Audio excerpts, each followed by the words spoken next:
Hi everyone, we hope you're doing well. We're hanging in there though honestly, we haven't been getting much sleep lately. Today, we want to answer a question we get a lot: how do we publish our audiobooks? First, we post most audiobooks on Patreon as paid content. They stay paid for a few months. After that, they become free to listen to on Patreon forever. A few weeks later, we post them on other places like YouTube, Facebook, and Twitter, X. Lately, things have been a bit slow in terms of new members. So we'd love your help. Please share our site with your friends or in places like Facebook groups, Twitter, X, Discord, Reddit, or novel forums. Even one share can really help us grow. Thanks so much for your support. He had fought his best, had given everything for his village. There was no shame in that.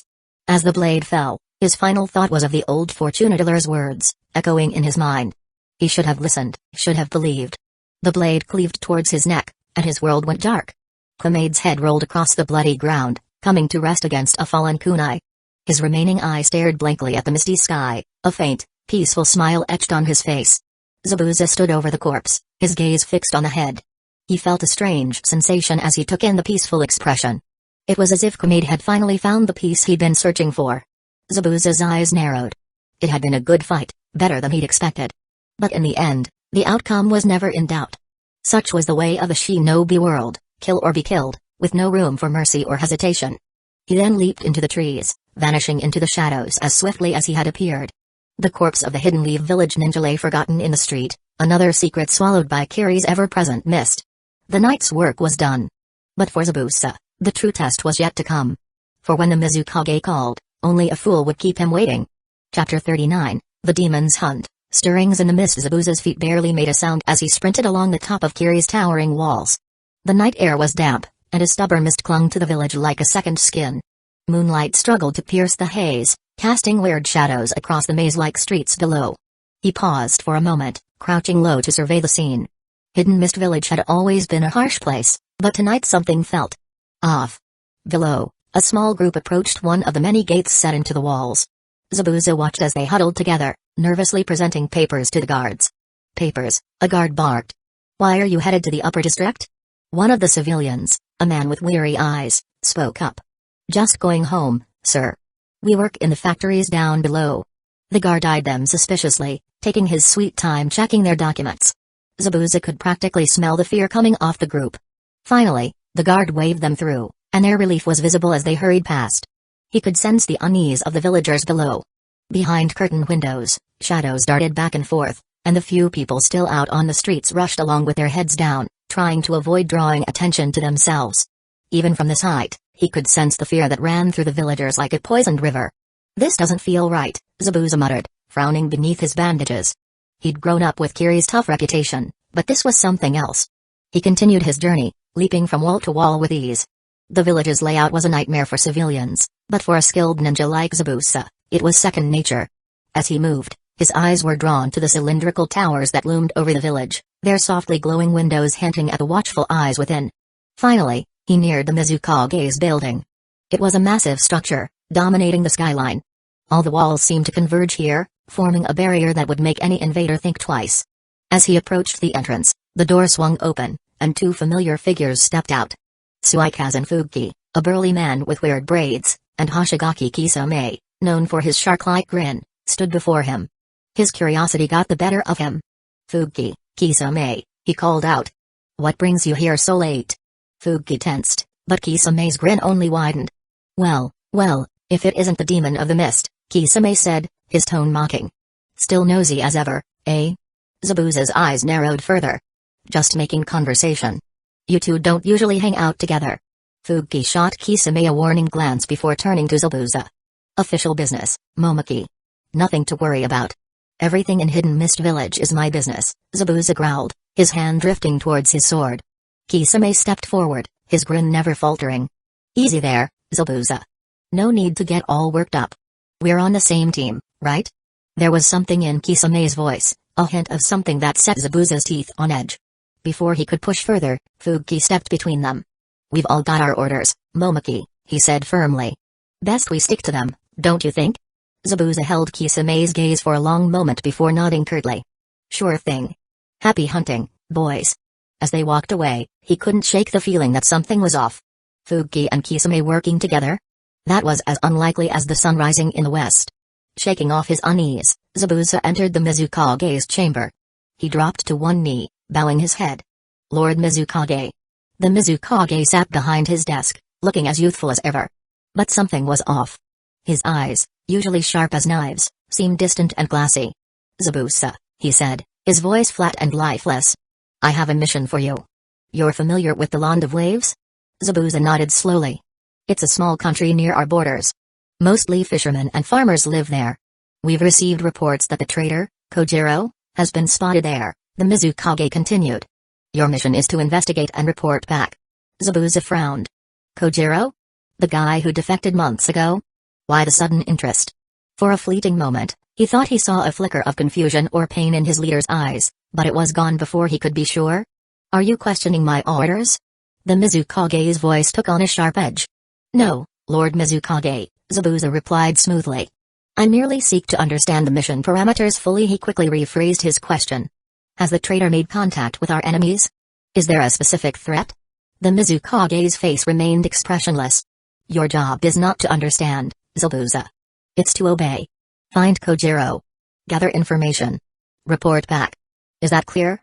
The Mizukage's tone left no room for argument, but Zabuza's instincts were screaming that something was wrong. This wasn't the leader he knew. He seemed empty, somehow. Crystal clear, Zabuza said, keeping his voice neutral. When do I depart? Immediately, the Mizukage replied. You're dismissed. As Zabuza left the Mizukage's chamber, his mind was racing. The leader's strange behavior, Fugi and Kisame's odd partnership, and this sudden obsession with a long-gone traitor, none of it made sense. Lost in thought, he almost missed the hushed conversation coming from a nearby corner. Sure about this? A voice whispered. The Hoshigaki clan shut it. Another voice hissed. The Mizukage's orders are clear. We move tonight. He slowed down, trying to hear more, but the voices had already faded away. The Hoshigaki clan? What did they have to do with anything? He made his way to one of the many lounges scattered throughout the tower, where the flickering oil lamps cast dancing shadows on the walls. As he entered, his eyes fell upon a familiar figure slouched in an ornate chair, Hazuki Mangetsu, a fellow member of the 7 ninja swordsmen. Oi, Zabuza. Mangetsu called out, his voice followed by a harsh cough. What brings you here? Zabuza's eyes narrowed as he took in his comrade's appearance. Mangetsu's usual lazy grin was still there, but his skin looked pale and sickly. Mission briefing, he grunted, not slowing down. What's your excuse, Mangetsu? Since when do you hang out here? Mangetsu quickly stood up, falling into step beside Zabuza as they exited the lounge. Oh, you know me, he quipped. Just enjoying the view. Can't beat the architecture in here. So, what's the mission? Anything interesting? He asked, trying to sound casual. Zabuza shot him a sideways glance. Since when do you care about my missions? He paused, eyeing his comrade. And since when do you look like something the cat dragged in? Mangetsu's grin widened, but it didn't reach his eyes. Just a little under the weather, that's all. This mist gets to me, you know. Right, Zabuza said dryly. And I suppose the great Mangetsu, master of the Hazuki clan hydrification jutsu, caught a cold from the little mist? Mangetsu's grin faltered for a moment before he forced out a laugh. Hey, even the best of us have bad days. Zabuza stopped dead in his tracks, turning to face his comrade again. The flickering shadows made his bandaged face look even more intimidating. Cut the crap, Mangetsu. What's really going on? Mangetsu's grin faded entirely, replaced by a look of genuine concern. He glanced around the empty corridor before leaning in close. Listen, I shouldn't be telling you this, but something's rotten in the house. I've seen mold growing in the walls, and it's spreading fast. And the janitor, he's different. But not for the better. Zabuza nodded slowly. I've noticed. Any ideas on the cause? Mangetsu shook his head, another cough racking his body. No clue. But whatever it is, it's got the nannies scared shitless. There's talk of cleaning house. Cleaning house? Zabuza repeated, his voice low. Sounds like someone's trying to sweep away all the dirt. Mangetsu's eyes widened slightly. Yeah, well, you know how it is in Kiri. Sometimes the cleaning gets a bit messy due to the mist. Especially when the mop's being wielded by a mad janitor. Zabuza grunted, then his gaze fixed on Mangetsu's sickly appearance. Seems like some might be more allergic to the cleaning products than others. Might want to watch your step, Mangetsu. Never know what kind of germs you might pick up around here. Mangetsu nodded slowly, understanding dawning in his eyes. Right. Gotta be careful these days. Never know who might be carrying something nasty. Indeed, Zabuza said. Funny how some illnesses seem to target specific individuals, isn't it? Almost like someone's playing doctor. Mangetsu's face hardened, all pretense of humor gone. Yeah, funny that. Makes a guy wonder who'll be writing the prescriptions. Zabuza clapped Mangetsu on the shoulder, his grip perhaps a bit tighter than necessary. Take care of yourself, Mangetsu. Don't want you to fall ill at an inconvenient time. As he turned to leave, Mangetsu called out, his voice strained. Hey, Zabuza. Watch your back out there in the big, bad world. And be careful whose medicine you swallow when you return to our misty paradise. Zabuza paused at the end of the corridor, not looking back. I always am. And you should stop taking that medicine, it doesn't seem to be working. Don't forget, this tower has ears, and they're not all friendly. As he made his way through the corridors, Zabuza couldn't shake the feeling that this mission was more than it seemed. Was he being sent away because he was a threat? Or was there something in Hidden Mist Village that the Mizukage didn't want him to see? Mangetsu's sickly face stuck in his mind. Something was very wrong in Kiri, and he had a bad feeling that his fellow swordsman might not be around when he got back. One thing was certain, when he returned to Kiri, things would be different. Chapter 40, The Demon's Hunt, Puppet Master's Gambit. Zabuza stepped out into the misty streets of Kiri, deciding to take a walk through the village before preparing for his mission. He hoped the familiar sights and sounds of his hometown would help clear his head. With a quiet sigh, he adjusted his massive sword and set off into the night. As he disappeared into the mist, the village fell into an uneasy silence. He moved quickly through the lower districts, his mind still buzzing with questions. The further he got from the Mizukage's tower, the more he noticed the fear etched on the faces of Kiri's citizens. People rushed through the streets, eyes down, shoulders hunched. Even the usual raucous laughter from the bars seemed muffled tonight. He stopped in the shadow of a crumbling building, watching a patrol of Hidden Mist Village ninja march past. Their faces were hard, their eyes scanning the streets with a predatory intensity. This wasn't the village he'd grown up in. A commotion down the street caught his attention. A group of ninja had cornered a scrawny civilian, who looked like he hadn't eaten in weeks. Please, the man begged, his voice shaking. I didn't do anything wrong. I was just trying to find food for my family. The ninja, a burly man with a scar across his cheek, sneered at the man. Save it, pal. You expect us to believe you stumbled into the restricted area by accident? I didn't know, the man stammered. The walls. They all look the same. I got lost. The scarred ninja let out a harsh laugh. Looks like we'll have to teach you a lesson about paying attention. Zabuza cursed under his breath and turned away, the man's desperate pleas echoing in his ears as he vanished into the mist. He had a mission to complete, and he couldn't afford to get sidetracked. As he turned a corner, he came across a group of children playing with a ball in the fading light of dusk. Their laughter, a rare and precious sound in Hidden Mist Village these days, died abruptly as the ball rolled to a stop at his feet. He bent down to pick it up, and the children froze, their eyes wide with fear. Zabuza held out the ball, his voice gruff but not unkind. Here. One of the braver kids stepped forward, mumbling a quick thank you, sir, before snatching the ball and retreating. In seconds, the children had vanished into the mist-shrouded alleyways. He straightened up, and that's when he heard a familiar voice behind him. Don't take it personally. Your reputation precedes you, demon of the mist. He turned to see a younger Kunoichi he'd worked with on a few missions. Her green eyes sparkled with amusement. I don't care what they think, Zabuza grunted, starting to walk away. The Kunoichi fell into step beside him. Of course not, she said, her tone light. A demon only needs fear, right? Zabuza glanced at the Kunoichi, surprised by her boldness. Most people in Hidden Mist Village wouldn't dare to speak so frankly to him. You seem cheerful, he said, his tone a mix of curiosity and skepticism. Unusual in Hidden Mist Village these days. What do you want, a con? Her smile faltered slightly, but she recovered quickly. Just bored. She quickened her pace until she was in front of him, then stopped abruptly, forcing Zabuza to halt as well. So, I hear you're heading out on a mission. Anything exciting? He grunted noncommittally. Just a routine investigation. Right, Akon said, her tone skeptical. Because they always send one of the 7 swordsmen for routine investigations. Come on, Zabuza. What's really going on? He fixed her with a hard stare. You're awfully curious. She met his gaze unflinchingly. Things are changing in Kiri, Zabuza. Can't you feel it? The air's thick with more than just mist these days. People are scared, and not just of the usual things. Zabuza remained silent. So he wasn't the only one who'd noticed. Be careful out there, Akon continued, her voice low. Especially in the land of waves. There are whispers.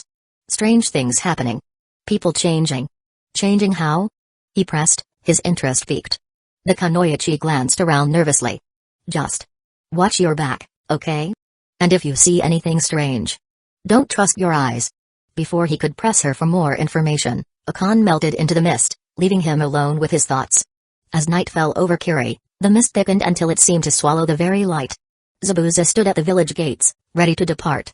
For a moment, he thought he saw a figure watching him from the shadows, tall, masked, with a single eye glowing red in the darkness.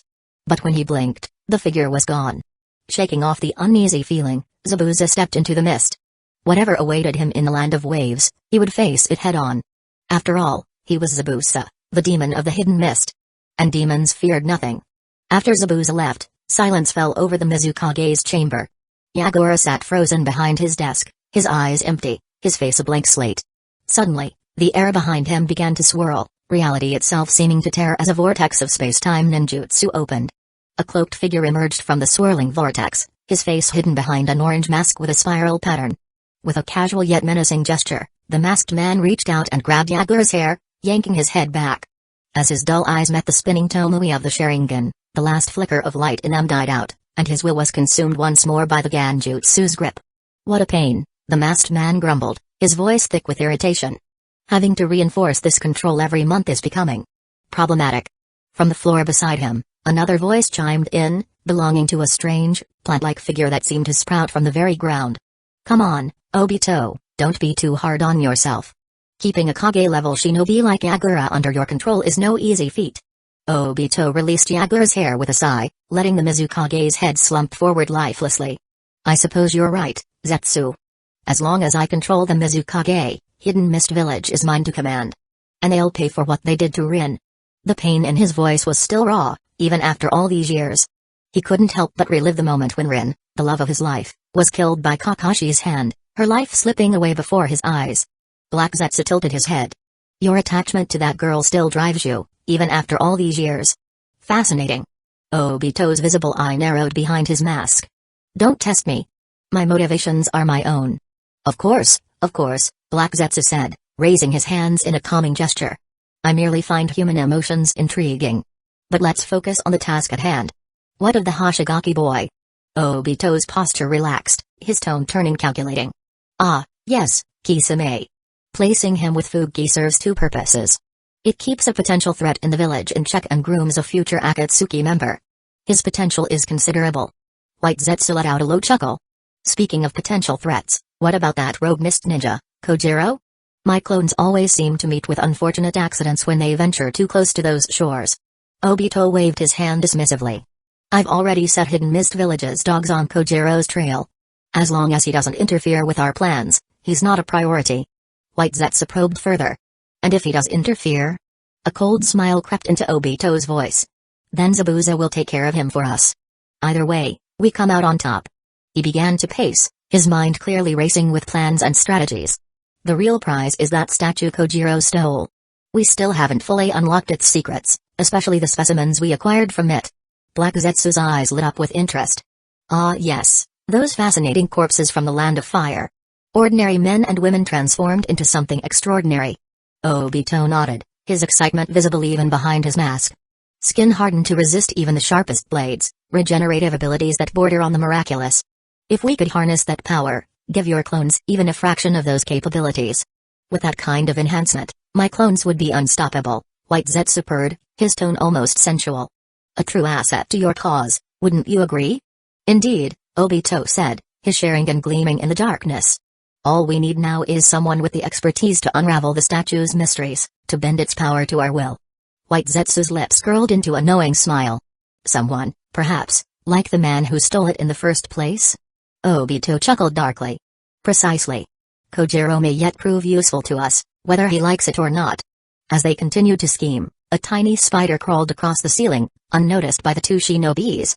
What harm could a mere spider do, after all? Black Zetsu's gaze followed the arachnid for a moment before returning to Obito. What about the other hidden villages? Won't they start to notice the changes in Hidden Mist Village eventually? Obito shrugged, unconcerned. Let them wonder. By the time they figure out what's going on, it'll be too late. The pieces are already in motion, Zetsu. Soon, the world will know the power of the Akatsuki. And your Eye of the Moon plan? White Zetsu prodded gently. Obito's voice softened, taking on a reverent tone. One step at a time. First, we gather the tailed beasts. Then, we reshape this flood world into something perfect? As they continued their dark plotting, the spider silently observed. In the shadows of Kiri, secrets multiplied like cancer cells, each one more deadly than the last. Chapter 41, The Demon's Hunt. Echoes from the deep. Zabuza stood on the distant shore, his eyes fixed on the land of waves. Something about the small island didn't feel right. Even from afar, the small island seemed to exude an ominous aura. A thin mist clung to the island's shores, hiding the port from view even in the daylight. But his sharp eyes picked out a tall, brick-red structure in the distance, spewing thick smoke into the gray sky. The building stood out against the simple wooden houses along the coast. A chimney, he mused, his brow furrowing. But for what purpose? And how did a poor fishing village get its hands on such advanced technology? The structure reminded him of the industrial facilities he'd seen in bigger, more developed villages. Its presence on this small island raised some serious questions. Had the Land of Waves undergone some kind of secret industrial boom? And if so, how did they get the resources and know how to do it? He didn't have time to wonder about it. He jumped down from his perch on the hillside and made his way towards the port. But as he approached the boatman on the docks, he quickly realized his mission wouldn't be as easy as he thought. The moment he mentioned sailing to the Land of Waves, they shook their heads and refused. Impossible, they said, their faces grim. We won't take you there, no matter how much you offer. Zabuza, who had disguised himself as a civilian with plain clothes and a scarf wrapped around his face, pressed for an explanation. Why not? He asked, trying to sound neutral. One of the boatmen, a grizzled old sailor with a face like worn leather, leaned in close, voice dropping to a whisper. You're not from around here, are you? Let me tell you something, stranger. These waters. They're haunted by a sea demon. A sea demon? Zabuza repeated, his interest piqued. The boatman's eyes went wide, and he frantically gestured for Zabuza to keep his voice down. Keep your voice down. He hissed, glancing nervously out at the sea. It might hear you. Zabuza couldn't help but feel a hint of amusement at the man's superstition. If the sea demon is such a threat, he asked, how do you still sail these waters? The boatman hesitated, choosing his words carefully. It's strange, he said finally, but the demon only seems to target boats heading to the Land of Waves. Anywhere else, and you're fine. But that island? He shook his head emphatically. It's off limits, no exceptions. This only made Zabuza more curious. A demon that had targeted one specific destination, leaving all other routes alone? It didn't add up. He pressed for more information, but the boatman clammed up, his face pale and his hands shaking. I've said too much already, he muttered, backing away. I won't talk about it again, not here, not by the water. If you know what's good for you, you'll leave it be. With that, he turned and hurried back to his boat, leaving Zabuza alone on the dock. His eyes narrowed as he watched the boatman retreat. The man's fear seemed real, but something didn't add up. Why were they willing to talk about the sea demon so close to the water if they really believed it could hear them? Maybe they thought it couldn't reach them on land, or maybe their fear was mixed with a desperate need to warn others. Zabuza decided to gather more information without being seen. He slipped into the shadows of the docks, using his ninja skills to move silently among the boats and crates. As he listened in, he picked up on snippets of conversation that painted a disturbing picture. Third boat this week, just disappeared. Screams in the night, like nothing I've ever heard. Water turned black as ink, and then. The fear was visible, and the incidents seemed to be happening more and more often. But something still didn't make sense. His analytical mind raced, trying to connect these strange events with his mission to find Kojiro. Could the missing ninja be behind this somehow? As night fell, Zabuza made his way to a small tavern in the nearby town. The owner, a stout man with a bushy beard and a tight-fitting vest, seemed eager to share the story of the sea demon with an outsider. It all started about a month ago, the tavern keeper said, leaning in close. Boats heading to the Land of Waves just vanished, without a trace. And the ones that did come back? He shuddered, his face turning serious. The men on board were half crazy with fear, babbling about a monster that rose up from the depths to drag them down. Zabuza listened carefully, trying to separate fact from fiction. Did anyone actually see this sea demon? He asked, sounding skeptical. The tavern keeper shrugged. If they did, they didn't live to tell about it. Or at least, they didn't stick around long enough to give a clear story. He leaned in closer, his voice dropping to a whisper. But there was one guy, Pachi, a regular here. He lost his boat, came back half-drowned and raving about things he'd seen. Things that will make your blood run cold. Zabuza smiled. What kind of things? He asked, his eyes intense. The tavern keeper glanced around, making sure they weren't being overheard. He talked about a creature, he whispered. A giant, thousands of meters tall, moving through the waves like they were nothing. And surrounding it, these green frogmen, he called them. Like something out of a nightmare. He shook his head, looking haunted. Pachi kept muttering these strange words, over and over. Cthulhu, he'd say, and rely, like they were burned into his brain. Zabuza frowned, not recognizing the names. What happened to Pachi? He asked, already suspecting the answer. Vanished, the tavern keeper said, his voice grim. Disappeared from his sickbed on the 7th night, without a trace. Just like all the others who crossed paths with that thing. As the tavern keeper spoke, Zabuza picked up on some inconsistencies in his story. The man seemed to know too much for someone who'd never been to the island himself. Was he a retired sailor, or did he have connections with traders who'd been there? And why was he so willing to share this information with a stranger? The tavern keeper fell silent, lost in thought. Then, as if shaking off a dark memory, he fixed Zabuza with a strange look. You're not planning on going out there, are you? He asked, his tone almost accusatory. Because if you are, you'd best think twice. There's something in those waters that doesn't want to be disturbed. Zabuza met his gaze, his expression hidden behind his scarf. I have my reasons, he said simply, not elaborating further. The tavern keeper studied him for a long moment, then let out a heavy sigh. It's your funeral, he said, shaking his head. But if you're set on it, there's one more thing you should know. He reached beneath the bar, rummaging for a moment before pulling out a small, glinting object. This coin again, Zabuza realized. The people of the Land of Waves, the tavern keeper said, turning the coin over in his fingers, they've suddenly become rich. They're throwing around gold like it's nothing, buying up everything in sight. Some folks around here have started doing business with them, trading goods for a taste of that wealth. He fixed Zabuza with a pointed look. Funny, isn't it? An island of poor people, suddenly flush with cash? Makes you wonder where it all came from. Zabuza was deep in thought, the implications of the tavern keeper's words swirling in his mind. Where was this wealth coming from? The Land of Waves had no known gold mines or valuable resources. And with the demon supposedly preventing trade, how were they getting goods to sell? The effects of this sudden wealth were visible even on the mainland. He had noticed new construction and bustling activity in the marketplace, despite the fear surrounding the island. It seemed that greed was a powerful counterbalance to superstition. One last thing, the tavern keeper said, as Zabuza turned to leave. If you're set on going to that island, there's a boat that comes to the port every morning at dawn. It's the only one that'll make the trip. He hesitated, then added, but be warned, the people who come off that boat. There's something not right about them. Something off. Zabuza nodded, filing the information away. I'll keep that in mind, he said, and then he was gone, vanishing into the night. Chapter 42, The Demon's Hunt, Tides of Aberration. Zabuza lay on the hotel bed, his mind working overtime to process the information he gathered from the tavern owner. The flickering candlelight cast eerie shadows on the walls, matching the turmoil in his head.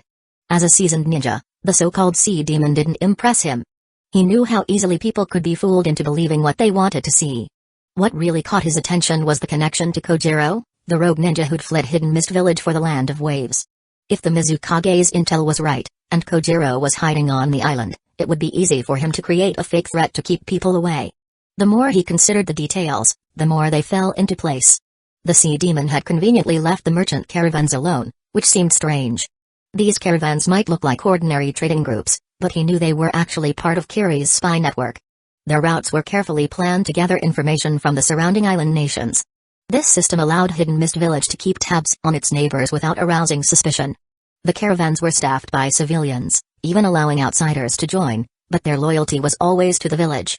Every piece of information they collected would find its way back to Kiri, funneled through a network of spies and informants. Zabuza's lips curled into a humorless smile. The irony wasn't lost on him. He, a Hidden Mist Village ninja, was using the same system he knew to infiltrate and gather information. It was a strange reversal, like the hunter becoming the hunted. Kojiro, as a former elite jonin of the village, would have been well aware of this arrangement. Attacking the caravans would have been a surefire way to draw Kiri's attention, the last thing a missing ninja on the run would want. Instead, he had opted for a subtler approach, using the legend of the demon to scare off any local boatman who might stumble upon his hiding place. Clever bastard, Zabuza muttered to himself. Kojiro's tactical mind was still sharp, even in exile. As for the missing sailors, he had little doubt that Kojiro was behind their disappearance. A few well-placed rumors, a handful of mysterious vanishings, and the local populace would be too terrified to even approach the island, let alone investigate. It was a good plan, he admitted. But there were still pieces of the puzzle that didn't quite fit. The sudden wealth of the island's inhabitants, the tavern owner's cryptic warning about their strange behavior.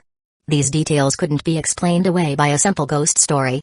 Zabuza sat up, his eyes narrowing as he stared out the window at the mist-shrouded town. No, there was something more at play here, something he will uncover. And the only way to do that was to set foot on the island himself, to see the land of waves and its mysteries with his own eyes. As he prepared for bed, his mind turned to the Mizukage's strange behavior, the whispered conversations he'd overheard in Kiri. Could there be a connection between the events here and the changes in his home village? It seemed unlikely, but in the world of shinobi, coincidences were rare and often deadly. With these thoughts weighing on his mind, Zabuza drifted into a fitful sleep, his hand never straying far from the hilt of his massive sword. The next morning, Zabuza stood at the port, watching as the first light of dawn crept over the horizon. The docks were deserted, the usual fleet of fishing boats nowhere to be seen. It seemed the local boatmen had decided to give the port a wide berth, as if even being near the island was enough to invite disaster. A chill wind blew in from the sea, carrying the tang of salt and a hint of something else, something old and alien, that made the hairs on the back of Zabuza's neck stand on end. He shook off the feeling, attributing it to lack of sleep and the town's weird atmosphere. Zabuza stood alone at the water's edge, his gaze fixed on the thick blanket of fog that obscured the sea. For a long moment, there was nothing, just the gentle lap of waves against the shore and the distant cry of gulls. The silence was oppressive, heavy with a sense of foreboding.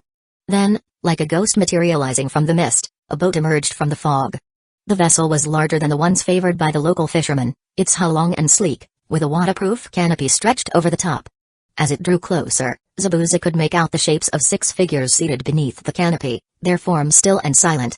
The boat glided to a stop at the dock with barely a sound, as if it were floating on air rather than water. As one, the 6 passengers rose to their feet. They were young men, their skin dark and their upper bodies bare, their faces twisted into expressions of anger and disgust. They moved awkwardly, clumsily, as if their legs were no longer under their full control, or perhaps as if they had grown unaccustomed to the feel of solid ground beneath their feet. When they stumbled down the gangplank and onto the shore, Zabuza observed them discreetly. There was something about these men that didn't seem quite right, something not quite human. Their eyes were too large, too round, and they gleamed. Their fingers were long and webbed, and as they passed, he caught a whiff of something that reminded him of rotting seaweed and dead fish. But they were gone almost as quickly as they had appeared, vanishing down the road that led into town. He made a mental note to investigate their destination later, if possible. Their appearance and behavior were too strange to be coincidental. Zabuza turned his attention to the boatman, who seemed to be in a hurry to depart. He leapt aboard, his eyes immediately drawn to the wooden sign that hung beneath the canopy. The sign read, "Fare, 500 ryo," in simple, unadorned letters. There was no mention of round trips or multiple passengers. It was as if the boatman simply assumed that anyone who boarded his vessel was on a one-way trip, never to return. Zabuza just smiled, but it was hidden by his scarf. Then he fished the required coin from his pouch and dropped it into the waiting box, earning barely a sideways glance from the boatman. He settled into one of the seats recently vacated by the strange passengers, his gaze fixed on the hunched figure at the prow. The boatman was a scrawny, wiry man with a bent back and tattered clothes.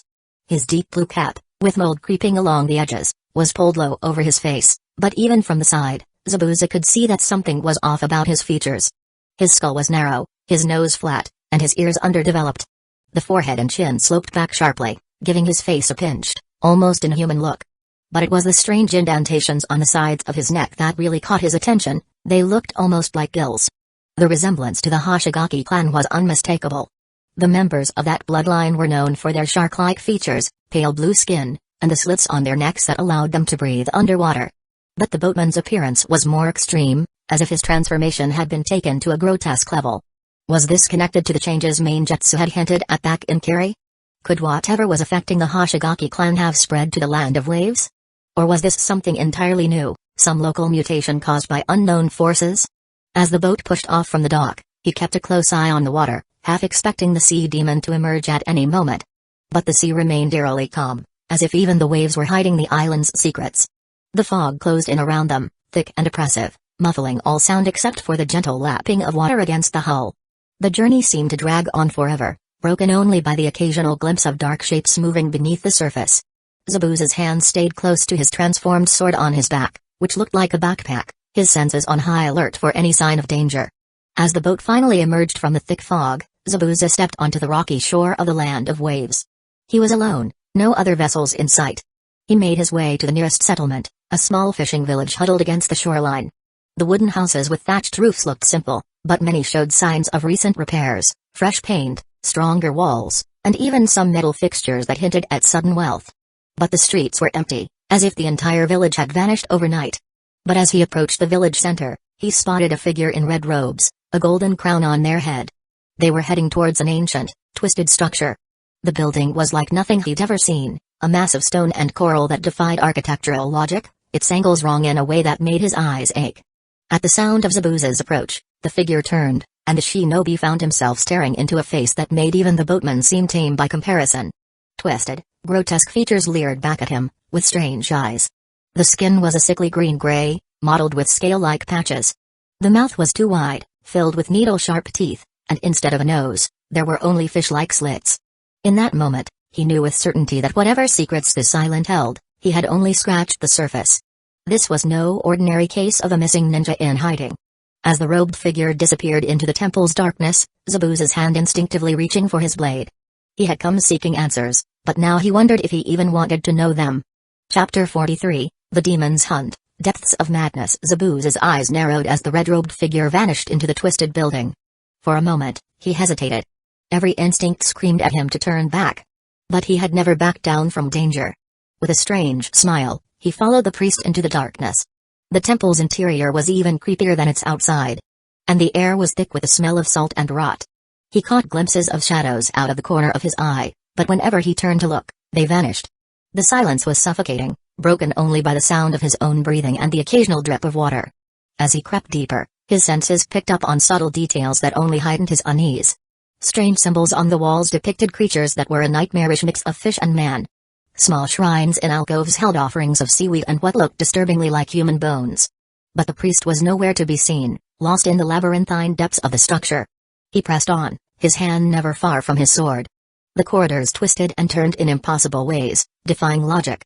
More than once, he found himself in rooms that shouldn't have existed, given the temple's size. In one such chamber, he found a stone tablet covered in an alien script. The characters seemed to squirm as he looked at them, making his eyes water. At the center was a carving of a monstrous, tentacled creature rising from the sea. Zabuza committed the image to memory, sensing its importance. After what felt like hours of navigating twisting corridors, he emerged back into the sickly light of day. The temple had deposited him on the far side of the village, and he found himself facing a scene of eerie abandonment. The village itself was a study in contradictions. Many houses showed signs of recent renovation, fresh paint, sturdy new doors, even metal fixtures that spoke of sudden prosperity. But the streets were deserted, an unnatural silence hanging over the entire settlement. Zabuza moved cautiously through the empty streets, his senses on high alert. As he passed by houses, he noticed disturbing details that hinted at the villagers' fate. A half-eaten meal left to rot on a table. A child's toy abandoned in the middle of the road. And everywhere, those same strange symbols he had seen in the temple, etched into door frames and scratched onto walls. In one house, he stumbled upon a hidden shrine tucked away in a back room. The altar was stained with what he hoped was animal blood, and a strange, misshapen idol sat at its center. His lip curled in disgust, but he couldn't shake the feeling that the idol's eyes were watching him as he backed out of the room. He quickly sketched the idol's form in his notebook, adding it to his growing list of observations. As he continued his exploration, the silence was occasionally broken by distant, unidentifiable sounds. A large splash. A low, rumbling cry that seemed to come from deep within the earth. Each time, Zabuza felt strange. It was near the edge of the village, where the houses gave way to the rocky shoreline, that he finally came across another living person. An old man sat hunched on a large rock, surrounded by empty sake bottles. Even from a distance, he could smell the stench of alcohol and unwashed bodies. Approaching cautiously, Zabuza called out, "Hey there." The old man didn't respond right away, taking another long swig from his bottle before turning to face the mist shinobi. His face was weathered and lined, his beard unkempt, and his gray hair matted. He wore a pair of battered glasses that gave him an oddly scholarly look. "I'm new here," Zabuza said, trying to sound friendly. "My name's Taro. What's yours?" The old man's eyes were dull and bloodshot, but they still had a spark of awareness. He belched loudly before answering, "Tizuna." Zabuza sat down on a nearby rock, positioning himself to block Tizuna's easiest escape route. "Mind if I join you? It's been a long day, And I could use a drink and some company. Tazuna grunted, but didn't object when Zabuza helped himself to one of the unopened bottles. They sat in silence for a few minutes, staring out at the sea. This island is really strange, Zabuza said casually, breaking the silence. I've never seen anything like it. Tazuna's shoulders tensed up. You shouldn't have come here, he muttered. No one should come here anymore. Zabuza leaned in. Why can't people come here? The old man shook his head violently. No, I can't. They'll hear. They always hear. Who will hear? Zabuza pressed, trying to sound concerned. Are you in trouble? Maybe I can help. Tazuna laughed bitterly. Help? No one can help. It's too late for that. Too late for all of us. Zabuza put a comforting hand on Tazuna's shoulder, feeling the old man flinch at the touch. Come on, it can't be that bad. Why don't you tell me what's going on? Sometimes talking about it can help. For a long moment, the Tazuna was silent, and Zabuza thought he might have pushed too hard. Then, fueled by alcohol and a desperate need to unburden himself, the old man began to speak. It all started 2 months ago, he slurred, gesturing wildly with his bottle. When he came to the island. Everything changed after that. Everything. Who came? Zabuza asked gently, even as his mind raced. Could this be Kojiro? A stranger, Tazuna said. Called himself Dagon. Said he could make the island prosperous beyond our wildest dreams. Zabuza nodded encouragingly. And did he? Tazuna's eyes darted nervously around as if he feared being overheard. Oh yes, he did. He killed the daimyo. Just reached into the water and pulled out more fish than our best fishermen could catch in a month. And gold. Little gold from the sea. That's incredible, Zabuza said, his voice filled with awe. That's a good thing, isn't it? But why are you so scared? Tazuna shook his head. No, you don't understand. The price. The price was too high. What price? Zabuza leaned in closer, his voice soft and sympathetic. Those who wouldn't convert, Tazuna's voice cracked as he spoke, tears forming in his eyes. They were sacrificed. To the things in the sea. Zabuza's eyes widened in shock. Sacrificed? You mean? Killed? Tazuna nodded miserably. He was one of the first. He tried to stand up to them. And they. The old man broke down sobbing. Zabuza patted his back awkwardly, trying to process this information. I'm so sorry for your loss, Tazuna-san, he said softly. Your son sounds like he was very brave. Tazuna nodded, wiping his eyes. He was a hero. And they fed him to that. That monster. Monster? Zabuza prompted gently. I saw it, Tazuna said, his voice breaking. Saw that. That thing rise up out of the water and. He broke off, unable to continue, and took another long drink. The mist shinobi waited patiently, knowing that pushing too hard now could shut Tazuna down completely. After a few moments, the old man continued. The sacrifices didn't stop with Kza. Every month, they send more people into the sea. Young ones, mostly. Along with those carved things they make. Carved things? Zabuza asked, thinking of the strange idol he had seen earlier. Tazuna nodded. Little statues. Ugly things. They say it's to honor the sea gods, but I know better. It's to feed them. To keep them happy so they'll keep providing. Zabuza asked, providing what? Fish. Gold. Pearls as big as your fist. Tazuna laughed bitterly. Oh, we're prosperous now, all right. Rich beyond our wildest dreams. And all it cost us was our souls. Zabuza let out a low whistle. That's a lot to take in, Tazuna-san. I can see why you're drinking. Tazuna raised his bottle in a mock salute. Only way to keep the dreams away. To forget what I've seen. What have you seen? Zabuza asked, unable to keep a note of eagerness from his voice. Tazuna's eyes narrowed suspiciously. Why do you want to know? Who are you really, Taro? Zabuza raised his hands in a calming gesture. Just a traveler, I swear. But I've seen things since I arrived here. Things I can't explain. Hearing your story. Well, it helps to know I'm not alone. The suspicion in Tazuna's eyes faded, replaced by understanding. You've seen them, haven't you? The changed ones? Zabuza nodded slowly. I think so. People who don't look quite right. Like they're not entirely human anymore. They're not, Tazuna's face twisted in a grimace. The longer they worship that false god, the more they change. They can talk to the things in the sea now. Even breed with them. Zabuza couldn't hide his disgust. Breed? You mean? Tazuna nodded. Hybrids. Not human, not. Whatever those sea things are. Something in between. They say the children can breathe underwater, live forever if they stay in the sea. That's impossible, Zabuza blurted. Is it? Tazuna challenged. After everything you've seen? Everything I've told you? He leaned in close, his breath reeking of alcohol. Have you heard of Cthulhu? Of Verlia? Zabuza shook his head. Pray you never do, Tazuna said. This island. It's just the beginning. That man, Dagon, he's opened a door. And now the old ones are stirring. Zabuza's eyes widened in confusion. The old ones? Ancient gods. Monsters from the depths of time and space. They slumber now, but when they wake. Tazuna shuddered, his eyes haunted. The world as we know it will end. Zabuza was silent for a long moment, processing everything he had heard. What can be done? He asked finally. Tazuna laughed bitterly. Done? Nothing can be done. It's too late for that. Too late for all of us.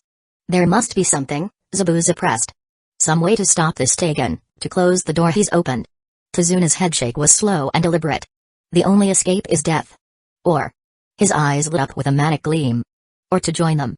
To embrace the change and become one with the sea. Before Zabuza could respond, Tazuna's eyes fixed on something over his shoulder, widening in terror. They've seen us, he whispered, his voice trembling. They know.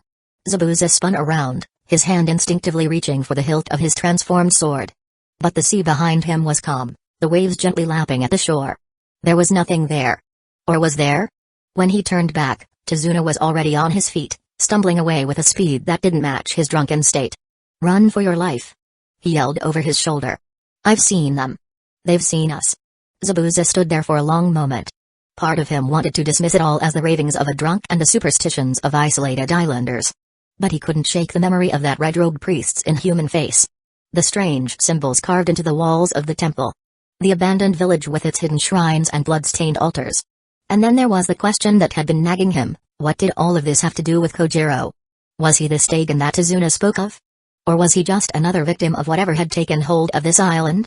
Sighing, Zabuza turned and headed back towards the village.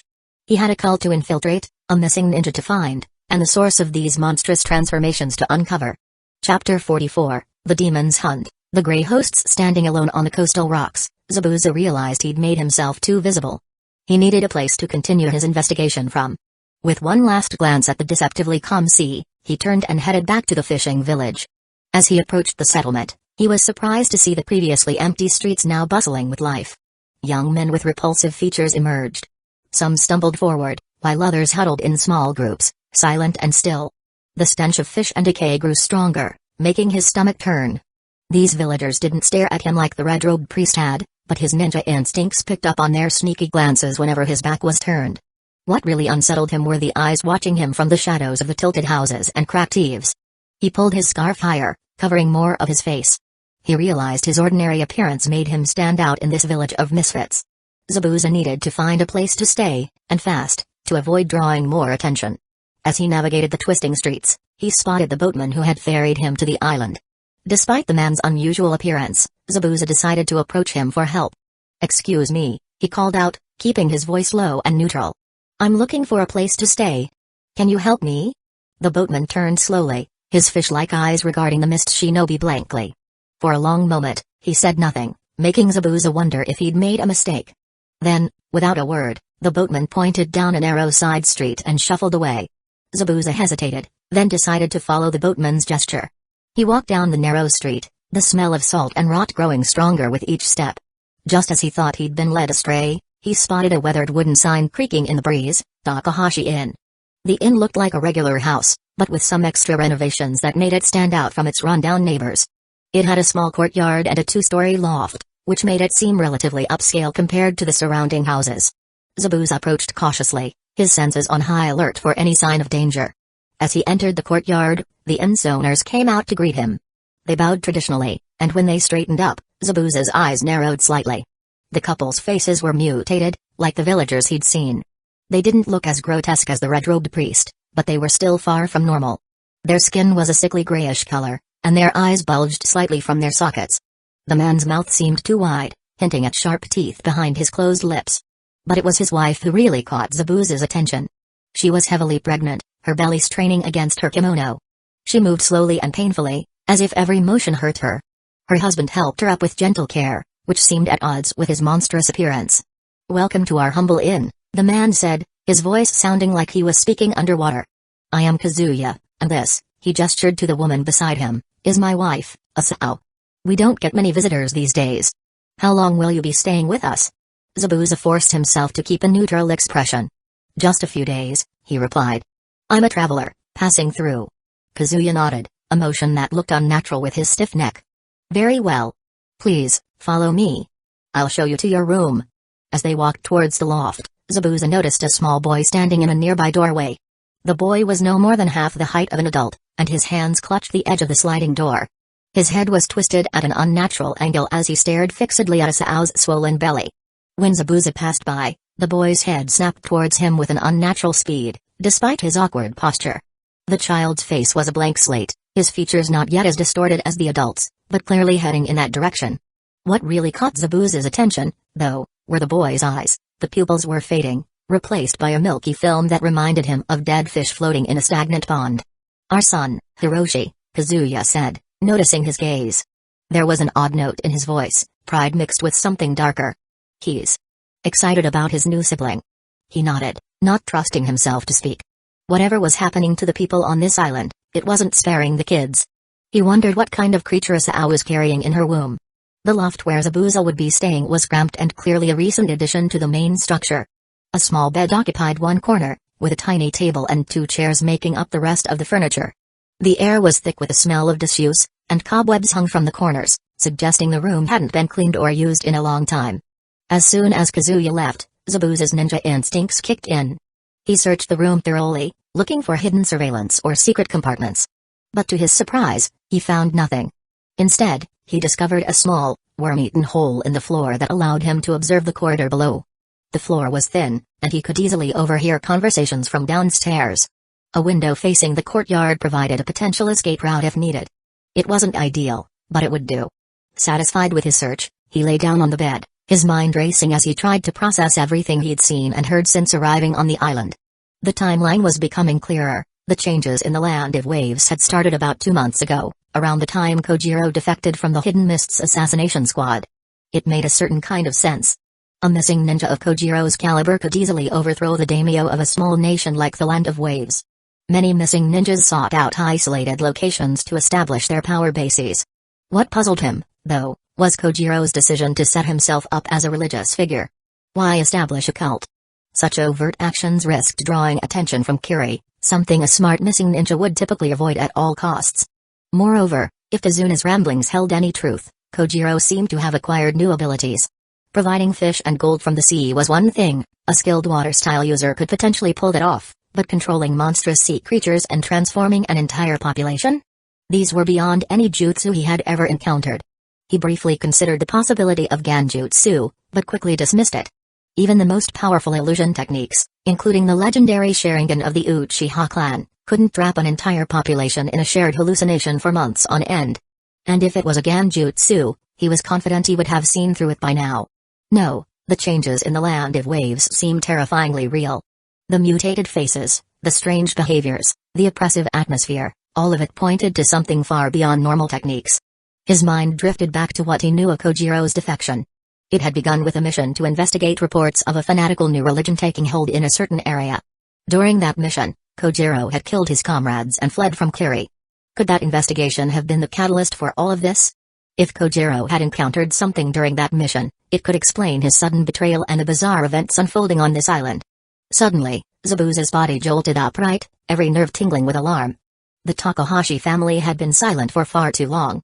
In a creaky old inn like this, he should have been able to hear their movements, their conversations. But there was only silence. He moved silently to the worm-eaten hole in the floor, peering down into the corridor below. The Takahashi family, Kazuya, Asao, and little Hiroshi, stood motionless in the hallway, their heads tilted at impossible angles as they stared directly up at the ceiling. At him. Their eyes, now completely white and pupil-less.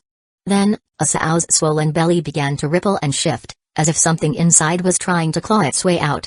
The silence stretched on, broken only by the pounding of his heart in his ears.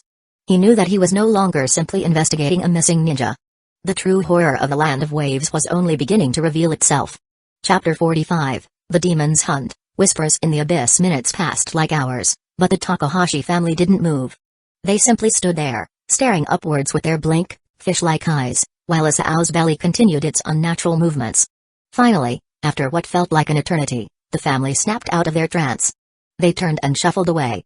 What did I just witness? Zabuza wondered, his mind struggled to make sense of the bizarre scene. Something was off about the Takahashi Inn, and it went beyond the family's grotesque appearance. The silence was what bothered him most. Since being shown to his cramped room, he hadn't heard a peep from the family below. No casual chatter, no sounds of cooking, not even the creaks and groans of the old building. Could they have left to report my presence? He thought while lying in his bed. He remembered Kazuna's drunken warnings about the cult of the Kojiro. If the bridge builder was right, the Takahashi family might have gone to alert their followers. Zabuza sat up quickly, his hand reaching for the hidden kunai. He couldn't afford to wait and find out. Silently, he moved to the window and slipped out into the courtyard below. His eyes scanned the empty yard before he made his way to a side entrance of the main house. Inside, the corridors were dark and silent. He moved like a ghost, his feet making no sound on the worn floors. He checked each room methodically, finding no sign of the family. Just as he was starting to think they had indeed left to report him, he caught a faint sound. It was a light metallic tapping that seemed to come from further down the hallway.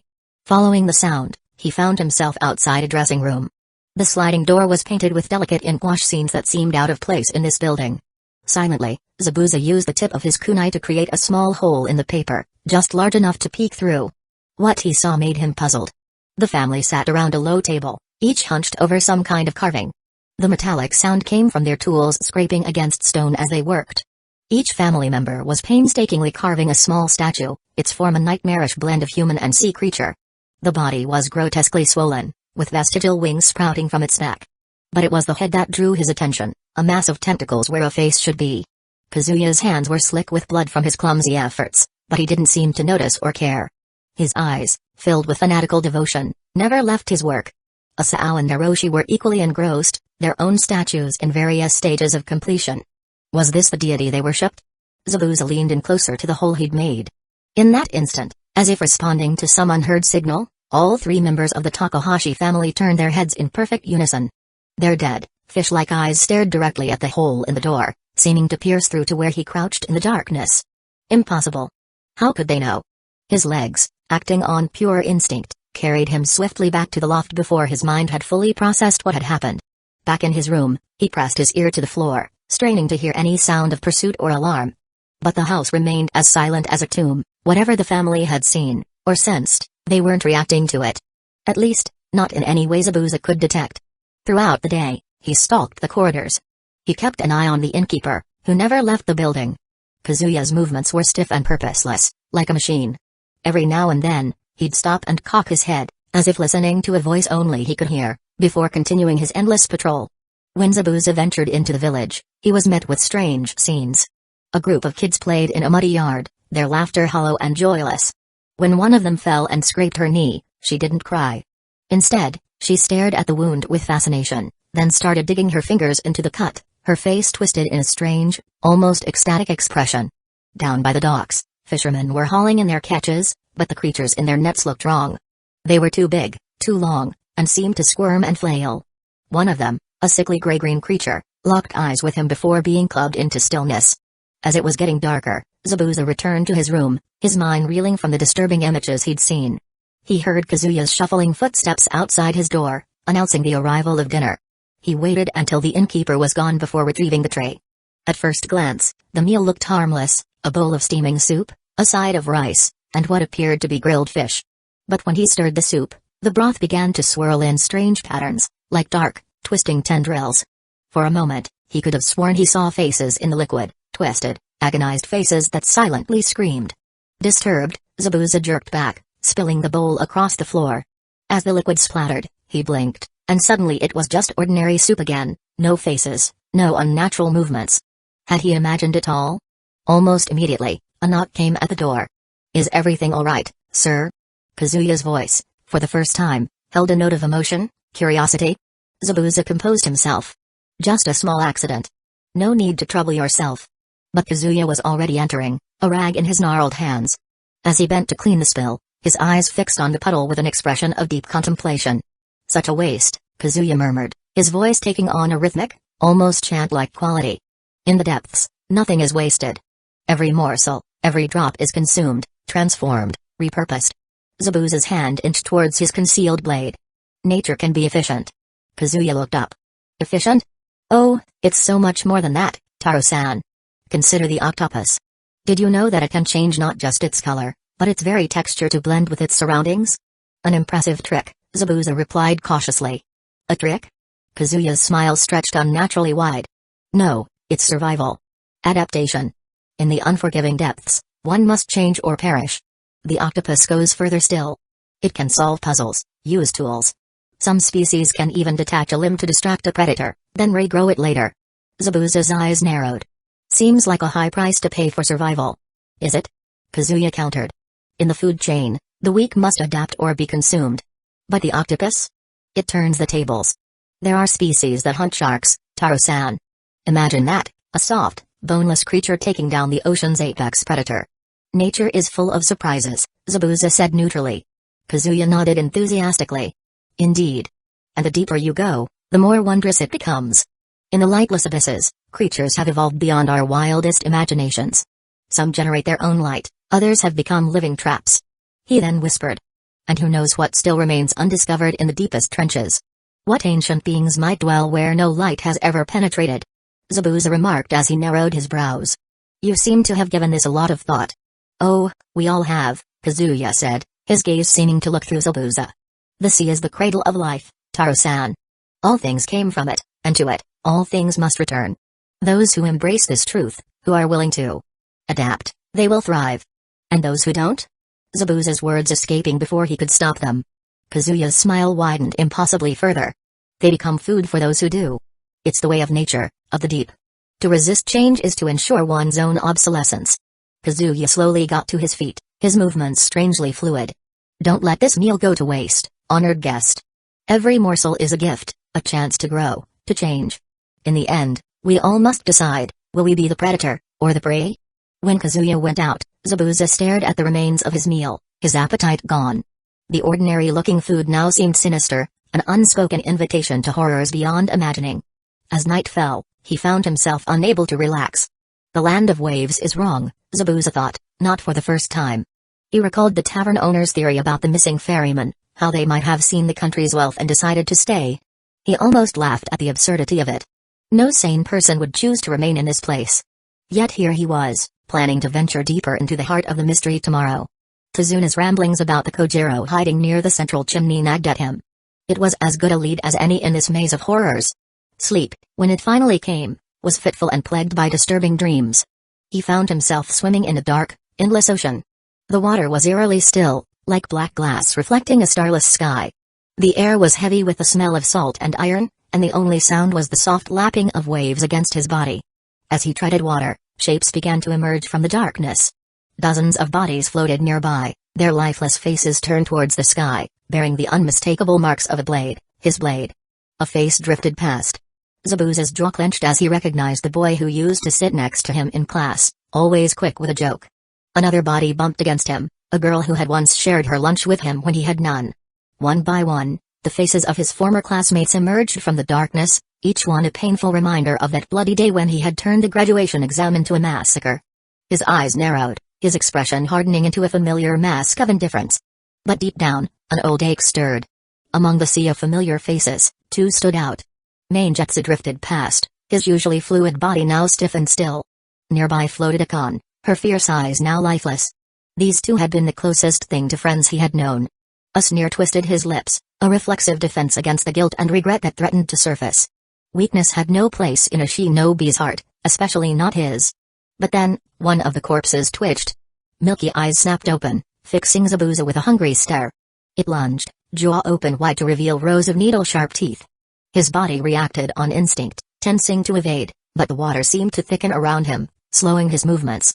Teeth sank into his shoulder, tearing flesh. Pain exploded through his body, but no blood flowed. Instead, the water darkened, as if absorbing his essence. More corpses stirred, their dead eyes opening one by one. His former classmates attacked with mindless fury.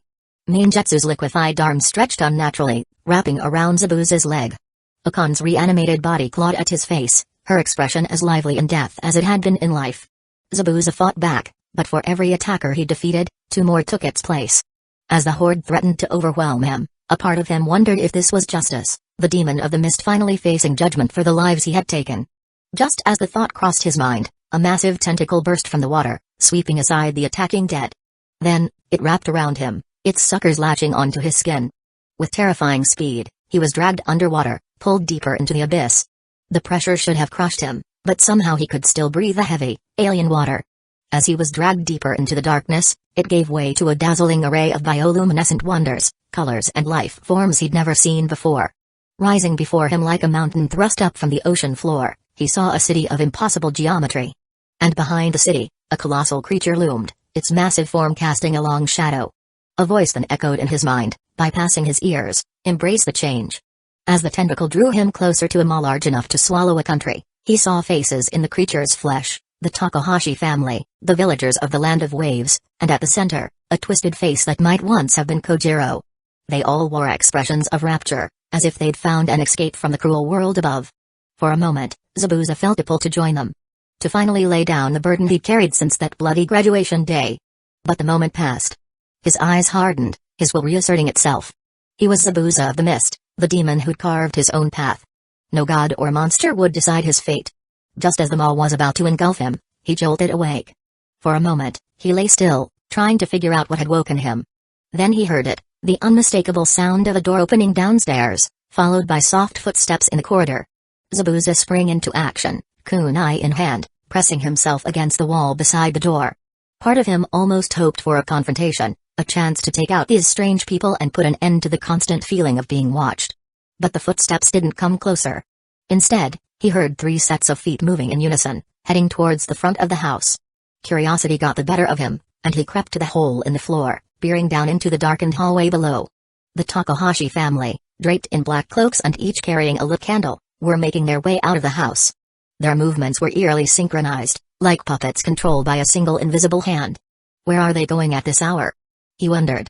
Without hesitation, he slipped out the window and onto the roof, his dark clothing blending into the shadows. From his perch, he watched the family exit the courtyard and make their way down the street. As his eyes adjusted to the darkness, he noticed flickering lights in other parts of the village, suggesting that the Takahashi family weren't the only ones sneaking out late at night. Chapter 46, The Demon's Hunt. The gathering. Zabuza crouched on the Takahashians' rooftop, his eyes narrowed as he watched the villagers of the Land of Waves emerge from their homes. Each person held a lit candle, mirroring what he'd seen the Takahashi family do earlier. People in black cloaks moved through the streets without a word. The only sound was the waves crashing against the rocks. Where are they going? He muttered, his brow furrowed in confusion. He couldn't understand why these people would come out at midnight, on a full moon night when the tide was at its highest. Their movements seemed random at first, like moths drawn to an invisible flame. Curiosity got the better of him. With a few quick jumps, he landed on the roof of a nearby house in the fishing village. He lay flat, his heart steady despite the growing tension. Years of ninja training had taught him to stay calm, even when things got weird. As he watched, a pattern started to form. The villagers, despite their wobbly walking, were all heading towards the old house at the village entrance, where that red-robed priest lived. Something about this whole thing felt off, beyond just being strange. As more people gathered near the old house, a creepy sound rose up, a mixture of whispers, heavy breathing, and animal-like growls. None of it sounded like normal human speech. The fishy smell that was always around in the Land of Waves got stronger, hitting his nose hard. Even from where he was, the smell was overwhelming, like rotting seaweed and decay. Ugh, Zabuza grunted in disgust, fighting the urge to cover his nose. Suddenly, the door of the old house creaked open. He tensed up, his hand moving to his sword without thinking. The red-robed priest came out, carrying not a candle, but a statue. It looked like the one the Takahashi family had carved, but bigger and creepily lifelike. The moment Zabuza looked at it, he found he couldn't look away. The statue's ugly shape seemed to move in his mind, its tentacles reaching out, trying to grab his thoughts. With great effort, he tore his eyes away, his shirt soaked with cold sweat. What was that? He gasped, shaken by how scared he felt. He'd never felt such terror before. The red-robed priest's voice cut through the night, low and hypnotic. Children of the waves, listen to the call of the deep.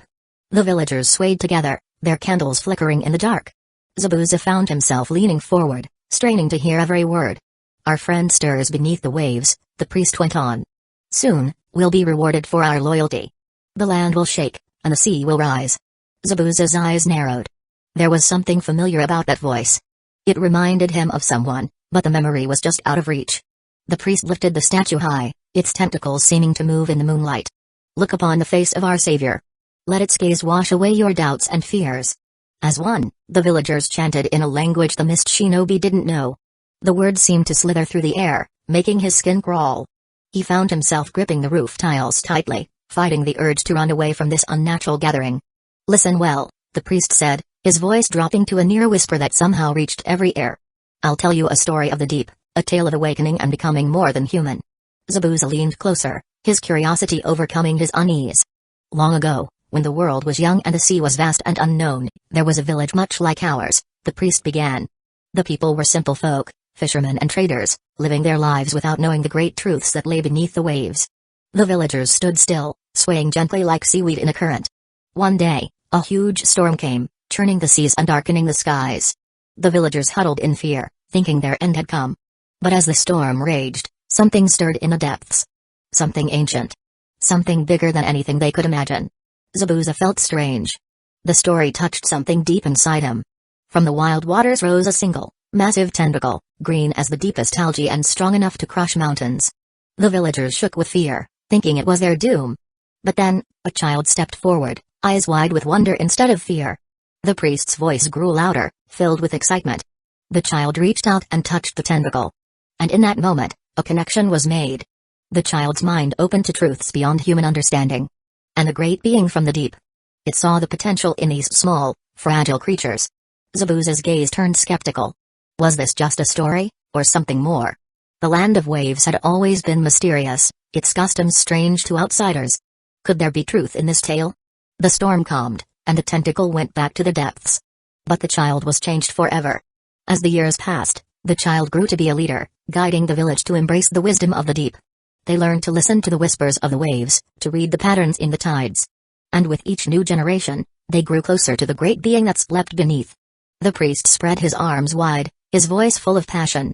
We are the ones who carry on that child's wisdom. We have heard the call of the deep. The gold that flows from beneath the waves is just a small gift of the power that waits for us when we fully accept the truth. Zabuza found himself oddly moved by the story. Remember, the priest concluded, his voice softening, like the child in the story. We must face the unknown not with fear, but with wonder. For it's in opening ourselves to the vast and incomprehensible that we find our true destiny. With a gesture from the priest, the procession began to move. They filed out of the village, following a narrow mountain path. Zabuza hesitated for a moment, weighing his options. His mission hadn't prepared him for anything like this. But his gut told him that this procession was key to understanding the mysteries of the land of waves. Decision made, Zabuza began to follow, using every trick he knew to stay hidden. He jumped from shadow to shadow, his footsteps silent on the rocky path. When the terrain didn't offer cover, he used transformation jutsu, briefly turning into a boulder or a twisted tree. The journey was tough. The villagers' strange, sickly way of walking made the steep climb painfully slow. Yet they kept going. As they marched, the priest's voice carried on the wind, bits and pieces of his sermon reaching Zabuza's ears. The surface world has forgotten yous, but the depths remember. Gold from the abyss will pave our way to glory. When the stars align, he shall rise, and we shall be exalted. The words didn't make much sense to Zabuza, but he stored them away, sensing they were important. Halfway up the mountain, disaster nearly struck. Zabuza, distracted by the priest's words, stepped on a loose rock. It clattered down the path, the sound impossibly loud in the silence. Several villagers turned, their candles lighting up their blank, fish-like eyes. He froze, pressing himself against the rocky cliff face. He held his breath, very aware of his heart pounding in his chest. For a long, tense moment, the villagers stared in his direction. Then, as if pulled by invisible strings, they turned back to the path and continued their march. He let out a small sigh. That had been too close. He needed to stay focused. After what felt like hours, the procession finally stopped. From where he was, Zabuza saw the villagers entering a factory-like building one by one. He recognized the massive chimney, visible even from the opposite shore. In the moonlight, it looked like a dragon flying into the sky. The center of the land of waves, he realized, surprised by how far they'd traveled. The nearby palace was dark, while the factory buzzed with activity. He circled the building, looking for a way in. The main entrance was out of the question, too many eyes. But there, on the far side, a small ventilation shaft caught his attention. He climbed the building in a flash. He paused at the shaft, listening carefully for any sign that he'd been spotted. Hearing nothing but the distant murmur of the crowd inside, he carefully removed the grate and slipped into the darkness beyond. The shaft was narrow, barely wide enough for him to squeeze through. The metal was cold against his skin, and the air grew warmer as he went down. After several tense minutes of careful maneuvering, he reached another grate. Looking through, he found himself staring down into a huge room. The front section had an enormous furnace, its contents glowing with an unmistakable golden light. Zabuza's eyes widened at the sight of so much molten gold. A gold refinery, he whispered, connecting the dots to the land of waves' extravagant spending and money. But where did Kojiro get all this? The sheer amount of gold was more than Zabuza had ever seen or heard of. Even the combined treasuries of the 5 great nations would probably look small in comparison. The villagers stood in neat rows, their candles now out. The red-robed priest stood in front of the furnace, the statue raised high above his head. "Behold the gift of the deep!" the priest shouted. "This gold, pulled from the very veins of the earth by our benefactor, will fuel our rise to power." Zabuza's thoughts spun out of control as he recalled the old drunk's wild tale of underwater creatures doling out gold. Could there really be any truth to such an outlandish story? As a ninja, Zabuza understood the power of wealth. Tools, weapons, information, everything had a price. With resources like this, the land of waves could become a major power, rivaling or even surpassing the established nations.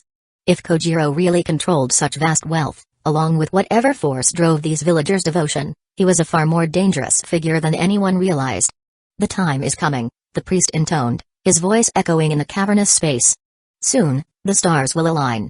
The deep will rise, and with it, our destiny." The villagers responded with a wordless cry. It was a sound of devotion, of fanaticism, and of something not quite human. As the night wore on, Zabuza remained hidden, watching the bizarre ritual unfold within the factory. Suddenly, a commotion near the furnace caught his attention. 2 villagers were dragging a third between them, a man who seemed to be struggling against their grip. Unlike the others, his eyes were clear, filled with terror. "Please, no!" the man cried out, his voice strained to be heard over the furnace's roar. "I don't want this. I don't want to change." The red-robed priest turned, his misshapen head cocked to one side. "Ah, Brother Akira. Still clinging to your old self? Fear not. The embrace of the deep will wash away all your doubts."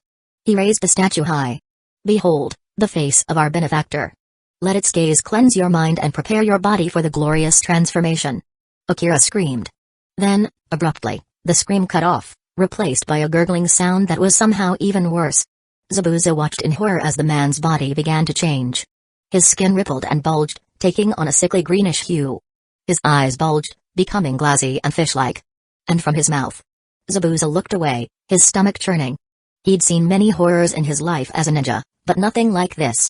When he looked back, Akira was gone, replaced by a creature that barely resembled a human. It swayed in place, making soft, wet sounds that might have been attempts at speech. The priest placed a hand on the creature's shoulder. "Welcome, brother, to your true form. Rejoice, for you are one step closer to the deep." The villagers let out a cheer, their voices a mix of screams, wails, and guttural growls that bounced off the factory walls. Chapter 47, The Demon's Hunt. Devotee into the deep. The cool night air did little to calm his racing thoughts as he processed the bizarre scene below. Kojiro's gotten this powerful in just a few months? He muttered, his brow furrowed. How did we miss this? His eyes swept over the land of waves, a tiny island most people couldn't even find on a map. Now it seemed to be ground zero for something worse than he could have imagined.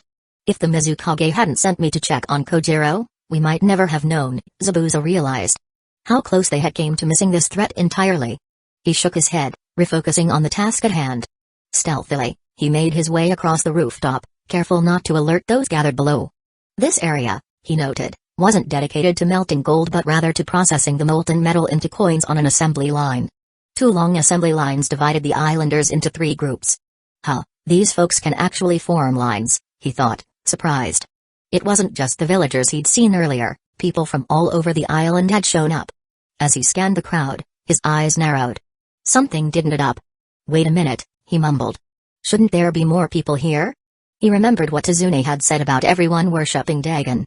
So why isn't the whole island here for this gathering? As he pondered these questions, his attention was drawn to the objects clutched in the villagers' hands. Each held a stone statue in their hands, facing the platform at the front as if waiting for something. His keen eyes picked out the details of the statues. They were identical to the one the Takahashi family had carved. Even the bloodstains from cut palms were there.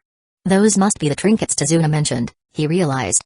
As he observed, he noticed something odd about the statue held by the red-robed priest. It looked similar, but didn't give him the same strange feeling when he looked at it. Is that priest's statue different somehow? He mused, filing away this observation for later consideration. Before he could delve deeper into this mystery, a commotion at the front of the room caught his attention. A group was making its way to the platform, led by a man in a dark red robe that was almost black. Zabuza's eyes widened as he recognized the figure. Kojiro. But it was the sight of the men following Kojiro that truly shocked him. Among the 11, he recognized 2 as members of Kiri's assassination unit. He recalled the 9 Anbu members sent to hunt Kojiro, never to return. The village had assumed them dead, but the truth was far more disturbing. I never expected they had actually joined him, he thought, struggling to comprehend the betrayal. The concept of Anbu ninjas turning against their village was almost unthinkable.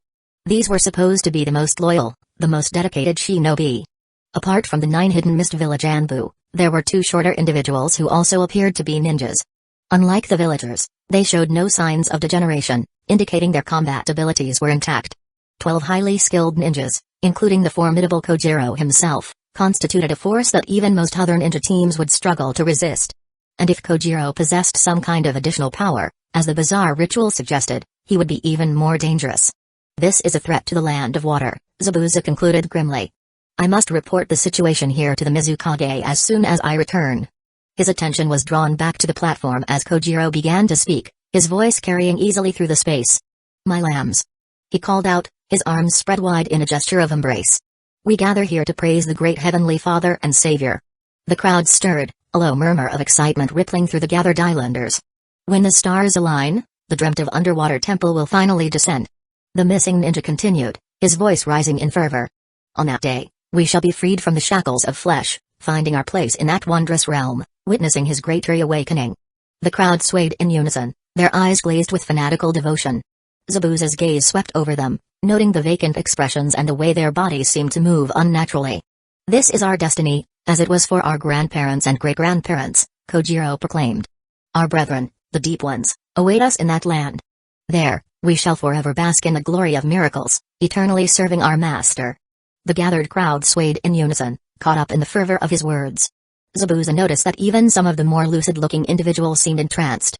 A cultist near the front called out. Just like Brother Akira. He's so much happier now, so much closer to our Lord. Kojiro nodded approvingly at the cultist's words. Indeed. Our numbers are endless, our power unimaginable. All who oppose the great Cthulhu shall be torn to pieces. The crowd's fervor reached a fever pitch as Kojiro led them in a chant. Praise Dagon. Praise Cthulhu. Long live Cthulhu. He raised his hands, and the crowd fell silent. With a gesture, he motioned to someone off stage. In his eternal house at Erlaya, the dead Cthulhu waits dreaming, he intoned solemnly. 2 figures were roughly dragged onto the platform, their hands bound tightly behind their backs. Zabuza leaned forward, straining to see who they were. He was a bit shocked as he recognized them both, the owner of the tavern across from the Land of Waves, and the drunken bridge builder, Tazuna. The tavern owner looked like he'd given up, his head bowed and shoulders slumped. Tazuna, on the other hand, was struggling against the ropes. No. No, you can't do this. Tazuna shouted, his voice hoarse with fear. I didn't mean to say anything. I was drunk, I didn't know what I was saying. One of the cultists struck him across the face, shutting him up. The tavern owner remained quiet, but his eyes darted frantically around the room, searching for any chance of escape. Kojiro turned to face the prisoners, a benevolent smile on his face. My lambs, he said softly, why do you resist? Don't you see the glory that awaits us all? He then approached the prisoners, his voice taking on a mock soothing tone. Don't be afraid. You're about to receive a great gift. Tazuna spat at Kojiro's feet. Gift? You call that abomination a gift? I'd rather die. The crowd grumbled angrily. 2 cultists stepped forward, roughly grabbing him. The bridge builder cried out as they twisted his arms. The tavern owner, seeing the other prisoners' treatment, finally broke his silence. Please, he begged. I have a family. Children. Don't do this. Kojiro's laugh was cold and devoid of mercy. Your family will join you soon enough. They'll know the joy of serving our Lord too. The tavern owner raised his head, meeting his gaze. I never wanted this, he whispered. I just wanted to run my tavern in peace. Peace? The missing ninja laughed again. What is the peace of a simple tavern compared to the eternal bliss that awaits us in the depths? You'll understand soon enough. He turned to address the crowd once more. Behold, my brothers and sisters. These two have strayed from the path, but tonight, they shall be redeemed. The islanders got excited again, murmuring and swaying. Brother Akira, Kojiro called out, come show our lost friends how great it feels to change. Someone stepped out of the crowd. It was the man who'd been changed earlier, Akira. But now, instead of the scared human he'd been, Akira moved silently, his fish-like eyes locked on the two prisoners. SC? Akira gurgled, his voice a wet, inhuman sound. No more doubt. No more fear. Only joy. Only Cthulhu. Tazuna struggled harder as Akira came closer. No. Get away from me, you monster. But it was no use. Two cultists held him still as Akira reached out with webbed hands. Embrace. The change. Akira burbled. Chapter 48, The Demon's Hunt. The Crown's Embrace. One Zabuza watched from the shadows as Akira, his eyes now more fish than human, reached out towards Tazuna and the tavern owner with webbed hands. Just as his fingers were about to touch Tazuna's face, Kojiro spoke sharply. Stop. Akira froze, his hand inches from Tazuna's face. The bridge builder let out a shaky breath, relief and dread mixing in his eyes. The missing ninja stepped forward, grinning like a cat that caught a mouse. Not yet, brother Akira. Our lambs here don't get what we're offering them. He turned to the crowd, spreading his arms wide like he was on stage. Brothers and sisters, these two have lost their way. But before we bring them back, let's remind them what they're leaving behind. Then, he looked at the trembling tavern owner. You mentioned your family earlier, didn't you? Your children? The tavern owner nodded, a tiny spark of hope flickering in his eyes. Why yes.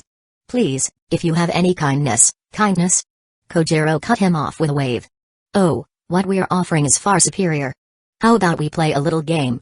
A chance for freedom, if you will. The tavern owner's eyes got big. Free?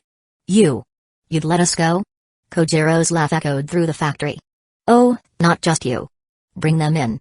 A side door creaked open, and two cultists came in, dragging a woman and two children, a boy and a girl.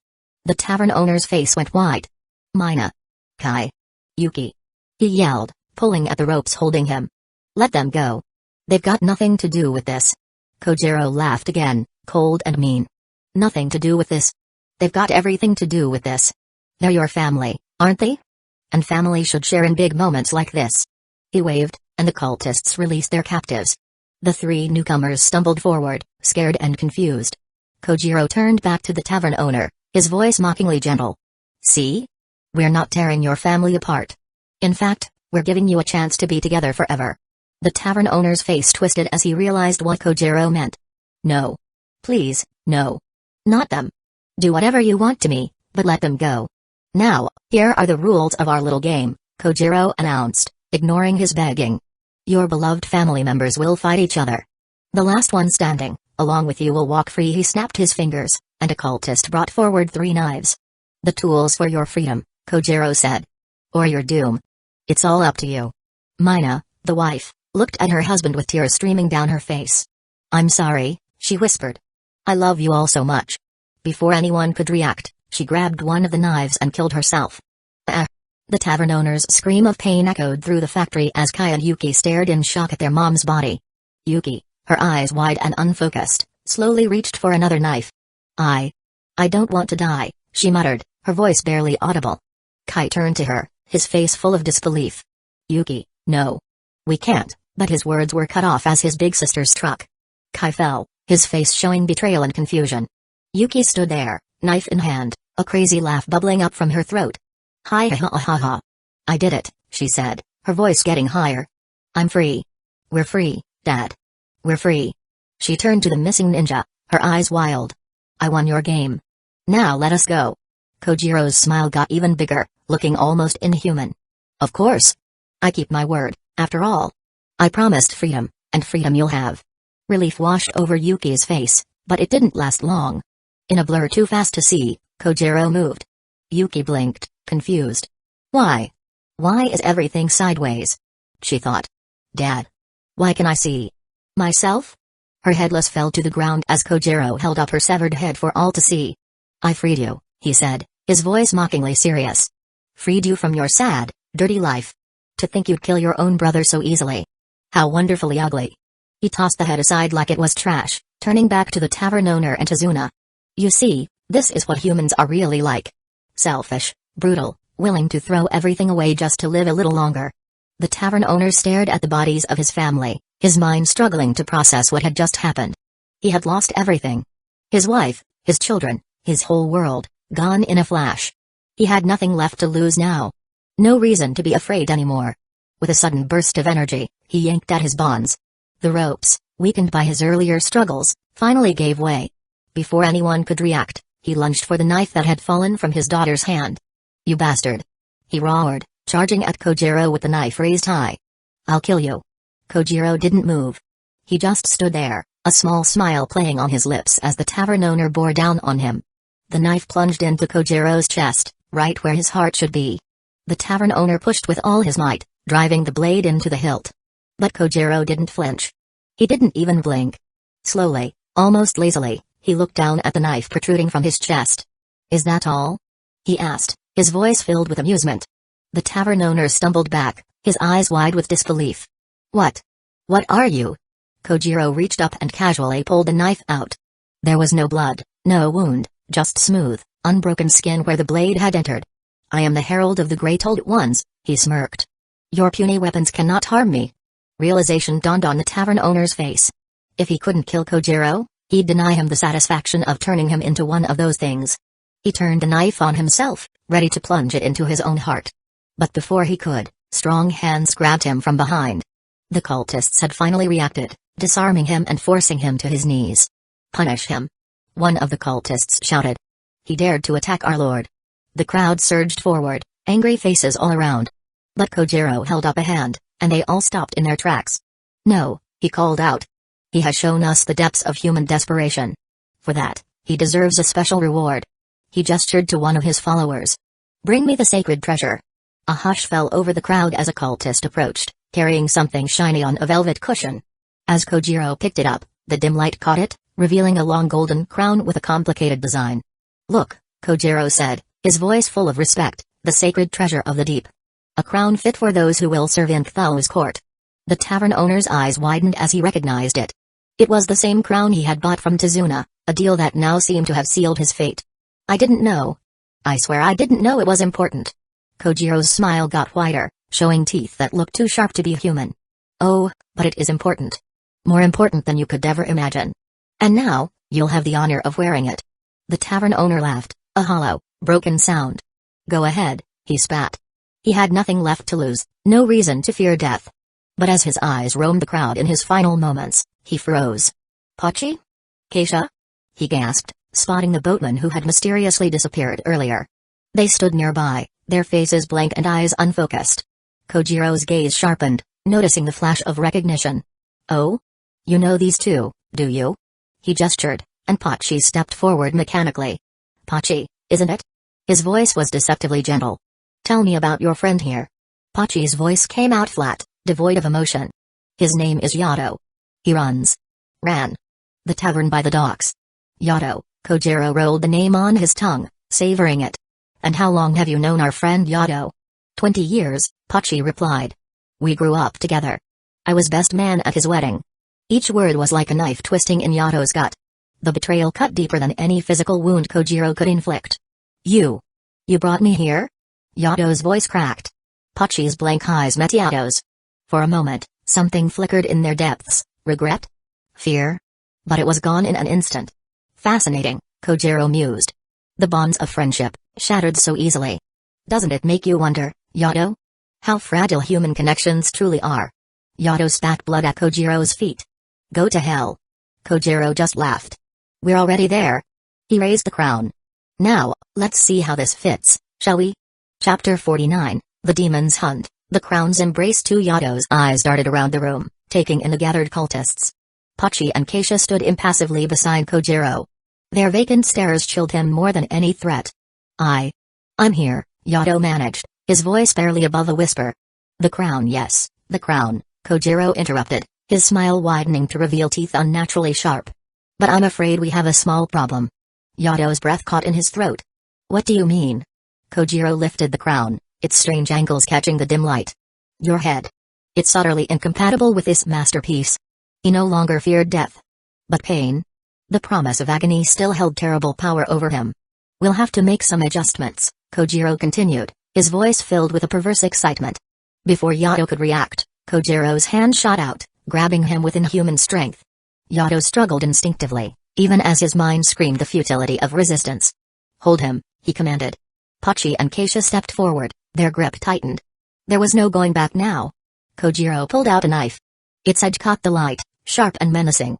"Now," he whispered, almost tenderly, "let's make you fit for your crown, Yato." Yato's screams filled the factory. Kojiro cut into him, removing bits of flesh and bone with cold efficiency. "You should be honored," he said conversationally, as if discussing the weather rather than mutilating a man. "Few are chosen for such intimate communion with the great old ones." The knife scraped against bone.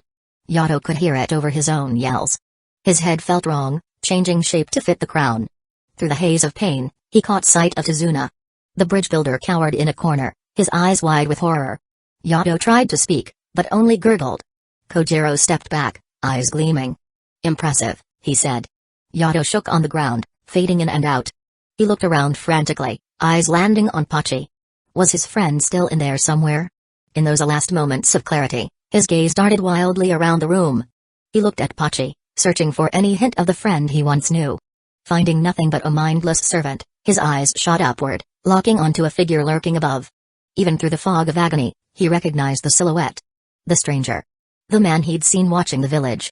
His last hope for what? Revenge? Salvation for others?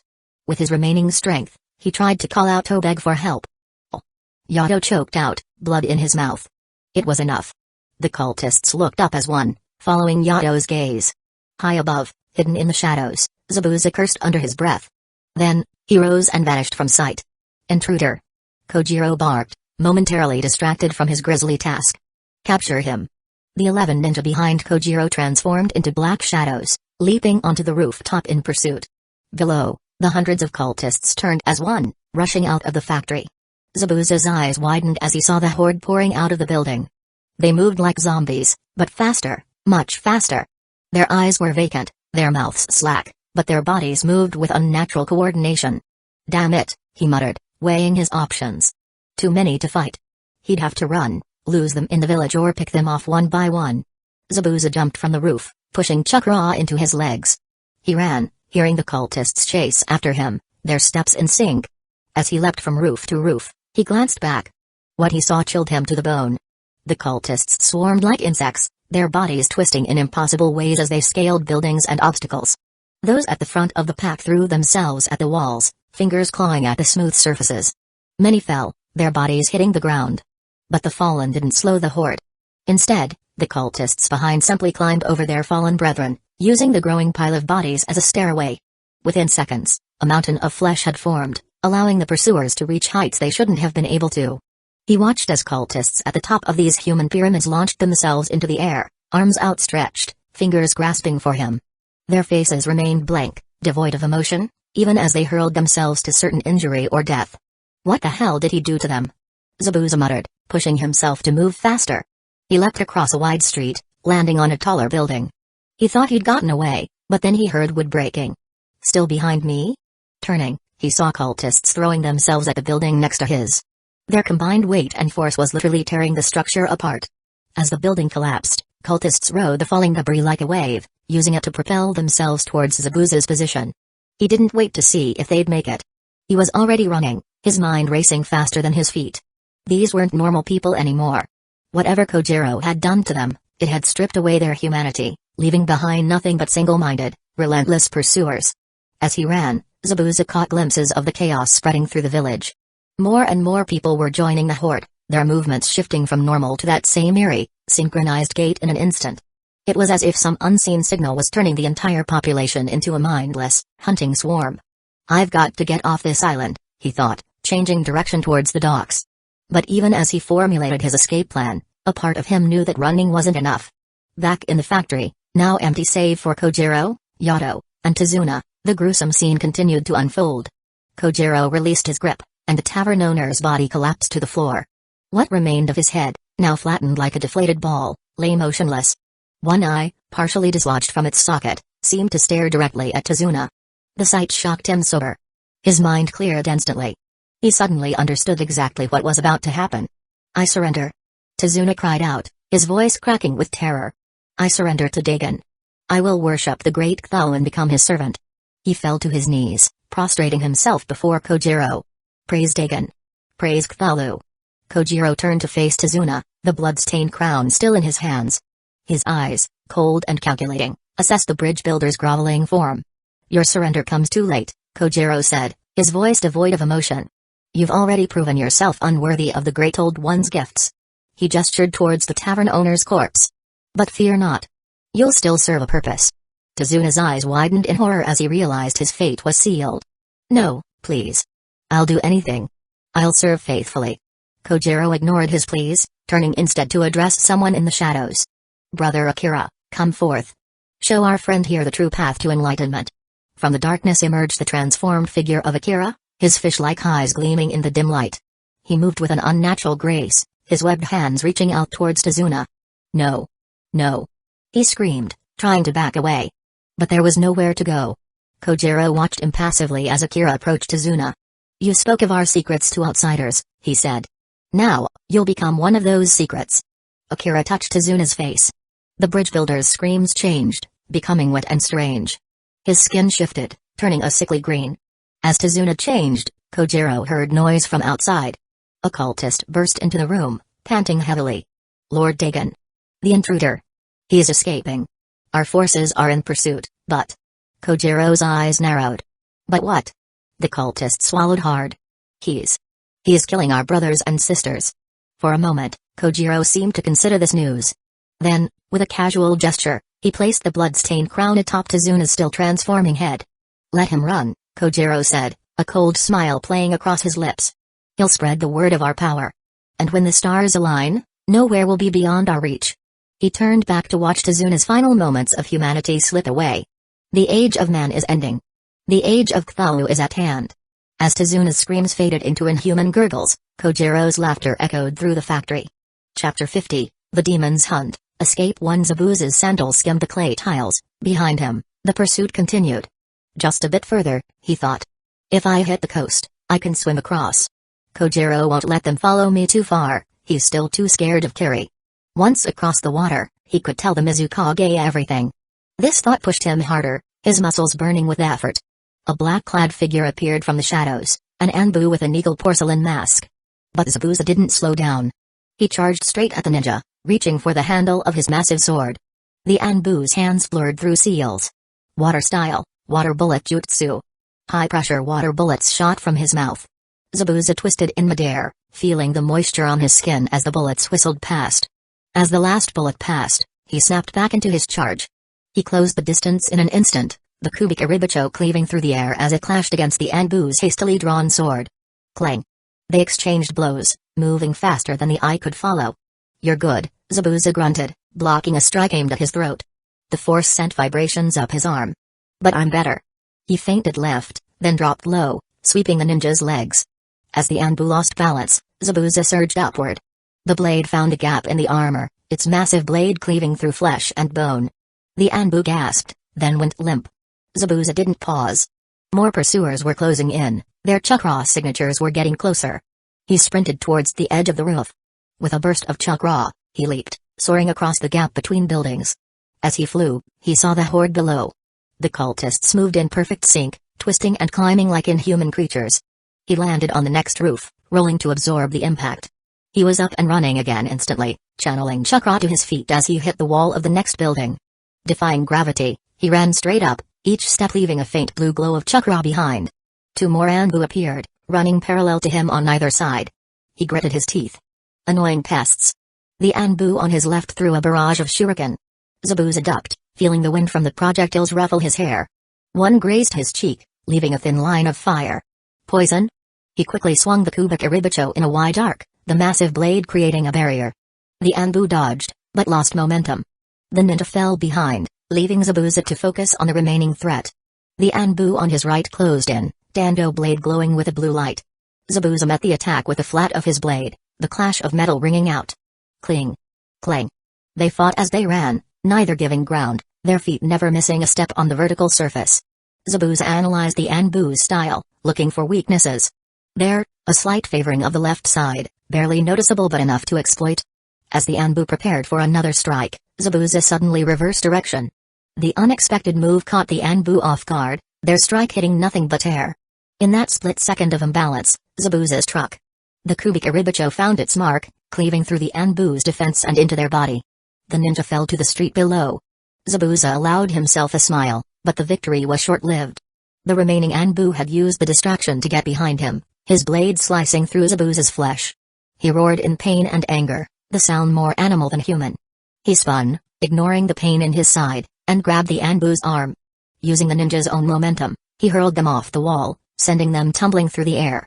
As the Anbu fell, Zabuza's hands blurred through seals, drawing on the moisture in the air and his own sweat.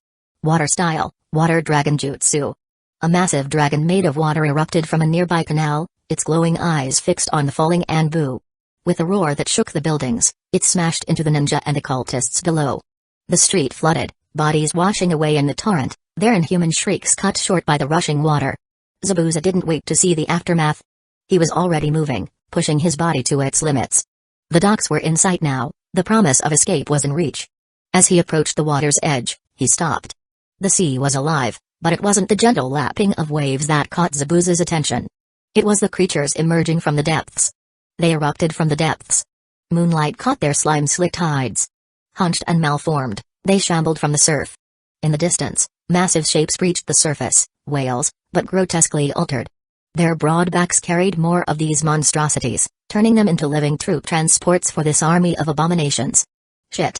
He'd seen horrors in his years as a shinobi, but the sight of countless deep ones swarming the shore made him uncomfortable. The creature's webbed hand reached for him, jolting Zabuza into action. His body responded before his mind could process, years of training kicking in as he dodged their claws. Chakra surged through Zabuza's pathways as his fingers channeled power for the jutsu. Water clone jutsu. He growled, his voice rough with exertion. In an instant, 3 perfect copies of Zabuza materialized from the seawater. They formed a semicircle between Zabuza and the advancing monsters. The deep ones attacked with a speed and coordination that shouldn't have been possible for their misshapen bodies. Zabuza and his clones met the charge, their blades glinting in the pale moonlight as they clashed with the horde. Metal rang against chitinous armor, disrupted by the wet sounds of torn flesh and shattered bone. But the deep one's cries were wrong, inhuman shrieks that vibrated through his skull and set his teeth on edge, their alien frequencies making his very marrow ache. Zabuza's blade found its mark again and again, but where blood should have flowed, only it caroused. The creatures lurched on, heedless of wounds that would fell any mortal foe. A deep one with a gaping chest wound simply swayed back to its feet, gnashing its teeth, row upon row of needle-sharp fangs, and rejoining the fray. As his clones bought him precious seconds, he quickly analyzed the situation with the cold logic of a trained killer. He couldn't win this fight, not against these numbers. His only hope was to break through their lines and make for the open water. With a grunt, he formed another set of seals, pushing his chakra to its limits. Water-style, water dragon jutsu. The sea behind him roared to life, forming into a massive, serpentine shape that dwarfed his previous creation. The water dragon crashed into the horde of deep ones, scattering them like bowling pins, their inhuman bodies crushed by the force of the impact. Zabuza seized his chance. He dashed forward, using the confusion to slip between the stunned creatures. His feet barely touched the ground as he ran, each step precisely placed to avoid the grasping hands and snapping jaws of the fallen deep ones. But for every deep one he dodged, 2 more seemed to take its place. His nostrils flared at the stench, rotting fish and something far fouler. All around him, glistening limbs reached out, webbed fingers grasping for purchase on his flesh. A harpoon whistled past Zabuza's ear. He twisted, but not fast enough to avoid the barb entirely. Warm blood trickled down his jaw. Then pain exploded across his back as claws raked his flesh. He felt the familiar warmth of blood soaking through the tattered remains of his shirt. The horde pressed in, their breath hot on his neck. Without hesitation, Zabuza's hands blurred through seals, moving faster than they ever had before. He took a deep breath, feeling the chakra build within him to near bursting levels. Water-style, great waterfall jutsu. The ocean itself seemed to rise up at his command. A massive wall of water, easily 50 feet high, formed behind him. For a moment, it hung there, suspended. Then, with a roar that drowned out even the screeches of the deep ones, it crashed down onto the beach. The water struck with devastating force, sweeping away everything in its path. Deep ones were tossed like driftwood, their bodies smashing against rocks and buildings. Zabuza surrendered himself to the current, using the wave's power to carry him down the coast. Debris battered his already roughed-up body, but he clung to consciousness, one hand firmly gripping the handle of his beloved sword. As the waters receded, he found himself sprawled on jagged rocks, coughing and sputtering. Every movement sent daggers of pain through his muscles, but he forced himself upright, scanning the altered shoreline. The beach lay bare, strewn with the broken forms of deep ones. They should be dead. Chapter 51, The Demon's Hunt. Escape to Zabuza's hope was short-lived. His muscles tightened as he looked at the beach. The calm shore was now crawling with strange creatures coming out of the dark water. These creatures with their scaly skin kept coming in bigger and bigger numbers. Something big caught his eye far out in the water. It was huge, even bigger than the whale-like things carrying the deep ones. A giant head rose up, with eyes as big as houses. His breath stopped for a second. A summon? His chest was moving fast, and he was almost out of chakra. But he was a ninja, trained to fight even when things looked bad. He held his big sword tighter, its weight making him feel a bit better. The crowd of monsters rushed forward like a big wave of twisted bodies and bulging eyes. Zabuza ran to meet them. As the first bunch reached him, he turned on his heel, swinging his sword in a big circle. Shunk. Splat. The sword hit with a nasty crunch, cutting through 3 of them at once. Green blood sprayed on his face as the creatures fell, still moving a bit. Without stopping, he turned the sword around and stabbed backward, hitting another one that tried to sneak up on him. A webbed hand swiped at his face. He ducked, feeling the wind as claws just missed his head. Too slow, fish face. He hit back with an upward slash, cutting the deep one in half from bottom to top. As it fell apart, 2 more came at him. He stepped to the side of a jumping attack, bringing his sword down on the creature's outstretched arm. The arm flew off, green blood shooting from the stump. Screech. Its scream was cut short as Zabuza's next swing took off its head. His sword moved through the air, leaving cut-up bodies behind it. Cut-off arms and misshapen heads were all over the beach, but for every monster that fell, 3 more took its place. A bunch of spears flew through the air. He dropped to one knee, the spears flying over his head and hitting the creatures behind him. In one smooth move, he stood up and spun, his sword knocking a second bunch of spears back into the crowd. Thunk. Thunk. Thunk. The spears found their marks, eliciting inhuman shrieks from the impaled creatures. The huge thing in the water didn't move, its big eyes fixed on the fight. Zabuza kept looking between the giant and the coming horde. Why wasn't it joining in? What's it waiting for? A sharp pain in his leg brought his attention back to the fight.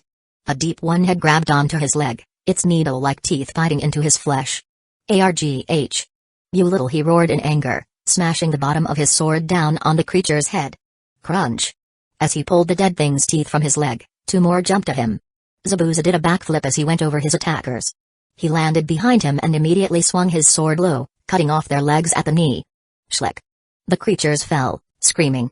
He shot them up with quick, precise stabs to their weird skulls. But he didn't get a break. The horde pressed in. His arms hurt from tiredness, each swing of his big sword now taking all his willpower. Sweat and blood stung his eyes as he kept fighting, his famous sword moves now just desperate swings and blocks. A big deep one charged, pushing smaller creatures out of its way. This one was different, its hands were grotesquely enlarged, the flesh hardened into shield-like protrusions. Zabuza met its charge head-on, putting chakra into his blade. The sword glowed blue as it arced towards the monster's thick skin. Clang. The sound of metal striking something far harder than flesh rang out. His eyes widened as his blade met the creature's shield hand. What the hell are you? He growled through gritted teeth. The deep one's only response was a growl, its bulbous eyes fixed on him. It pushed back, its other hand swinging around in a vicious arc. Zabuza ducked under the blow, feeling the wind of its passage ruffle his hair. He disengaged, leaping back to reassess. His keen eyes noticed a hairline crack in his beloved cubic iribicho where it had struck the creature's shield hand. TCH. You cracked my blade, he snarled. Now I'm really pissed. The monster charged again, both shield hands raised. He couldn't match its strength, and his blade was compromised. But he wasn't called the Demon of the Hidden Mist for nothing. As the deep one closed in, Zabuza suddenly dropped low, sliding between its legs. Then, he spun, channeling chakra into his arms. His damaged blade was aimed not at the creature's shielded front, but at its unprotected back. Crack. Squelch. The cubic iribicho bit deep, but the earlier damage took its toll. As the blade cleaved through the deep one's tough hide, a good foot of the sword's tip snapped off, embedding itself in the creature's spine. The monster fell, green ichor pooling beneath it. Zabuza stood over it, panting, his once mighty blade now jagged and broken. Looks like we're both a little worse for wear, he muttered, eyeing his damaged sword. That's when he saw it, a behemoth deep one, easily twice the size of the big deep one, lumbering towards him. Its hide was a patchwork of scars and strange, pulsating growths. In one massive hand, it dragged an anchor that looked like it belonged on a galleon. Zabuza's lips curled into a grim smile. "Well, big guy, let's see what you've got." He charged forward, his broken blade raised high. The behemoth roared, swinging its massive anchor in a wide arc. "Come on, you overgrown fish stick," Zabuza taunted, ducking under the swing. He closed the distance, putting more chakra into his blade. For a moment, they were locked in a contest of strength, his arms shaking as he pushed against the creature's weight. With one last push, he let out a loud yell and shoved forward. Crack! His blade cut through the deep one's tough skin, splitting it from shoulder to hip. Squelch! But as the two halves of the monster fell away, he realized he'd made a mistake. His blade was stuck in the creature's thick bones. He pulled hard, but it wouldn't come loose. "No, no, no," Zabuza muttered, his eyes widening in panic. A clawed hand scratched across his back, making him hiss in pain. Zabuza let go of his sword and spun, ramming his elbow into his attacker's face. Crack! Now without his kubikiribacho, he grabbed for his kunai. The smaller blade felt tiny compared to his big sword, but it was all he had. He stabbed and slashed, green blood covering his arms up to his elbows. The kunai found the eye socket of a jumping creature. Zabuza pushed with all his strength, feeling the blade sink into the bone. But as he tried to pull it out, he found it was stuck, just like his sword. "TSK, what a day," he grunted. "Can't a shinobi catch a break?" A heavy hit to his side sent him stumbling forward. He turned the stumble into a roll, barely avoiding the snapping teeth of another deep one. As he got to his feet, he found himself surrounded, with no weapon and almost no energy left. But Zabuza wasn't helpless. He'd killed his first man with his bare hands before he was even a proper ninja. Now, he put what little chakra he had left into his arms and legs, making himself stronger. A deep one charged. He stepped to the side at the last second, grabbing the creature's arm and using its speed to throw it into its friends. "You want some too?" he growled at the next attacker. Another swiped at him with its claws out. He caught the arm mid-swing, twisting until he heard a pop as the shoulder came out of its socket. Pop! His fist smashed in the skull of one of them, while a chakra-boosted kick sent another flying into its buddies. Zabuza fought like a wild animal, his hands and feet dealing death with every hit. But even as he fought, he knew he couldn't win. A tentacle, as thick as a tree trunk and covered in suckers, swept across the beach. Zabuza jumped, pulling his legs up to his chest as the tentacle passed just below him. He landed hard, immediately rolling to avoid a shower of poison spines shot from the bloated bodies of nearby the deep ones. Whoosh! Thwip! Thwip! Getting up to one knee, Zabuza's hands quickly made a series of signs. With nearly the last bit of his chakra, he shouted, "Water style, water prison jutsu." A ball of water appeared around him, pushing back the nearest creatures. The sudden silence was weird after all the noise of the fight. He knew the jutsu wouldn't last long, but it gave him a few precious seconds to catch his breath and look at his situation. "This is bad." He shook his head, trying to focus. "I need a plan. Fast." The beach was lost. The sea was lost. There was nowhere to run. Chapter 52, The Demon's Hunt, Escape 3. As the water prison started to fail, Zabuza gritted his teeth. He had no choice but to fight. With a burst of strength born from desperation, he broke the jutsu, sending a wave of water that knocked back the closest creatures. Whoosh! Splash! A deep one lunged at him, mouth wide open. He stepped inside its reach, driving the heel of his hand up into its chin hard enough to snap its head back. Crack! "Not today," he snarled. As it fell, he grabbed its arm, using the dead body as a shield against attacks from its friends. The wet slap of claws against dead flesh filled the air. He threw away the mangled body, only to find himself face to face with another one twice his size. It swung a massive, club-like arm at his head. He ducked under the blow, feeling the wind of its passing ruffle his hair. Whoosh! He hit back with a series of quick strikes to the creature's middle, each blow strong enough to burst internal organs. Thud! Thud! Thud! The monster stumbled back, green blood leaking from its mouth. Zabuza pressed his advantage, jumping up to drive his knee into its face. As it fell, he grabbed its head and twisted sharply, hearing the crack of its neck breaking. Snap! But even as that threat fell, more took its place. His arms and legs felt like they were made of lead, each movement taking all his effort. A deep one's claw found his shoulder, tearing a big gash. Another latched onto his leg, its teeth sinking deep into his calf. "Argh!" he roared in defiance. "You want a piece of me? Come and get it." He brought his elbow down on the skull of the one biting his leg, feeling bone give way under the blow.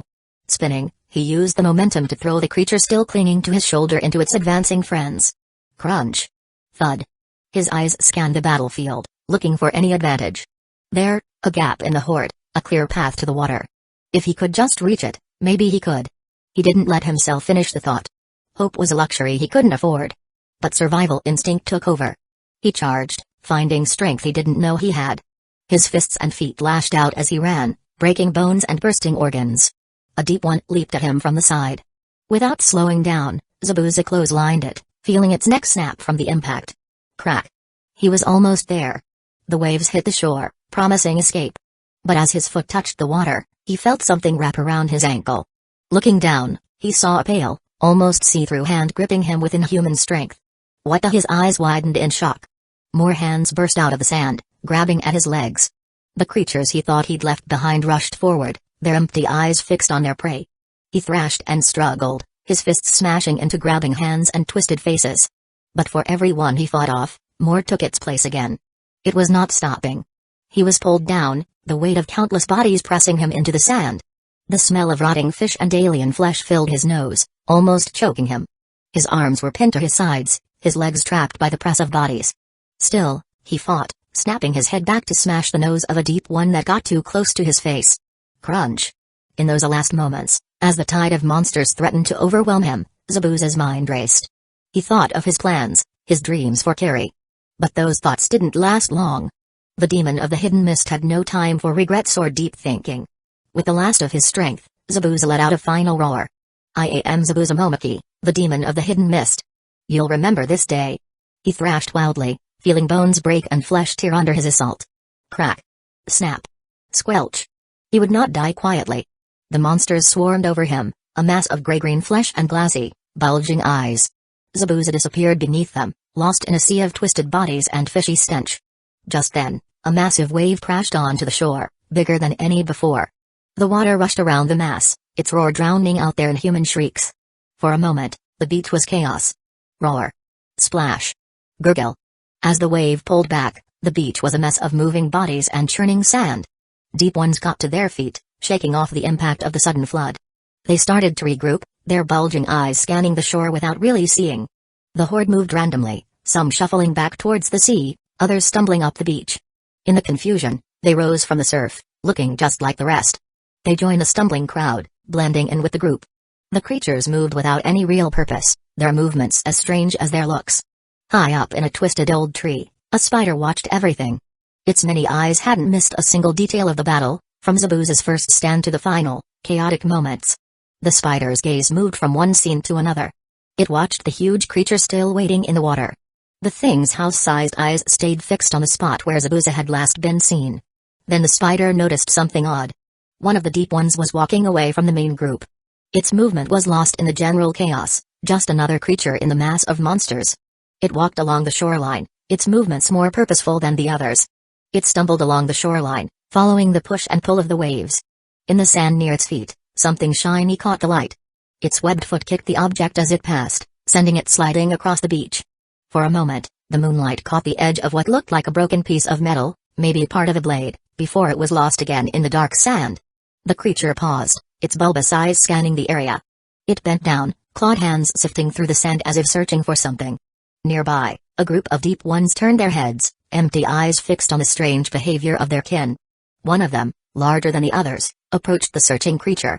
It leaned in close, its face mere inches from the other. For a moment, they stared at each other. HRRK. Not. Right. The larger one growled. Suddenly, its head snapped towards the forest. Without another sound, it lumbered away from the shore. The searching deep one watched it go, then resumed its hunt through the sand. The spider noticed a fresh cut across its shoulder, still oozing a mix of red and green blood. Then, its attention was pulled away by movement at the edge of the forest. There, barely visible in the darkness, stood a child no more than 4 years old. His small hands were stretched out in front of him, little wisps of frost curling around his fingers. He was facing off against a lone creature that had wandered too far from its friends into the woods. The spider's gaze flicked from the boy to the deep ones on the beach, then to the massive thing in the water. The huge creature's eyes slowly turned towards the spider's perch. For a heartbeat that seemed to last forever, the spider found itself the focus of that alien gaze. Suddenly, the spider twitched. Its legs moved jerkily, like it wasn't sure how to use them anymore. It scurried along the branch, its movements no longer smooth and purposeful, but erratic and confused. It started to spin a web, unaware of the story it had briefly been part of. The massive creature in the water blinked its house-sized eyes, as if confused. Where it had sensed something other. A moment ago, now it saw only a normal spider, unremarkable and small. With a slow movement, the behemoth began to sink back into the depths, disappearing beneath the dark waves without a sound.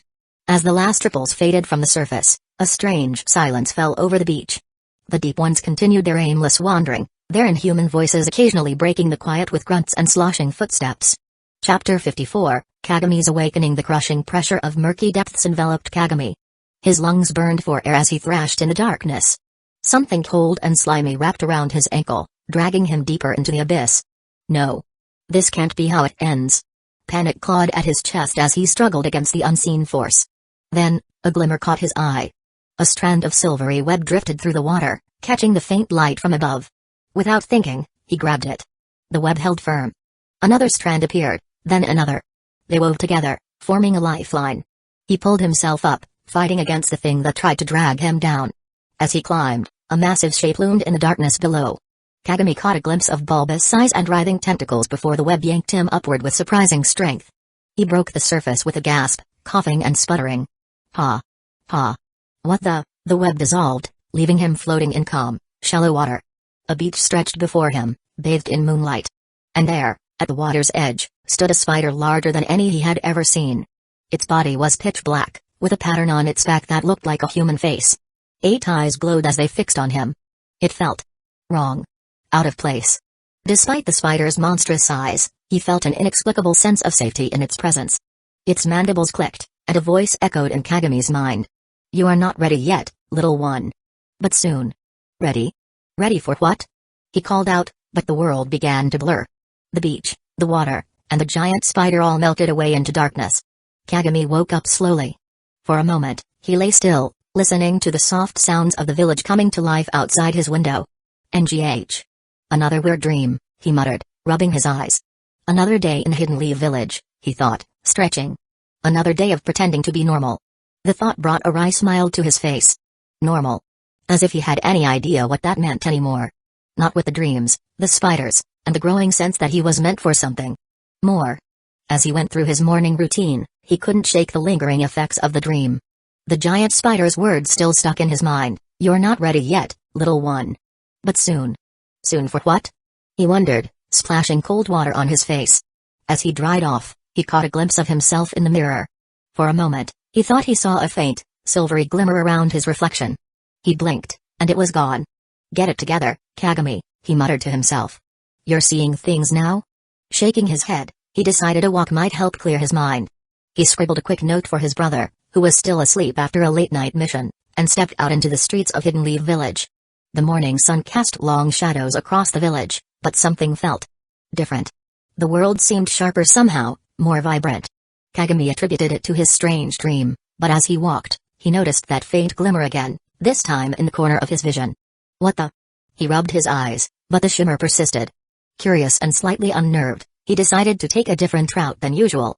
His feet carried him towards the market district, but he soon found himself turning down narrower alleys, the buildings growing shabbier with each turn. Before he knew it, he was in the area locals called the Hollow, Hidden Leaf Village's poorest district. He'd passed through here before, but today, something was different.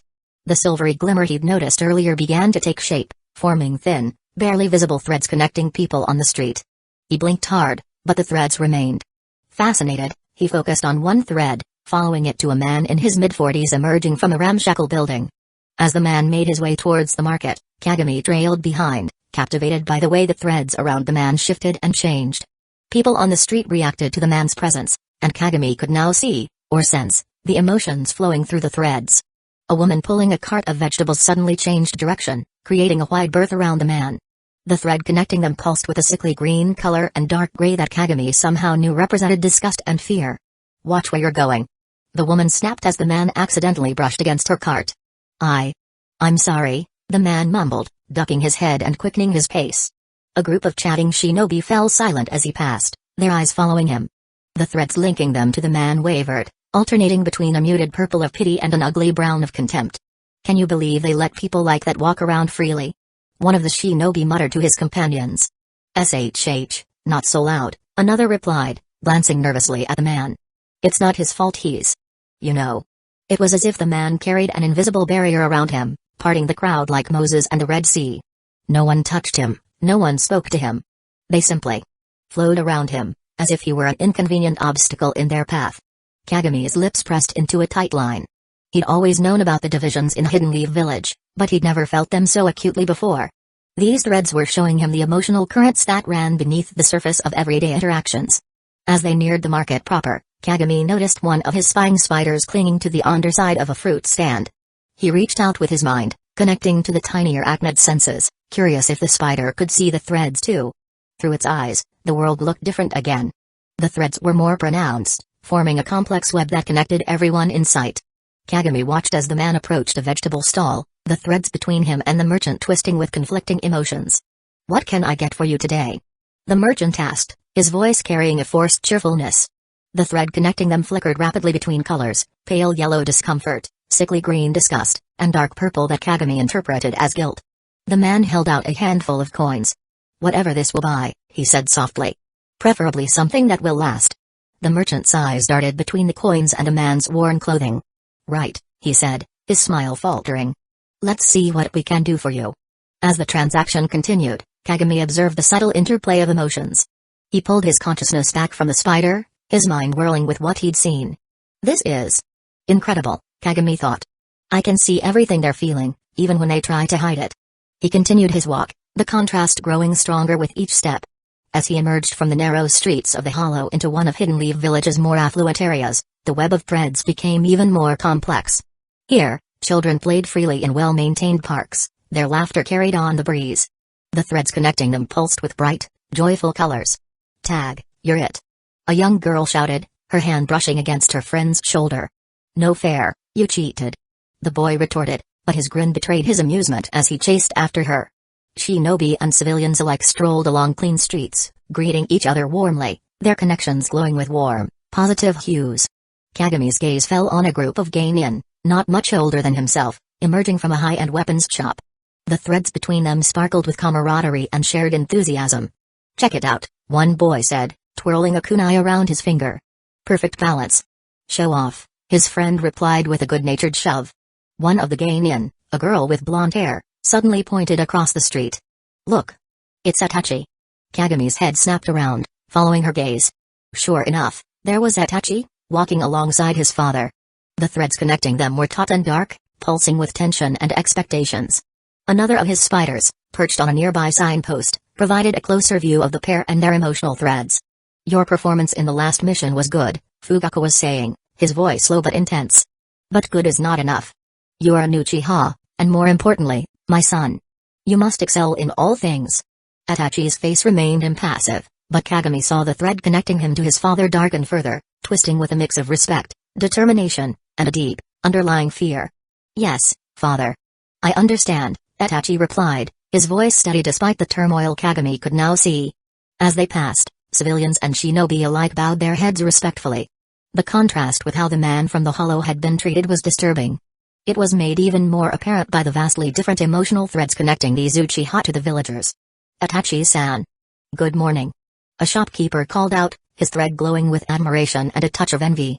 Itachi nodded politely but said nothing, the weight of his father's expectations visibly heavy on his shoulders. Kagame pulled back from the spider's perspective. The village he'd grown up in suddenly seemed alien. The will of fire burned brightly for some, while others were left to shiver in the shadows. As he turned to head home, he couldn't shake the feeling that he was seeing Hidden Leaf Village, truly seeing it, for the first time. These threads, this new perception. Was this what the spider in his dream had meant? Was this the beginning of being ready? He glanced up at the sky, realizing with a start that the sun was already beginning to set.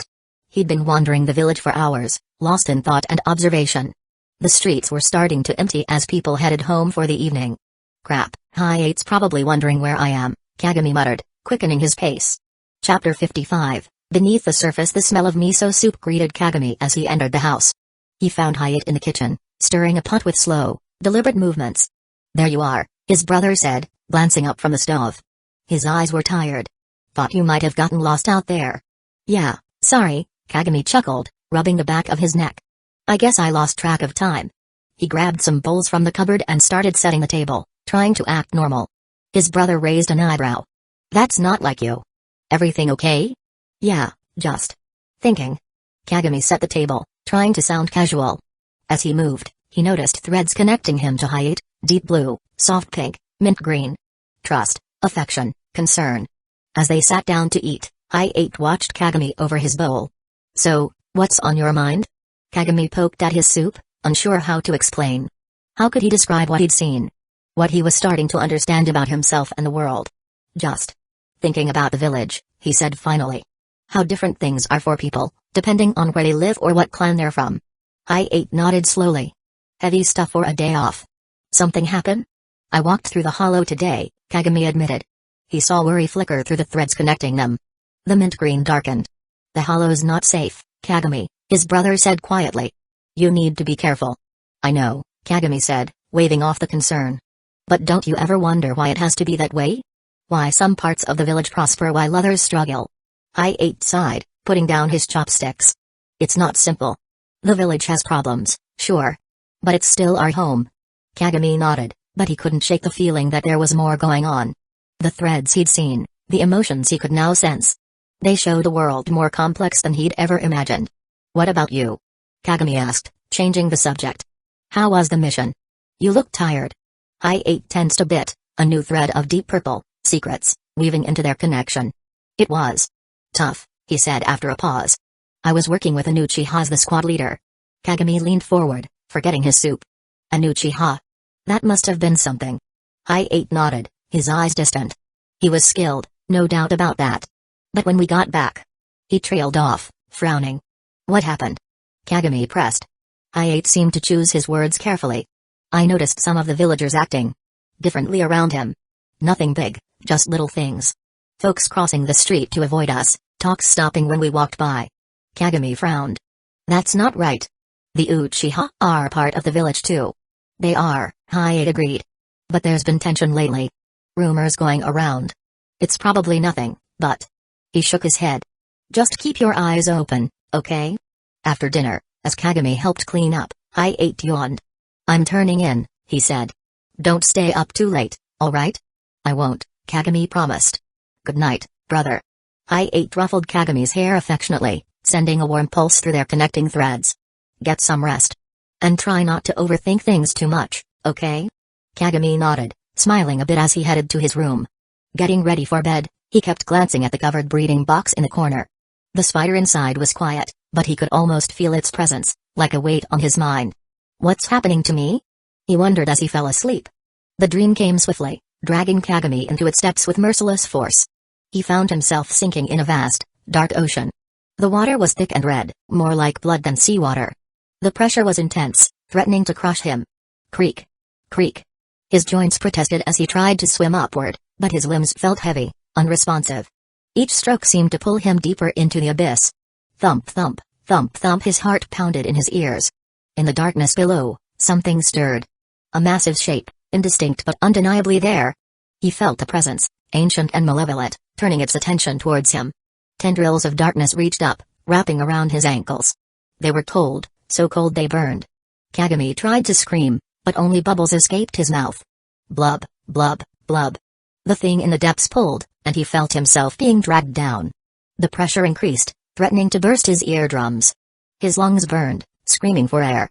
Just as he thought all was lost, a glimmer caught his eye. The same strand of silvery web drifted through the water, catching the faint light from above. Without thinking, Kagami grabbed it again. He pulled himself up, fighting against the thing that tried to drag him down. The tendrils tightened their grip, refusing to let go. For a moment, he was suspended between two forces, the web pulling him up, the darkness dragging him down. He felt as if he might be torn apart. With a final, desperate surge of strength, Kagami kicked free of the tendrils. The web yanked him upward with incredible force, the sudden acceleration making his ears pop. Whoosh! He broke the surface with a gasp, coughing and sputtering. The taste of copper lingered on his tongue, making him gag. Before him stood the same giant spider, its human-like face more agitated than ever. You are not ready, it said.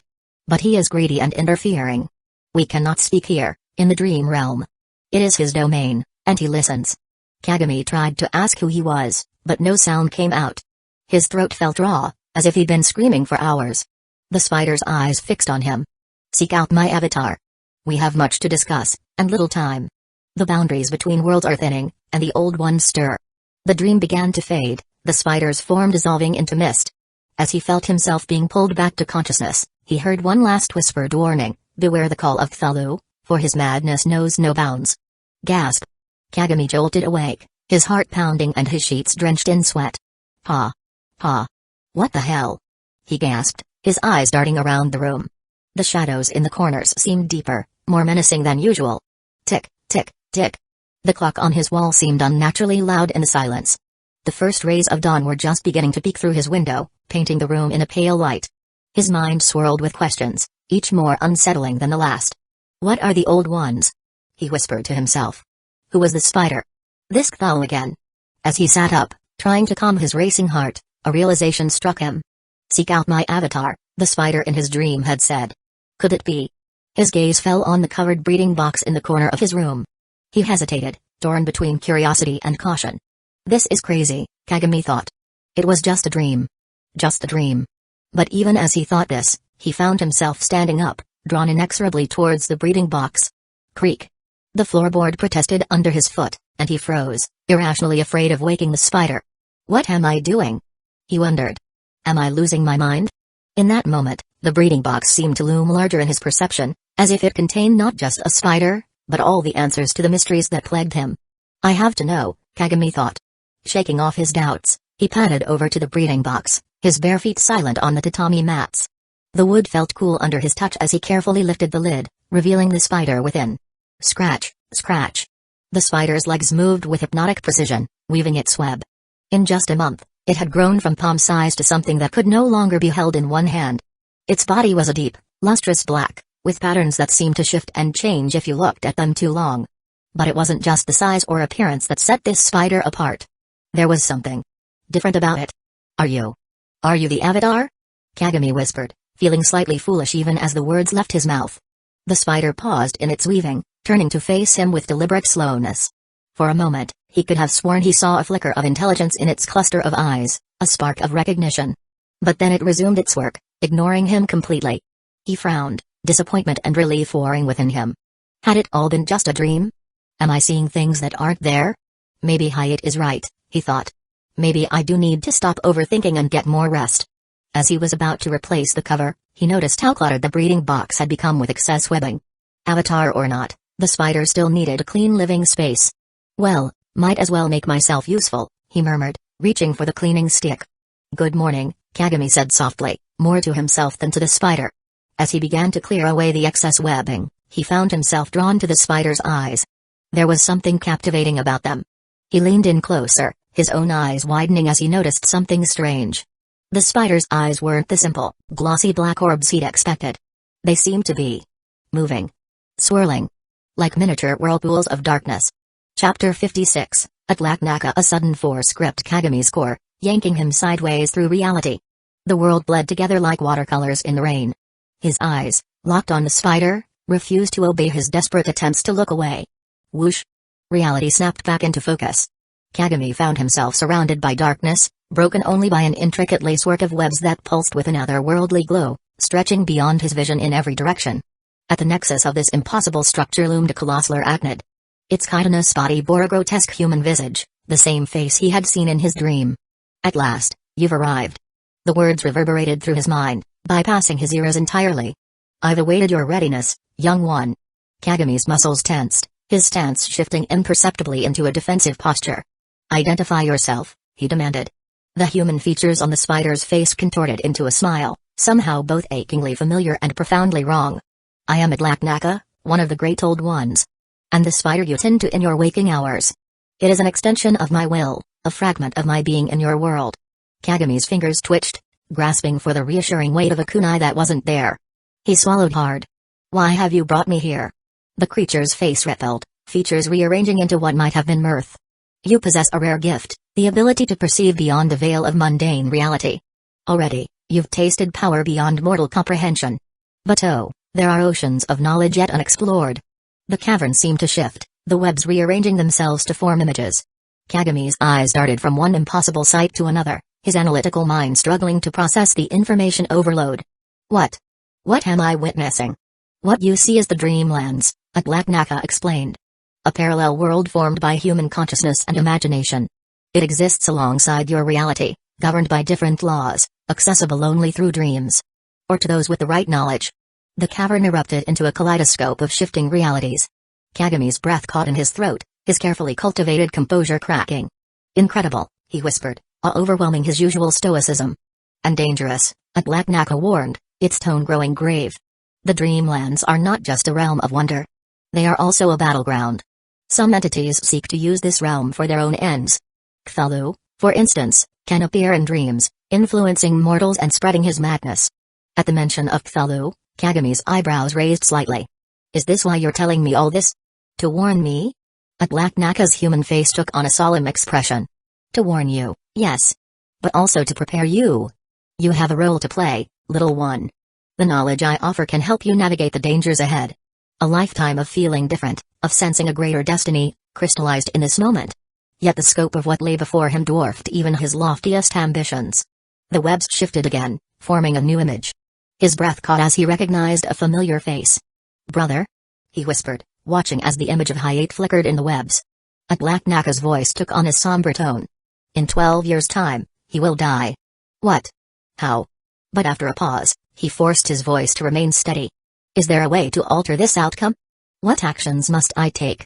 Something ancient and unknowable flickered in the depths of the Great Old One's gaze. The future is not set in stone, little one. But to change it, one must have power. Knowledge. The ability to see and manipulate the threads of fate. Kagami nodded slowly, his expression thoughtful. And you?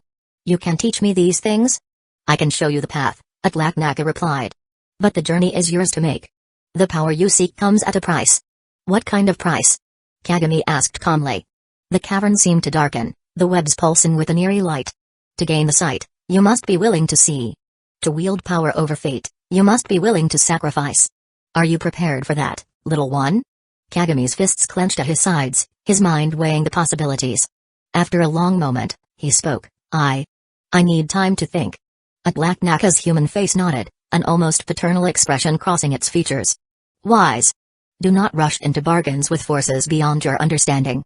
For now, keep nurturing my avatar in your world, it continued. It will serve as a conduit for knowledge and power. But know this, the offer remains open. When you are ready, you need only reach out through my avatar. The cavern began to blur, the webs unraveling around them. Kagami felt the pulling sensation again, this time drawing him back to his own world. Remember, little one, Black Naka's voice echoed as the vision faded. The line between dream and reality is thinner than most believe. Tread carefully. Wait, the word had barely left Kagami's lips before reality began to unravel around him. Kagami blinked, disoriented. He stood before the spider's breeding box in his room again. He hummed, a thoughtful expression on his face. Time flows differently there. Useful to know. His fingers traced the edge of the breeding box, his mind replaying the encounter. The power Black Naka offered was tempting, but he knew better than to rush into deals with entities he didn't fully understand. You're quite the interesting little creature, aren't you? He murmured to the spider, which had resumed its normal movements. He splashed cold water on his face, trying to shake off the lingering sensations of the vision. The mirror reflected a face he barely recognized, young and unremarkable, yet marked by an intensity in his eyes that hadn't been there before. Eyes that had seen things no one else in the village could even imagine. As he dressed, a wry smile played on his lips. If brother knew what was really in there.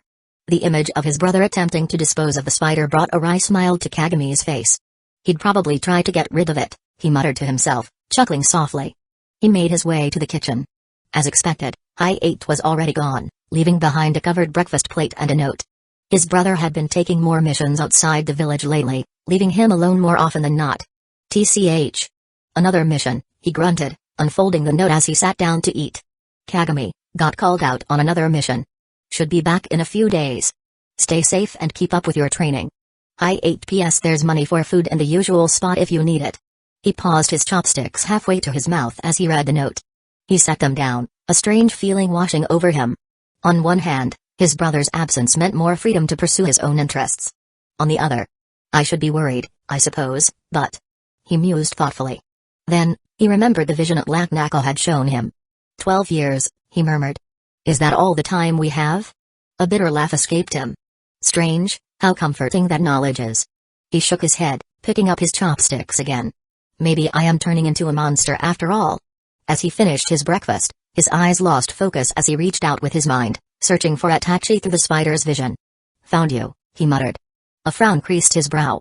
The connection to the spider pulsed with more clarity, and there, almost invisible, a gossamer strand linked his consciousness to the creature's. This power. It's not mine.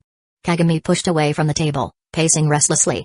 His fingers raked through his hair as his mind grappled with the implications. These abilities. They're not mine. They're from Atlagnaka. He stopped in front of the window, staring out at the village without really seeing it. Part of him felt let down. He had hoped these powers were innately his. But another part. The source is irrelevant. What matters is how I wield it. He addressed the empty room. He then approached the breeding box. His fingers hovered over the glass. Show me your secrets, little one. We have much to accomplish. As his fingers touched the cool surface, he felt a faint vibration. The spider inside twitched, its legs moving in a complex pattern. For a heartbeat, the glass surface rippled, revealing a glimpse of the endless, web-shrouded shinobi world. He smiled as he surveyed his room. Indeed, what a promising morning this is. The spider in the box tapped its leg once, as if in agreement. Tap. Kagami's smile widened. Oh yes, this was going to be interesting indeed.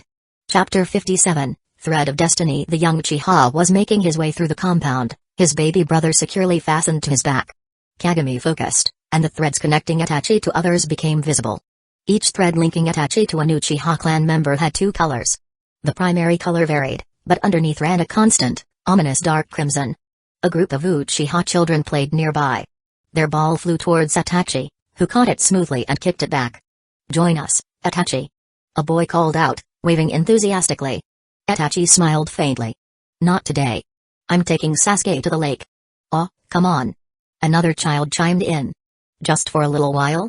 Maybe next time, Itachi replied, his voice gentle but firm. The threads connecting Itachi to the children were bright yellow, symbolizing innocence. But that dark crimson lurked beneath, unsettling Kagami. As Itachi walked on, an elderly woman struggled with her groceries. Just as the bag slipped, he steadied it. Allow me, he said, taking the bag. The old woman beamed. Such a good boy. Your parents must be proud. His expression flickered. Thank you. Where should I take these? Oh, just to my house there, she pointed. You're so kind, Itachi. Their thread was soft gray tinged with fondness, but that same crimson underlay remained. Kagami frowned, puzzled by this pattern. Why is that crimson always there? What could it mean? He shifted his focus to another spider, this one perched near the lake. From this new vantage point, he watched Itachi approach, passing some teens practicing fire jutsu. They paused, nodding respectfully. Itachi-san, one of them called out. Your fireball technique is impressive. Any tips? Itachi paused, considering. Focus on your breath control. The jutsu starts in your lungs, not your hands. The teens nodded, their threads to Itachi mixing gold admiration and blue respect, yet the crimson persisted underneath. Strange. It's like Itachi's future holds conflict with the entire clan, regardless of age or relationship. At the lakeside, Itachi glanced at Sasuke. Hold tight, little brother. Let's have some fun. He broke into a sprint, moving so smoothly that Sasuke wasn't jostled. The baby's laughter rang out, and a genuine smile spread across Itachi's face. Sasuke squealed, his tiny hands gripping Itachi's shirt. Kagami leaned in, curious about the brother's thread. To his surprise, it glowed pure, vibrant gold, pulsing with love and protection. He had never seen a thread so bright or so strong. It lacked the dark crimson undertone present in all of Itachi's other Uchiha connections. He really would do anything for his little brother. Itachi slowed, carefully setting Sasuke on the grass. Did you like that? When you're bigger, I'll teach you to run even faster. For now, how about skipping stones? He picked up a smooth, flat stone and sent it bouncing across the lake's surface. See, Sasuke? The trick is in the wrist. You have to. Suddenly, Itachi doubled over in a violent coughing fit. Hack. Hack. Hack. Kagami watched in alarm as the golden thread to Sasuke flickered, briefly overshadowed by sickly, dark threads emanating from within Itachi himself. As the fit subsided, he straightened, breathing hard. He looked at Sasuke, relief washing over him as he saw the baby was unharmed and oblivious. Sorry, Sasuke, he whispered hoarsely. Didn't mean to scare you. Kagami frowned at what he saw. So even the prodigy Itachi isn't immune to illness. Just like I ate. And me, if I'm not careful. The realization was oddly comforting. Then, Kagami's consciousness jumped to a spider on the Uchiha main house, just as Itachi approached with Sasuke. Mikoto emerged, smiling warmly. "There are my boys," she called. "Enjoyed your walk?" Kagami observed their thread, soft pink for maternal love, but even here, that dark crimson was present, albeit fainter. Itachi managed a small smile. "Yes, mother. I showed Sasuke the lake." As he handed Sasuke over, Mikoto's eyes widened in alarm. "Itachi, is that blood on your shirt?" Kagami zoomed in, noticing small red stains on Itachi's collar. Mikoto's thread vibrated with worry, shot through with anxious yellow. The underlying crimson intensified. Itachi glanced down, then quickly looked away. Guilt flashed in his eyes. "It's nothing. I bit my tongue earlier." Mikoto frowned. "Itachi, please. Don't pretend. This isn't the first time, is it?" Itachi remained silent, eyes fixed on the ground. The threads around him darkened, a complex web of duty, love, and something else. Mikoto shifted Sasuke to one arm and gently tilted Itachi's chin up. "You're pushing too hard. The clan expectations, your training. It's too much, especially with your condition." "I can handle it, mother. I have to. For the clan, for the village. For Sasuke," Itachi said calmly. "But at what cost, Itachi?" Mikoto's voice was soft, filled with concern. "Whatever it takes," Itachi whispered. The surrounding threads shifted dramatically. Primary colors intensified, nearly eclipsing the dark crimson underlay. But Kagami could still see it there, a constant reminder of some future conflict or tragedy. He pulled back from the spider network. What does it all mean? Kagami wondered, still trying to process what he'd seen. And those dark red threads, connecting him to every Uchiha except Sasuke. He stood up slowly, feeling a bit dizzy from the prolonged use of his ability. Suddenly, the world spun around him, colors blurring together. "That's strange," Kagami thought, blinking rapidly. "My vision's never been this affected before." He rubbed his eyes, trying to clear them. When he pulled his hands away, he noticed they were wet. At first, he assumed it was just tears from fatigue, but as he looked closer, his heart skipped a beat. "Is that blood?" A sharp pain lanced through his head, causing him to wince. It felt like someone was driving a hot needle into his skull, right behind his eyes. "Arg!"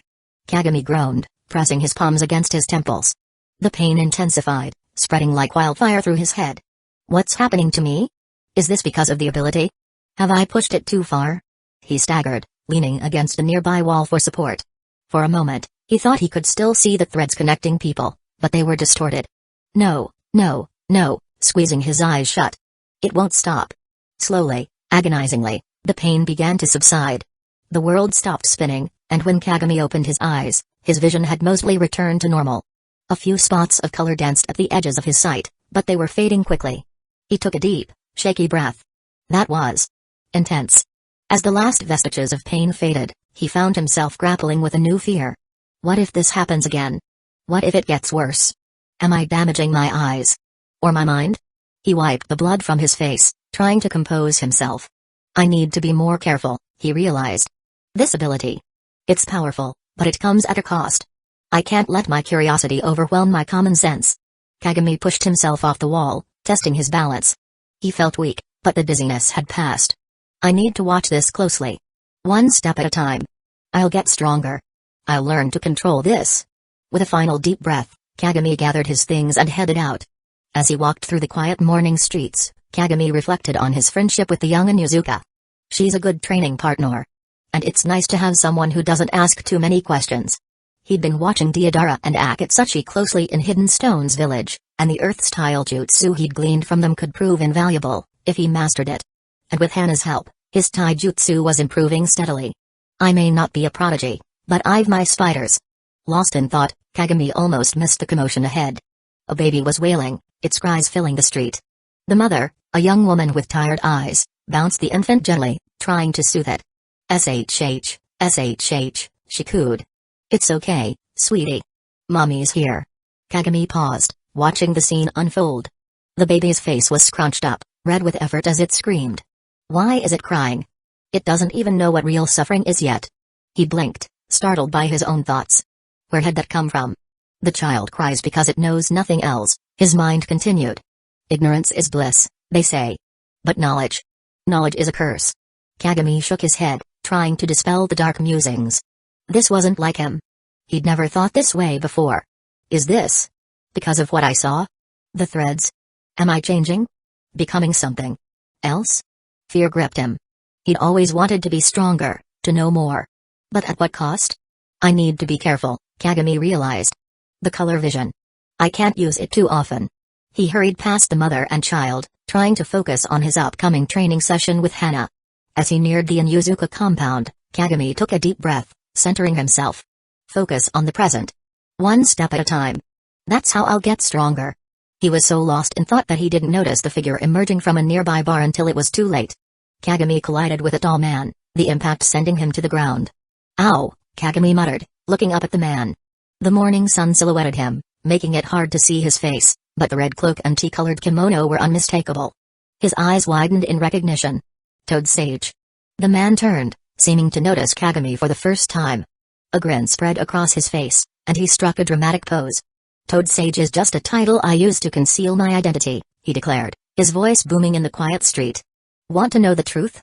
I am the white-haired shinobi of Mount Mayabaku, undefeated across the land, Jiraiya. Chapter 58, The Stealth Spider's first mission. Jiraiya's introduction, coupled with his exaggerated gestures, was somewhat impressive, but it was interrupted by an ill-timed burp. Burp. His face reddened slightly. Oops, excuse me. Feeling a bit embarrassed, he scratched his head and extended a hand to help Kagami up from the ground. Sorry about that, kid. You okay? Kagami nodded, accepting the help. No worries. I should be the one apologizing for being so careless. Haha, don't sweat it, kid. It takes more than a bump to bring down the great Jiraiya. He struck another pose, grinning widely. Kagami couldn't help but smile at the legendary ninja's antics. Being treated with such respect by a child from the village made Jiraiya feel quite pleased with himself, and he burst into hearty laughter. Of course I am. Now, run along, kid. And remember, always keep your eyes open, you never know when you might run into greatness. But just as he was about to lower his head and compliment the polite child in front of him once more, he realized that there was no one around. Jiraiya glanced around but couldn't find the kid anywhere. Huh? Where'd he go? Reflecting on it, the child had instinctively recognized him as the Toad Sage upon seeing his face. How did that kid know I was a Toad Sage? Jiraiya wondered. Although he was quite famous, it had been years since he last visited the village, and to be recognized by a child he'd never met right after returning was odd. Could it be? Haha, I didn't expect that the name of Lord Jiraiya is still well known in the village, even among the kids, Jiraiya said, pleased with himself as he walked away, pushing his doubts aside. Meanwhile, around the corner of the bar, he was pressed tightly against the wall, his heart pounding. Thump thump, thump thump. As Jiraiya's footsteps faded into the distance, he slowly peered around the corner. The street was empty now, save for a few early morning vendors setting up their stalls. That was close, Kagami muttered, sliding down the wall. I can't believe Jiraiya's back. But why now? After falling earlier and suddenly seeing Jiraiya, he had been so shocked that he accidentally blurted out one of Jiraiya's sage titles. This was a major mistake. I'm just a kid, an ordinary resident. I shouldn't know things that other ordinary people don't know. His head began to throb, a dull ache building behind his eyes. At the very least, I shouldn't let them know that I know things they think I don't know. Suddenly, the pain intensified. NGH. Kagami clutched his head, his vision blurring. He blinked hard, trying to focus. The world around him seemed to shift, and he found himself surrounded by webs, countless, shimmering webs stretching as far as he could see. What's happening? He gasped, his eyes darting from web to web. Each web seemed to show a different scene, like windows into other worlds or times. He reached out, his fingers passing through the nearest thread. As he touched it, a scene flickered to life before his eyes. There was Orochimaru, his face twisted in pain and rage, blood seeping from a wound in his side. The third Hokage stood before him. Why, Orochimaru? The old man demanded. What have you done? But that wasn't right. Kagami had seen Orochimaru leave the village himself, and the Sannin hadn't been injured at all. Which is real? He whispered as he pulled his hand off the web. In another web, he saw Jiraiya, much younger, standing with Orochimaru and a blonde woman. They were laughing together, a team united. The pain in his head grew stronger. He squeezed his eyes shut, willing the visions to stop. When he opened them again, he was back in the alley, the webs gone. His breathing was heavy, and sweat beaded on his forehead. These visions. They're getting more intense, Kagami murmured, slowly getting to his feet. But why? And what do they mean? Shaking his head to clear it, Kagami focused on the present. Thankfully, Jiraiya had just had a drink and wasn't very alert. Otherwise, He might have questioned how a small child in the village could recognize his face and even call him by that title. In a normal situation, a ninja would likely suspect that such a child might be a spy infiltrating the village. Thank goodness for Jiraiya's self-importance. Normally, Jiraiya should be tracking Orochimaru and trying to bring him back. But how did he know that? Another piece of knowledge that seemed to come from nowhere, like the scenes in the webs. Kagami frowned, trying to make sense of it all. He rubbed his temples, feeling another headache coming on. He needed to focus on what he knew for certain. In the current situation, Orochimaru had indeed defected from Hidden Leaf Village. This time, his escape was deliberate and premeditated. Unlike the scene he had seen in the web, where Orochimaru fled after being discovered and injured by the third Hokage, this time Hidden Leaf Village was completely caught off guard by Orochimaru's escape. Even Jiraiya wouldn't be able to track Orochimaru without sufficient information. But knowing Jiraiya's loyalty to his old comrade, he would pursue Orochimaru to the ends of the earth, even if it meant chasing him until they met face to face. Yet now, Jiraiya had unexpectedly returned to Hidden Leaf Village, unable to catch up with Snake Sannin, which left Kagami puzzled. To find out why Jiraiya had returned to the village, he had just taken a bold step by tossing one of his trained spiders onto Jiraiya. This was a technique Kagami had developed to maximize the effectiveness of his spider vision ability, mainly for gathering intelligence on moving targets.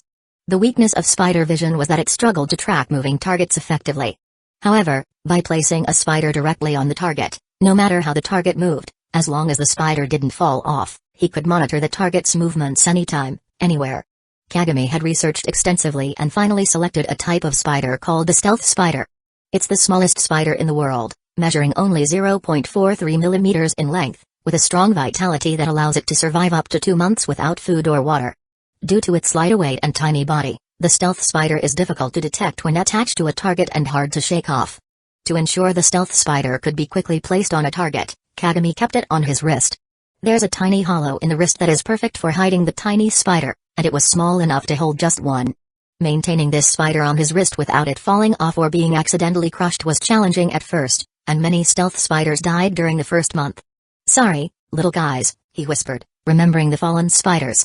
However, Kagami had now mastered this technique, and the stealth spider could stay on his wrist without dying. With his ability to control spiders, he could easily place it on a target with a simple touch. He had already tested this technique many times on his brother and his classmates. But this was the first time he had targeted one of the 3 legendary ninjas, Jiraiya. When the Sannin helped him up earlier, the stealth spider had already been placed on him. "Let's see where you're headed, Jiraiya." After leaving the commercial street, Jiraiya headed straight to the Hokage's office. Standing in front of the Hokage building, his expression suddenly became serious, and the signs of drunkenness disappeared instantly. Even though he had gone to the commercial street for fun as soon as he returned to Hidden Leaf Village, he knew how to separate business from pleasure.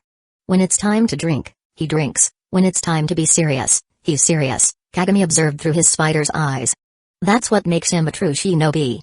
The gates to the Hokage's building were still closed, but Jiraiya had no intention of entering through the front door. With a couple of quick leaps, he landed on the outer wall of the Hokage's office, then steadied himself on the ledge outside the window of the Hokage's room. Tap, tap. His feet landed softly on the ledge. Inside, Hiruzen was engrossed in his work, the scratch of his pen on paper the only sound in the room.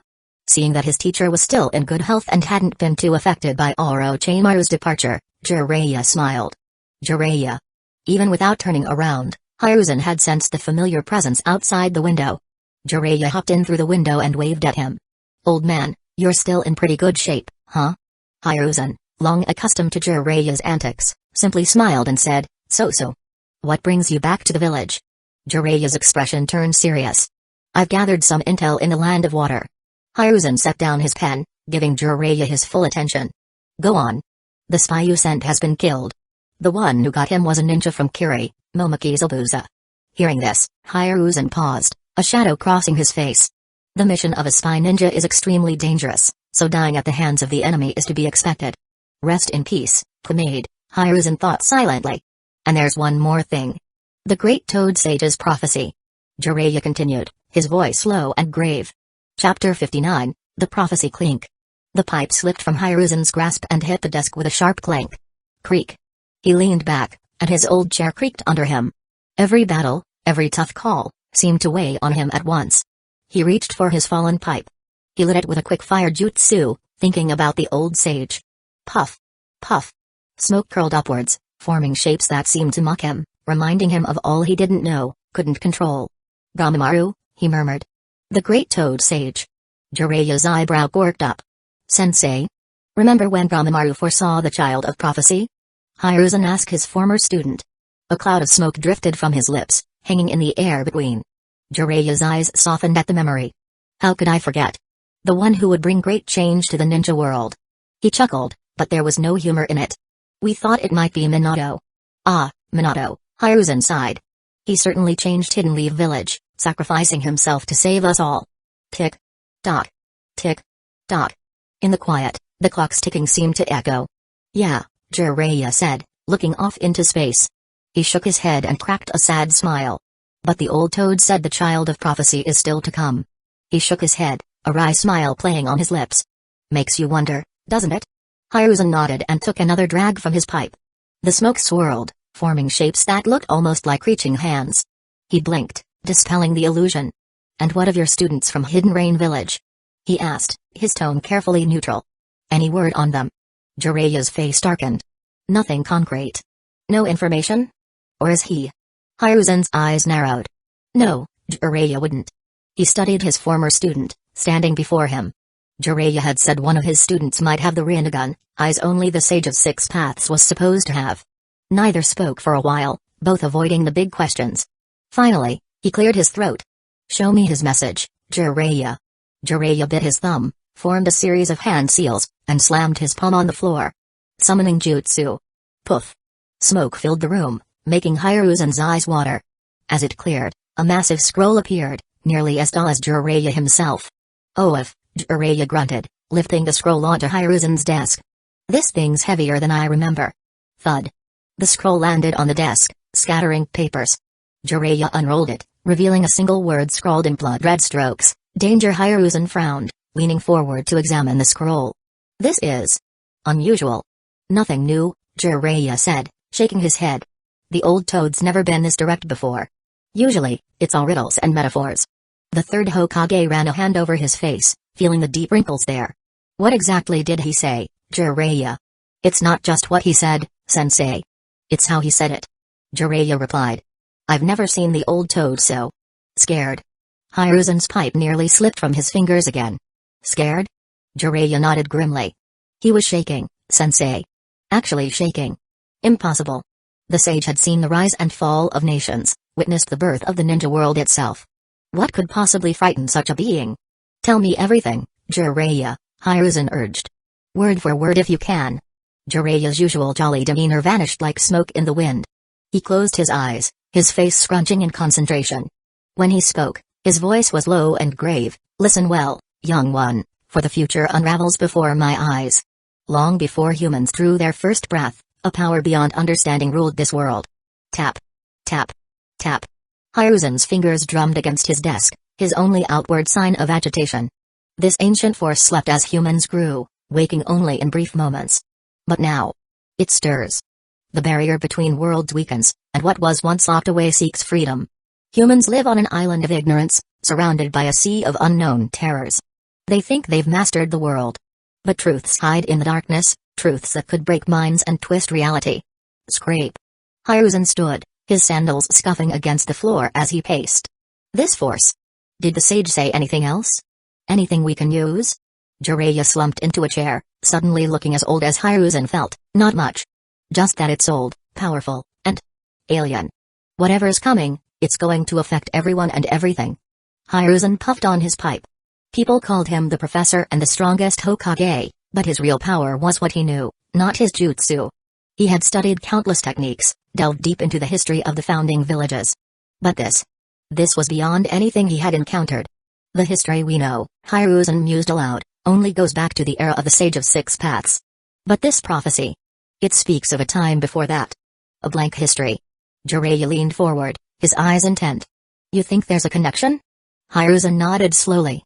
It's the unknown that's most terrifying, Jiraiya. Our fear stems from what we don't understand. He paused, his brow furrowing. And if someone as ancient as Gamamaru knows so little about this force, then we're in deep trouble, Jiraiya finished. Thump. Thump. Hiruzen's heart seemed to echo in his ears as a thought struck him. That statue, he muttered. Statue? Jiraiya raised an eyebrow. Hiruzen took a deep breath. A few months ago, a strange statue turned up in a land of water. It had powers. Powers beyond any jutsu we've seen. You think it's connected to this prophecy? Jiraiya asked, leaning forward. I fear it may be just the beginning, Hiruzen replied, his voice heavy. If only we had studied it more closely before. Before what? Jiraiya pressed. Hiruzen hesitated, the words sticking in his throat. Before Orochimaru took it. Crack. The arms of Jiraiya's chair splintered under his grip. Orochimaru? He growled, his face contorting with anger and disbelief. That snake has the statue? Hiruzen nodded, his face full of regret. I didn't think it mattered much back then. Jiraiya jumped up, hands balled into fists. I'll track him down. Watch yourself, Jiraiya, Hiruzen said. We're in unknown territory here. This power is dangerous. Jiraiya grinned, some of his usual swagger returning. Hey, I've faced down Hanzo the salamander. How bad could some crusty old statue be? But his smile faded as he glanced at the blood-red warning on the scroll still lying on Hiruzen's desk. For a moment, Jiraiya looked older than Hiruzen had ever seen him. I'll be careful, he said quietly. Hiruzen nodded, turning to gaze out the window. Below, the village bustled with life. Children laughed, civilians went about their day, and intellect from roof to roof. All of them blissfully unaware of the storm gathering on the horizon. Go, Jiraiya, Hiruzen ordered, his voice firm. Find Orochimaru in that statue. I'll dig through every old text we have. There must be some clue about this power. Jiraiya moved towards the door, then paused. Sensei. What if we can't stop it? What if this is bigger than anything we can handle? Hiruzen turned back to his former student. Then we'll face it together, as we always have.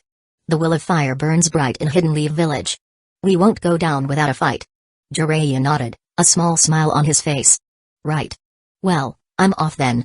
Try not to let this prophecy business cut into your research time, old man.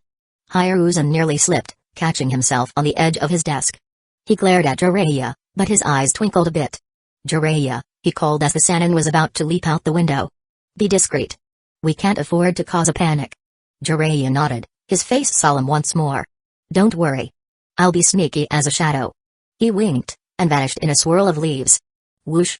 A gust blew the leaves across the floor. He turned back to the window and saw his tired face reflected there. He slumped back in his chair, sighing. What are you plotting, Orochimaru? The pipe smoke twisted up, almost like grasping hands. Hiruzen didn't try to shake off the weird image this time. He had a lot of work to do, and the world's fate might depend on it. Tick. Tock. Tick. Tock. The clock kept ticking, counting down to a future even the great Toad Sage couldn't see clearly. Chapter 60, The Mountain Far Away. In the secluded training grounds of the Inuzuka family, Kagami's focus was interrupted by a flicker within his spider's web of vision. The source? A prophecy from the great Toad Sage. As the vision faded, he was confused. A Toad Sage?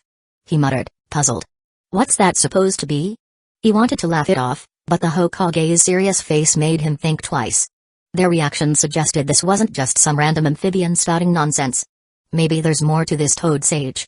The Hokage seemed to take it seriously. And if he believes it? His thoughts drifted to the content of the prophecy. The Toad had come dangerously close to naming these powers the Old Ones. How could this Toad know about the Old Ones? The term referred to entities so ancient, so powerful, that even Kagami, with his unusual connection to Adlaknaka, could barely grasp their true nature. Billions of years, he whispered. The Old Ones ruled everything billions of years ago. Before this world, before everything. The fact that the Toad had foreseen their existence at all was impressive. It lent credibility to the local myths and legends he had previously dismissed. As he thought of the prophecy, a strange feeling began to well up inside him. A sense of superiority, of being above it all. He found himself looking down on the Hokage and the others for their limited understanding. They're all so blind, he smirked. They can't see the big picture. Not like I can. The smirk faded as quickly as it had appeared. He blinked, confusion replacing the arrogance. Wait, what am I thinking? Weird. Where'd that come from? He shook his head, trying to clear the unfamiliar thoughts. Why am I acting like this? I've never felt superior to the Hokage before. He's one of the strongest ninja in the village. Kagami was searching for an explanation. Adlaknaka? The spider god could be messing with his head, making him more arrogant and dismissive of others. But as he examined the feeling more closely, he realized it didn't quite fit. The arrogance felt different. More human, somehow. Not like the alien presence of a Black Naka at all. No, this is something else. But what? And why now? Pushing the thoughts aside for the moment, he refocused on the prophecy. The Toad Sage had seen the essence of the Old One's power but had missed a crucial detail, the catalyst that brought that power into this world. Me. I'm the reason this power is here. My connection to a Black Naka opened the door. He paused, considering the possibilities. Or did it? Am I giving myself too much credit? Kagami shook his head, frustrated by his own uncertainty. I've always felt I was meant for something bigger. Why can't this be it? The prophecy, in its incomplete state, had inadvertently provided him with cover. It suggested that the power wasn't tied to any one person, but rather a force that had been overlooked for generations. This could work in my favor. No one would suspect a kid my age of being connected to some ancient power. A plan began to form in his mind. He'd play along with the prophecy. If these were powers from the Old Ones, then surely there must have been other intelligent beings before humans arrived on the scene. What if humans weren't the first advanced civilization here? What if there were others, long before us, who ruled this world? He grinned, the possibilities seeming endless. No one can picture what those ancient species looked like. They've faded into history. But now I might be able to bring them back. To make these ideas real. Kagami's thoughts were interrupted by a cool breeze. He blinked, suddenly aware of his surroundings again. The training ground seemed smaller now, less significant in the face of the vast cosmic forces he was contemplating. As he stood up, brushing dirt from his clothes, he made a decision. He would need to play his cards close to his chest. But he would also need to push forward and see where it led him. I need to know more. About the Old Ones, about this power. And about myself. Why am I changing? What am I becoming? Meanwhile, in the extreme northern reaches of the Land of Snow, 16 figures trudged through an endless white wasteland. Fierce winds whipped snow and ice at their thick winter clothes, battering them endlessly. Yoshiro, leading the group, squinted against the cold wind. Keep going. We'll reach the rest spot before dark. His muffled voice barely carried over the storm. The team gripped a strong rope to stay together in the blinding snow. His mind wandered to their mission, Princess Koki's dream of a geothermal generator at the northernmost point. It could change everything for the Land of Snow. Hyuga, the team's geologist, moved beside him. This storm is getting worse, she shouted. You sure we're headed the right way? Yoshiro nodded, projecting more confidence than he felt. Trust the compass. We've come too far to turn back now. Hyuga stumbled, catching herself. You said that an hour ago. He didn't respond. The storm had thrown off his calculations, and the terrain was proving more challenging than expected. We should have waited out the storm. But there's no turning back now. Each step was a battle against the elements. Kenji felt his foot slip on hidden ice. His heart leaped as he desperately tried to regain balance. Whoa! He cried out. Takeshi, right behind him, grabbed his pack. I got you, he grunted, steadying the younger man. Kenji nodded his thanks, heart still racing. The terrain began to change, giving way to a steeper incline. Yoshiro held up a hand, signaling a stop. We're starting the climb. Check your gear. The team paused, tightening straps and adjusting their loads. Hyuga made her way to the front. Yoshiro, she whispered, are you sure about this? We're not equipped for a serious climb. He met her gaze, seeing his own doubts reflected. What choice do we have? Back's not an option. Neither is staying put. One foot after another, they inched up the slope. The wind picked up, fighting them every inch. Despite the cold, Kenji's back was slick with sweat. Keep moving, he told himself. A sudden yell made him turn. He saw Yuki slip on an icy patch and lose her footing. Then she was gone. Yua, she cried. Time slowed. Her face was filled with fear as she started sliding down. The rope joining the team pulled tight, yanking Kenji off balance. Hold on. Takeshi yelled, driving his ice axe into the frozen ground. Others quickly followed suit, anchoring themselves as best they could. But the sudden strain was too much. Kenji felt the rope around his waist tighten painfully as Yuki's weight pulled at the line. His feet gave way, and he found himself falling too. The rope jerked again and someone swore. Help! He yelled, trying to grab onto anything on the icy slope. As Kenji rolled down the mountain, everything began to blur. The rope yanked hard. Above him, shouts of alarm, others were slipping. Kenji's mind went blank. Then, wham! The rope caught, squeezing the air from his lungs. Confused, Kenji looked up. Yoshiro and Hyuga were leaning over the edge of a small outcropping. We've got you! Yoshiro shouted. Everyone! Pull! The team pulled together, fighting against the cold and weight. Slowly but surely, they dragged their fallen friends back up. When Kenji finally crawled onto solid ground, he collapsed. "Thanks," he gasped. Yoshiro nodded. "We're a team. We look out for each other." Hyuga surveyed the path ahead. "This isn't working. Let's find shelter and wait it out." "Yeah. We should find somewhere to camp." Yoshiro agreed slowly. They moved slower now, testing each step with their ice axes. The wind kept howling, but it seemed to be changing direction. After what felt like hours, Yoshiro held up a hand. "Look!" he shouted, pointing ahead.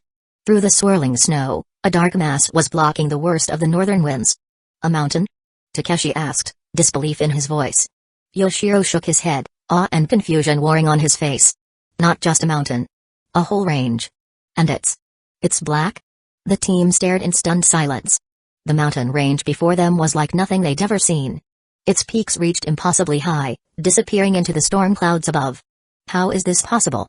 Hyuga whispered. "There's nothing like this on any of our maps." Yoshiro checked his instruments, frowning at the readings. "The map says we shouldn't hit the range for days. But it's right in front of us." Kenji frowned. "This doesn't make sense." "I know," Yoshiro admitted. He held up a hand. "We'll make camp here." The team quickly set about making camp, their movements efficient despite the harsh conditions. Tents went up, supplies were secured, and soon a small village of shelters stood against the harsh elements. Later that night, Yoshiro huddled in the largest tent with Hyuga and Takeshi. A hand-drawn map lay on the table before them, its edges fading into blank space. "Not much known about this area. Princess Koki's plan is ambitious," Yoshiro said, tracing the proposed route with his finger. "A geothermal generator here could change everything. Warm winds from the north. The whole land of snow experiencing spring." Hyuga sat up straighter, fighting her fatigue. This plan could really work. But this mountain range. It's not supposed to be here. And that's worrying. "Worrying how?" Takeshi leaned in to get a better look at the map. Hyuga frowned. "Look at the scale. Given its size, someone should have noticed it before. How could a mountain range that big go undetected all this time?" Yoshiro rubbed his forehead. "We could be the first ones here. Ever." He looked at the others. "I sent some of our people to check the area. Just in case shouts outside cut him off." The tent shook as someone crashed through the entrance. It was Kenji. Face flushed and breathless. Yoshiro was on his feet in an instant. "Report. We found a cave." Kenji pointed outside. Hyuga leaned forward. "A cave? Natural formation?" Kenji shook his head. "No. It's huge, way too big to be natural. It looks man-made."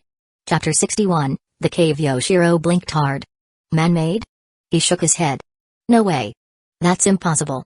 Kenji stomped his feet, kicking up snow. "I swear I'm not crazy. Just come look, okay? It's just past that ridge." Hyuga stepped forward, adjusting her goggles. "We should check it out. Even if it's not man-made, any cave could provide valuable geological data." "Finally, a chance to study something beyond endless snow and ice," she murmured. "It was getting boring." Yoshiro nodded, his beard frosted with ice. "All right. Takeshi, you're with us. The rest of you, keep the camp running." As they trudged through the snow, he turned to Kenji. "All right, Kenji. What exactly did you find?" "It's huge," Kenji said, his words coming out in puffs of steam. "The entrance is round, really round. Like someone took a giant ice cream scoop out of the mountain." "Ice cream scoop?" Yoshiro suppressed a smile. "This kid's been out in the cold too long." Takeshi snorted. "Kid, you sure you're not seeing things? This cold can mess with your head." "Great," he grumbled internally. "Another wild goose chase. We should be focusing on the princess's project, not chasing fairy tales." "I know what I saw," Kenji insisted. "You'll see for yourself in a minute." As they crested the ridge, Yoshiro stopped in his tracks. Several team members stood before a colossal black opening in the mountainside, its edges unnaturally smooth. "Impossible. How could we not have known about this?" Hyuga pushed past him, her jaw dropped. "No way. This can't be real." The cave entrance towered above them, dwarfing even the tallest buildings in the land of snow. Its perfect circular shape stood out against the jagged, snow-covered rocks surrounding it.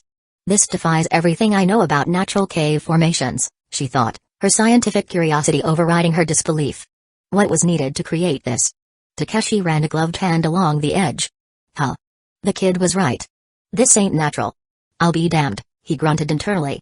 Yoshiro turned to the group, his leader instincts kicking in. "We need to investigate. Hyuga, Takeshi, Kenji, you're with me. You guys, stay here and keep watch." If we're not back in 2 hours, get help. Kenji fidgeted with his backpack straps. You think there's anything interesting in there? No idea, Yoshiro said, checking his flashlight. That's why we have climbed the mountain. And maybe to change the future of the land of snow. They entered the cave, the howling wind fading behind them. Their flashlights revealed strange patterns on the walls, too regular to be natural. Himeko ran her fingers over the surface. These patterns. They're not random. It's almost like writing. Takeshi finished, squinting at the wall. Maybe, Himeko said aloud. But not like any writing system I've ever seen. The narrow tunnel suddenly opened into a vast chamber. Their flashlights couldn't reach the ceiling, the beam swallowed by the darkness. Kenji whistled, the sound echoing. This place is huge. A sharp yelp broke the silence. He spun around to see Himeko kneeling on the ground, brushing away loose rocks. Himeko? You okay? He asked, moving closer. She looked up, her eyes shining with excitement. Look at this. In the beam of her flashlight lay a massive skull, its eye sockets as large as dinner plates. Whoa, Kenji breathed. Is that a monster? Himeko shook her head, gently brushing dirt from the fossil. No, it's some kind of ancient creature. Look at the jaw structure, the teeth positioning. This creature. It doesn't match any known species. Takeshi knelt down, examining the skull. Those teeth. Whatever this thing was, it was a predator. And a damn big one at that. Glad it's just bones now. As they explored further, more fossils were found on the cave floor. Himeko darted from one to another, her earlier caution forgotten in her scientific excitement. Coral fragments here. And look, these are definitely marine arthropod remains, she said, holding up a fossilized shell. This entire area must have been underwater at some point. Yoshiro frowned. But we're miles inland, and at high elevation. How's that possible? Kenji piped up, could it be plate tectonics? Like, the land moved? Himeko nodded approvingly. Good thinking, Kenji. That's certainly part of it. But the scale here. It's huge. As they ventured deeper, the fossils became more numerous. Yoshiro watched Himeko and Kenji dart from fossil to fossil. Like kids. Hey, check this out. Kenji called, holding up a strange, spiral-shaped fossil. What do you think this is, Himeko-san? She hurried over, carefully taking the fossil. Fascinating. It looks like some kind of cephalopod, but the structure is all wrong. The chambers are. Wait, is that a serrated edge? This doesn't make sense, Himeko mused aloud. These features don't belong together. It's like looking at an evolutionary impossibility. Yoshiro cleared his throat. Let's try to stay focused. We need to Yoshiro. Takeshi's gruff voice echoed from further ahead. You need to see this. They hurried forward, flashlights bouncing. The beams illuminated a sight that stopped them in their tracks. Enormous piles of bones and shells stood before them, arranged in neat, deliberate mounds. Himeko's scientific detachment cracked. That's not natural. Someone arranged these. Yoshiro approached one of the mounds, picking up a bone fragment. He rubbed the bone's edge with his thumb. Huh. Look at this, he said, holding it out. These are tool marks. 2 marks mean intelligence, but who? Or what? Made these cuts? Kenji leaned in, squinting at the bone. You're right. It's too clean to be from teeth or claws. Takeshi picked up another bone, examining it closely. Same here. Look at these grooves. Whatever did this, it was sharp and precise. Himeko took both bones, comparing them side by side. The cuts are consistent. It's not just random damage. These were deliberately butchered. Kenji's eyes widened. But that's impossible, right? Humans couldn't have been here back then. Not humans, Himeko said slowly. But something. Intelligent. Something that used tools and organized these remains.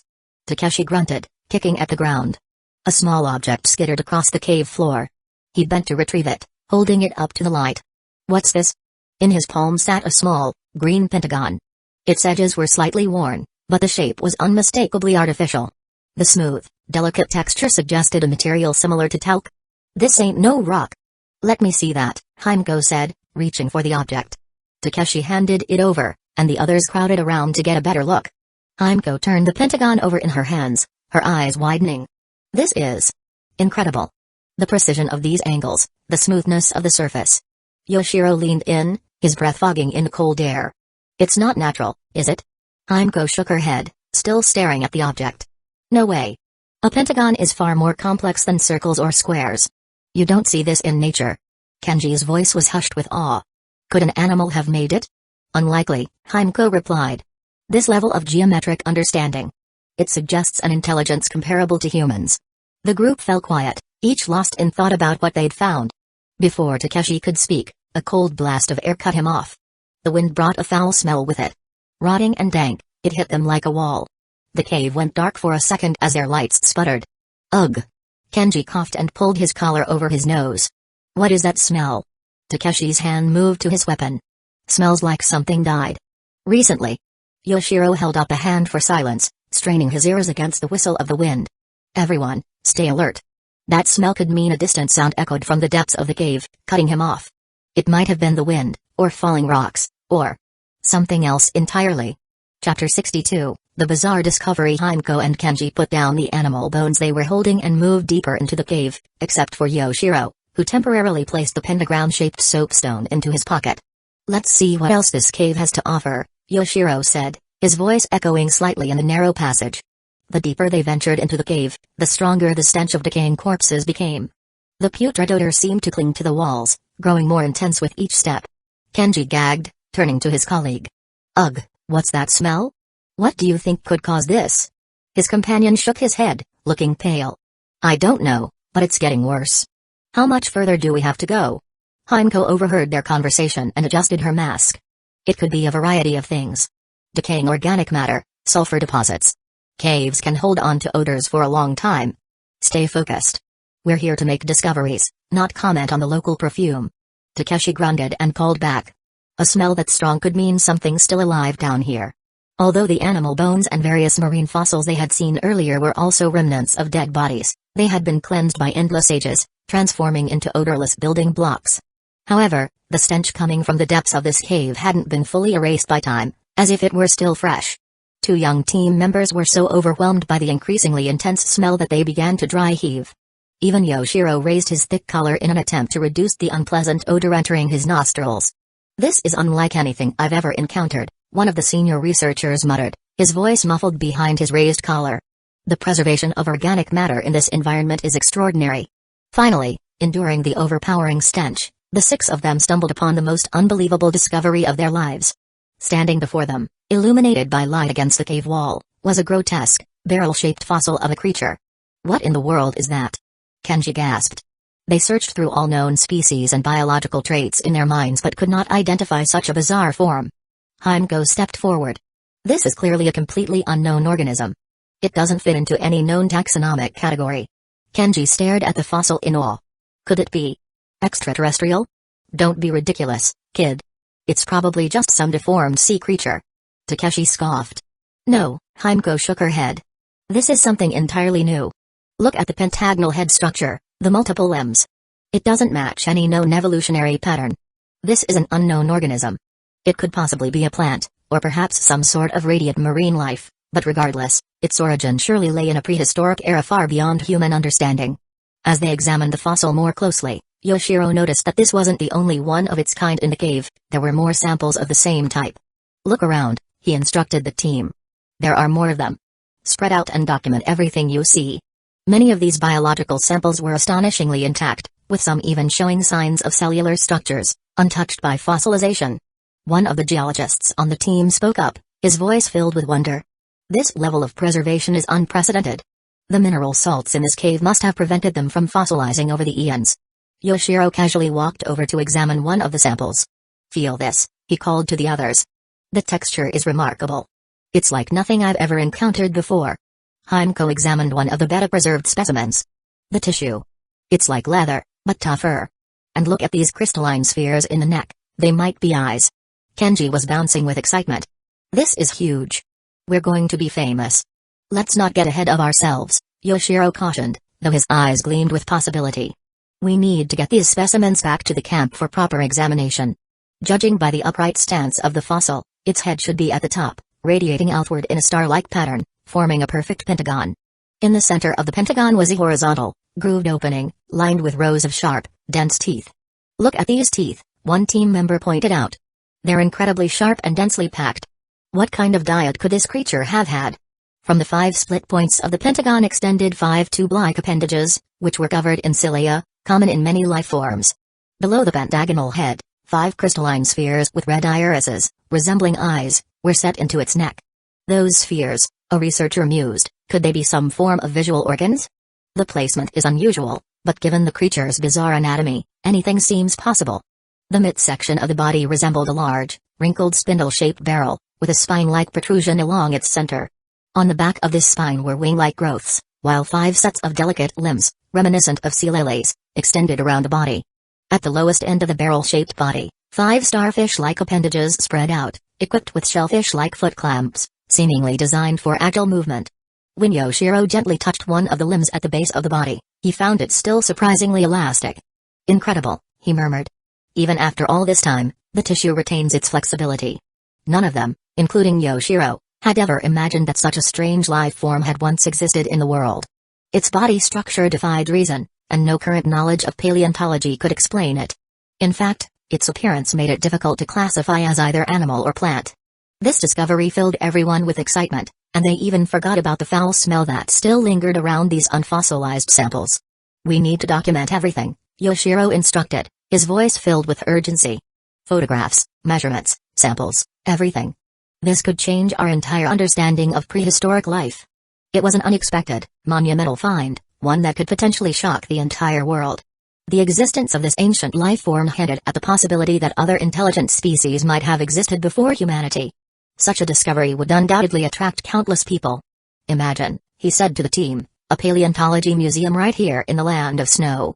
This creature could be our crown jewel." The team members exchanged excited glances, caught up in Yoshiro's vision.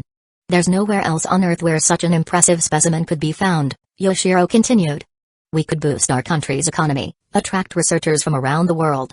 With this in mind, Yoshiro rushed back to the camp and instructed most of the team members stationed there to help transport all the biological samples from the cave.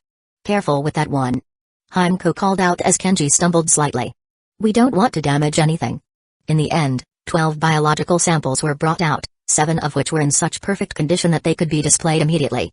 To preserve the integrity of these samples from the extreme cold outside, Yoshiro had a large tent set up to store 11 of the specimens, leaving 1 for a preliminary dissection. Back at the camp, Hyuga fussed over the storage conditions, insisting on specific temperature and humidity levels. "These samples could rewrite everything we know about evolutionary biology," she said, carefully arranging the specimens. When the more than 2-meter-long sample was laid out on the table, Yoshiro and the others realized just how astonishing the creature's anatomy was. "Let's begin the examination," Yoshiro said, picking up a scalpel. But as he attempted to cut into the specimen, he found that its skin was so tough that even the sharp blade couldn't penetrate it. "This is extraordinary," one of the researchers exclaimed. "What could make it so resilient?" Even when a portion of its pentagonal head was placed in a kerosene stove, it remained undamaged. Takeshi, growing impatient, attempted to crack the specimen with a hammer, but it remained stubbornly intact. "This is impossible," he growled. "Nothing's this tough." With no other choice, Yoshiro ordered a different sample with already damaged skin to be dissected. Upon further examination, he discovered that the creature had 2 respiratory systems, gills and pores, indicating that it could live both on land and in the sea. "This changes everything we know about adaptation," one of the biologists on the team marveled. "A creature equally at home on land and in water. It's unprecedented, combined with its wing-like structures, even conquering the sky seemed within its reach." Inside its head, they found vocal cords.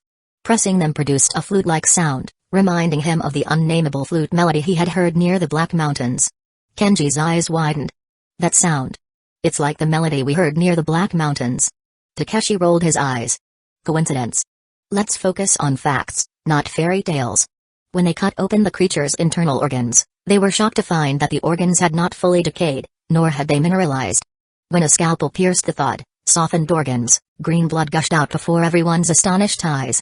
The green liquid carried a strong, fishy stench that overwhelmed the room, making even their masks useless against the nausea-inducing smell. Ugh! 2 members couldn't take the odor and immediately ran outside to vomit, and even Yoshiro was struggling to endure it. He quickly covered the organs with the skin tissue again and draped the entire sample with an oilcloth, which slightly reduced the foul smell. "This is unlike anything we've ever encountered," he murmured aloud. With such a significant discovery, he had no intention of keeping it within the exploration team, so he hurried to the newly set-up radio. "Hello, hello," he called into the receiver, his voice brimming with excitement. "This is Yoshiro from the exploration team. We discovered a cave 45 kilometers northwest of the main camp. Inside, We found biological samples of what appear to be ultra-ancient organisms, along with numerous ancient animal fossils. His words tumbled out in a rush as he described their incredible findings. The specimens are unlike anything we've ever seen. Multiple respiratory systems, unclassifiable anatomy, preserved soft tissue. It's beyond our wildest expectations.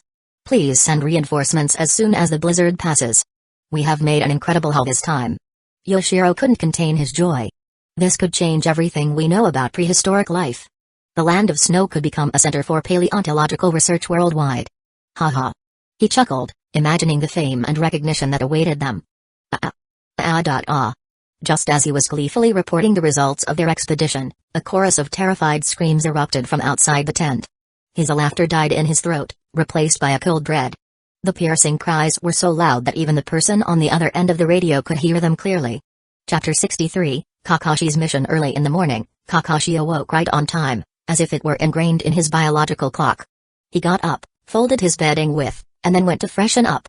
Standing in front of the mirror in the washroom, he quietly stared at his reflection.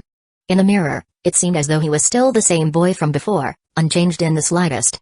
In front of him stood a cute girl with purple markings on her face, behind him a handsome young man with golden hair, and beside him, a boy wearing goggles who looked at him with hostility. He touched the crescent-shaped scar on his left eye, and once again, the final moments of his friend's death replayed in his mind. The goggles, always crooked. I should have fixed them for you.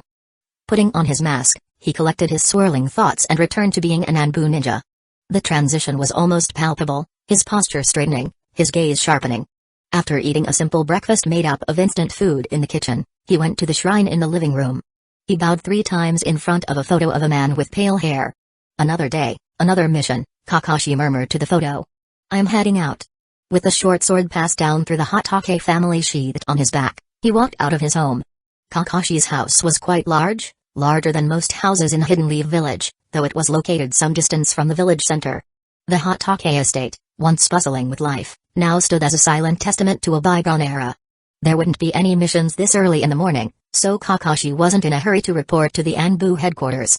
He could take his time walking there.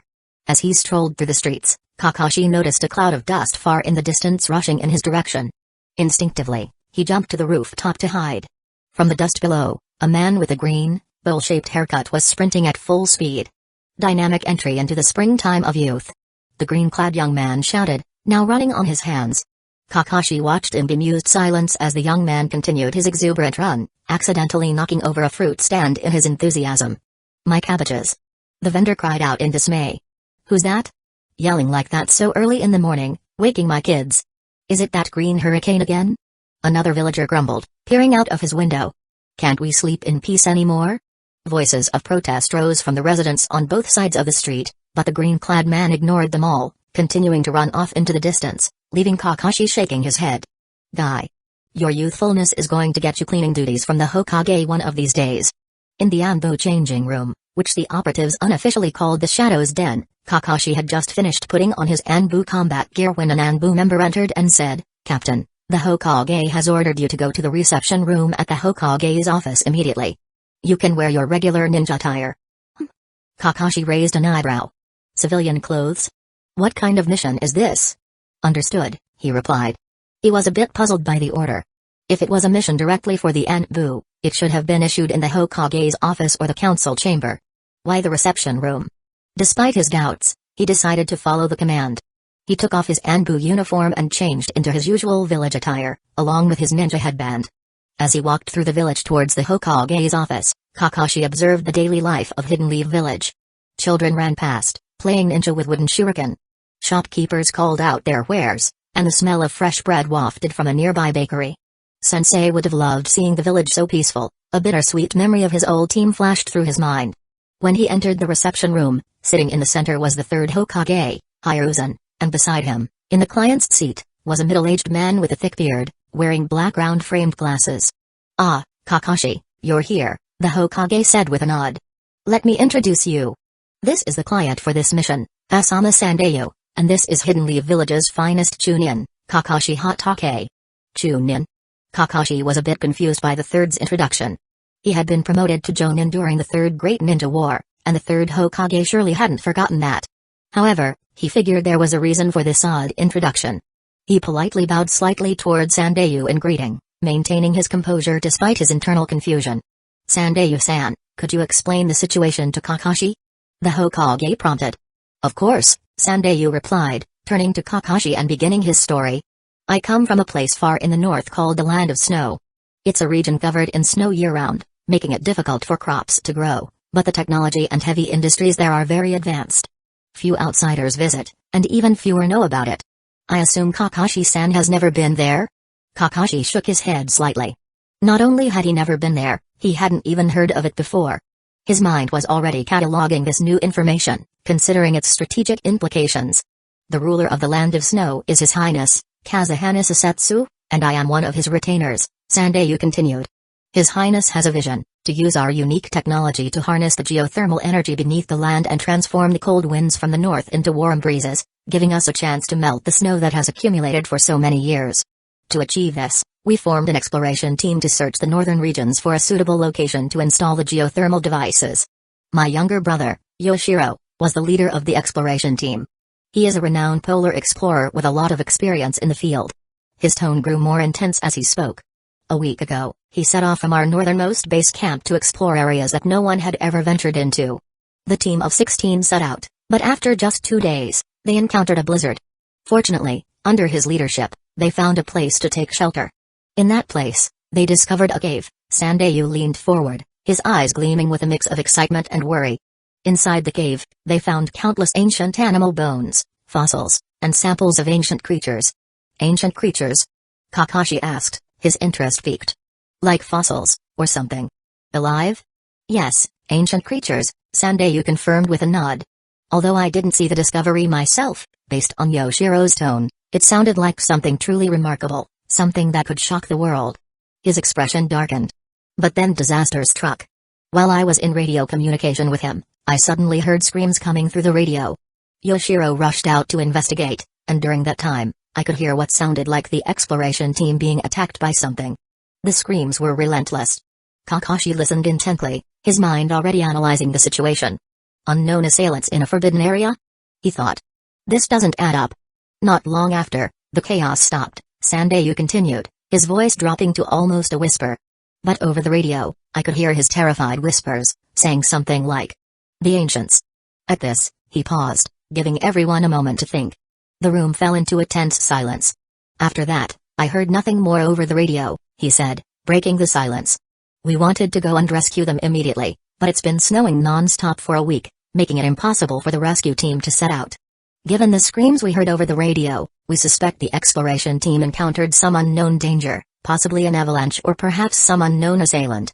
But in that forbidden area of the Land of Snow, we can't think of anyone who could have attacked the team. Sandayu stood up, bowing deeply to Kakashi. So I've come to Hidden Leaf Village to request help from your ninja to join our rescue team and help save the exploration team. Please. Just a normal rescue mission. Why me specifically? He glanced at the Hokage, catching a subtle nod. I understand the situation, Kakashi said. I'll do my best to assist in the rescue mission. The Hokage nodded approvingly. Kakashi, prepare for a long journey. Chapter 64, Kakashi's Mission, The Ancients. Kakashi. Yes, Hokage-sama. Hiruzen's expression was stern as he declared, I order you to follow Sandayu to the Land of Snow for a rescue mission. This will be a B-rank mission. Make your preparations immediately. Even though the third Hokage stood up and gave Kakashi the mission with great authority, he discreetly winked at Kakashi during the process. Kakashi understood what that meant. The Hokage wouldn't assign an Anbu captain to a simple B-rank mission. He simply responded, Yes, Lord Hokage. As Kakashi departed, Sandayu turned to Hiruzen, his eyes filled with gratitude. Thank you, Lord Hokage. Your assistance means more than you know. Hiruzen nodded solemnly. We're honored to help, Sandayu.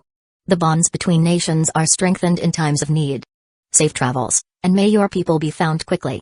Sandayu bowed deeply before leaving the reception room. As the door closed behind him, Hiruzen remained for a moment. After a short while, he opened the door and entered the office. Hokage-sama. Hiruzen sat down behind his desk. Just now, I deliberately addressed you as a chunin because this mission is far more complicated than you might think. As suspected. In fact, the Land of Snow has its own ninja village. Upon hearing this, Kakashi's pupil contracted in surprise. A hidden village? Hokage-sama, If the country has its own ninja village, why would they hire ninjas from another nation for a rescue mission? Could it be that their own ninjas are too weak? Hiruzen shook his head, a wry smile on his lips. Not weak, Kakashi. Quite the opposite, in fact. The ninjas from this village call themselves Yuki Ninja. They possess a special bloodline limit known as Ice Style. Bloodline limit? He was not unfamiliar with the term. A ninja with a bloodline limit can wield extraordinary powers, making them far more formidable in battle than ordinary ninjas. What puzzled Kakashi was that if they had ninjas with bloodline limits, surely their strength wouldn't be weak. So why go out of their way to hire help from Hidden Leaf Village? He mused aloud. Hiruzen stood up and moved to the window, puffing on his pipe. Ice Style, he began, exhaling a cloud of smoke, is a special ability that combines water and wind chakra to create ice, which can then be used offensively. He turned back to Kakashi, his eyes distant as if recalling a long-forgotten memory. You're probably wondering why I know so much about Ice Style. Kakashi nodded, waiting for the explanation. It's because Ice Style isn't the bloodline limit of the Yuki Ninja, but rather it originates from Kiri. Now Kakashi was even more confused. The Land of Snow is in the far north, while Hidden Mist Village is a massive island nation in the far south. How could these two distant countries share the same bloodline limit? It was common knowledge that bloodline limits are inherited through bloodlines. Could there be a blood connection between the ninjas of these two distant villages? Hiruzen saw Kakashi's bewilderment. It's a tale that goes back many years, to when I was much younger. His voice took on a storytelling quality as he began to explain. At that time, the 5 major villages were expanding, seeking to recruit ninja clans with special bloodline limits. The Yuki clan, from the Land of Water, was one such clan, absorbed by Kiri. But Kiri's efforts to subjugate them didn't go smoothly, Hiruzen continued. Some members of the Yuki clan resisted Kiri's rule, and a rebellion broke out. In the end, the Mizukage at the time chose a compromise, exiling the rebellious Yuki clan members from the Land of Water. However, the exiled ones were of impure bloodlines and didn't affect the purity of the clan's bloodline limit. Could it be? Kakashi suddenly realized what the third Hokage was implying. Exiles forming their own village. This complicates things. The Yuki clan's bloodline limit is Ice Style, and the Yuki ninja in the Land of Snow are likely the descendants of those who were exiled. The Hokage's expression turned grim as he continued. I only recalled this after talking to the client about the situation in their country. Though the Land of Snow has its Yuki ninja, they've grown increasingly difficult to control in recent years, and they've aligned themselves with the king's brother. That's why the client chose to hire Hidden Leaf Village ninjas instead. Ninjas who separate from their village often crave territory, and with the added involvement of the king's brother, who also had a claim to the throne, Kakashi understood Hokage's concern. A royal dispute and rogue ninjas. A rebellion. So, Kakashi, I sent you on this mission under the guise of a chunin so that while fulfilling the client's request, you could closely observe the movements of the Yuki ninja. The Hokage's tone became even more serious. This makes the mission more than a simple B rank, it's an S rank mission involving matters of national security. Kakashi nodded. You're likely to encounter these Yuki ninja while in the Land of Snow, Hiruzen continued. Your abilities as a ninja, combined with the Sharingan's advantage against bloodline limits like this, make you the ideal candidate for the mission. Presenting you as a chunin will make them less cautious of you, and given your age, it's completely believable. Kakashi nodded again, fully understanding Hokage's intentions. What appeared to be a standard rescue mission had transformed into an S-rank mission due to the political situation. But a question nagged at him. Lord Hokage, he began cautiously, if I do discover signs of rebellion among the Yuki ninja, what action should I take? Hiruzen stroked his goatee thoughtfully, his response measured. This is an internal matter of the Land of Snow, Kakashi. We have no authority to intervene, nor have we been asked to help suppress any rebellion. So, prioritize your safety and act as you see fit. No clear directives. This mission is more delicate than I thought. He could tell that the Hokage was somewhat conflicted about this matter. Though he recognized the possibility of rebellion, Hidden Leaf Village had no right to intervene, leaving Kakashi to make judgment calls on the ground. All right, Kakashi, Hiruzen said, his tone signaling the end of the briefing. Go make your preparations. And remember to dress warmly, it's going to be extremely cold air. Yes, Lord Hokage, Kakashi replied. With a flicker of shadow, Kakashi disappeared from the Hokage's office, leaving Hiruzen alone with his thoughts. In truth, Hiruzen hadn't revealed all his concerns about the mission. Beyond the complex political landscape, the mission itself was highly suspicious. The prophecy of the Great Toad Sage weighed heavily on his mind, warning that ancient beings were slowly awakening to reclaim their world. Long before humans drew their first breath, a power beyond understanding ruled this world, Hiruzen mused, his eyes distant. This ancient force slept as humans grew, waking only in brief moments. But now, it stirs. He recalled the incident with the mysterious Cthulhu statue.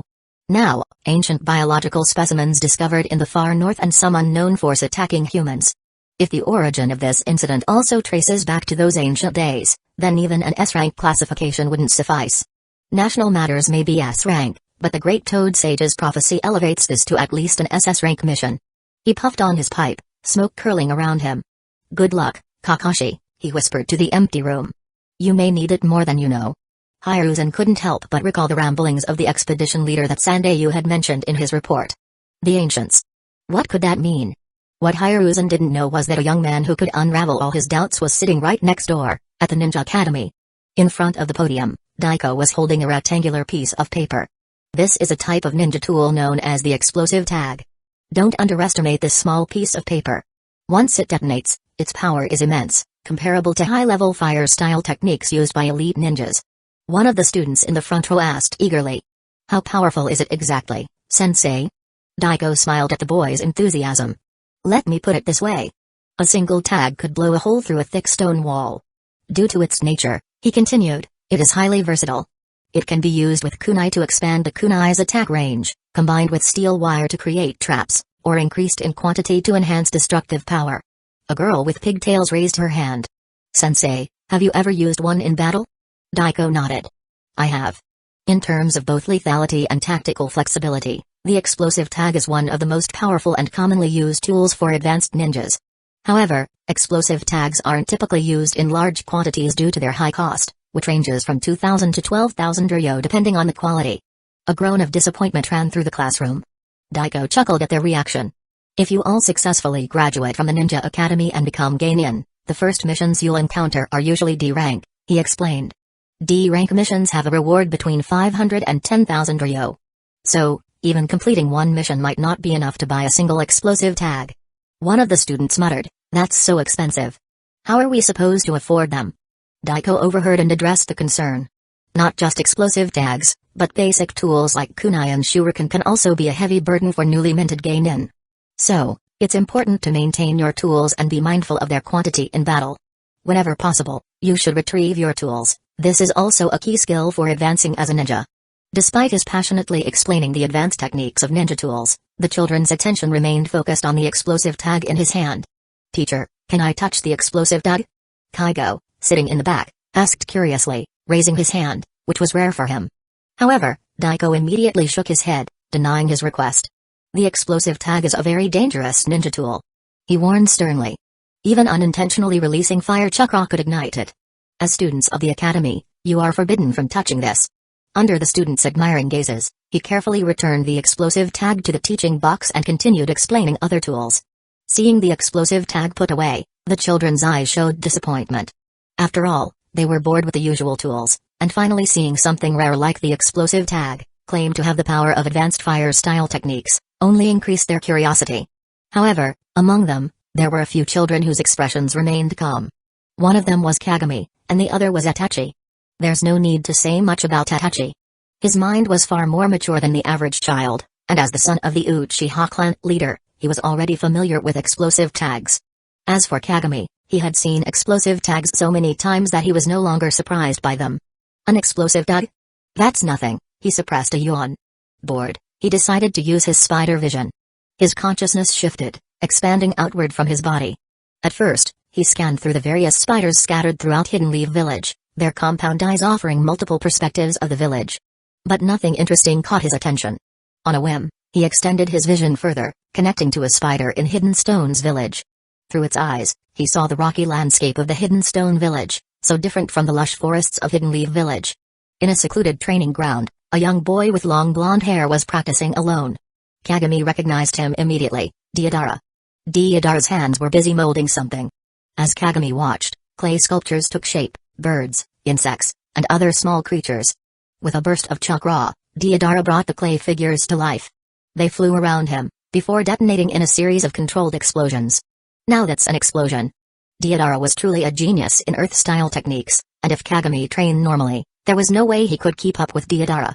But Kagami's advantage lay in his vast chakra reserves far exceeding those of his peers. However, he also faced limitations, primarily due to the size of the spider. Part of the spider's power was linked to his strength, meaning whenever his power increased, so did the spider's, causing it to grow way larger in size. If he recklessly advanced too much, the spider would grow too large to hide in his room and might be discovered in the village. Though he had already found a spot for the spider outside the village, Orochimaru's abandoned secret base, which hadn't yet been discovered by Hidden Leaf Village, there was a large snake experiment of Orochimaru's in that base. Even Jonin like Kakashi will likely find the snake a challenging opponent to deal with. Kagami wasn't sure if the spider's presence would intimidate such low-intelligence creatures. Additionally, he now had to feed the spider regularly with soul food. This wasn't just to prevent it from hunting on its own and drawing Hidden Leaf Village's attention, but a necessity since his recent contact with Aglagneka. The entity's influence had strengthened the link between him and the spider, making the feeding ritual crucial for maintaining control. Since Hidden Leaf Village's gates weren't something just anyone could bypass, he couldn't leave the village to feed the spider. He would have to wait until he reached the level of his brother, who could take missions outside the village, to transfer the spider outside. As Kagami's consciousness returned to the classroom, he heard Daiko concluding the lesson. The other students were still chattering excitedly about explosive tags, but his mind was elsewhere. Chapter 65, Kakashi's Mission. Land of Snow. The Land of Snow, a country near the polar region, is covered in ice and snow all year round.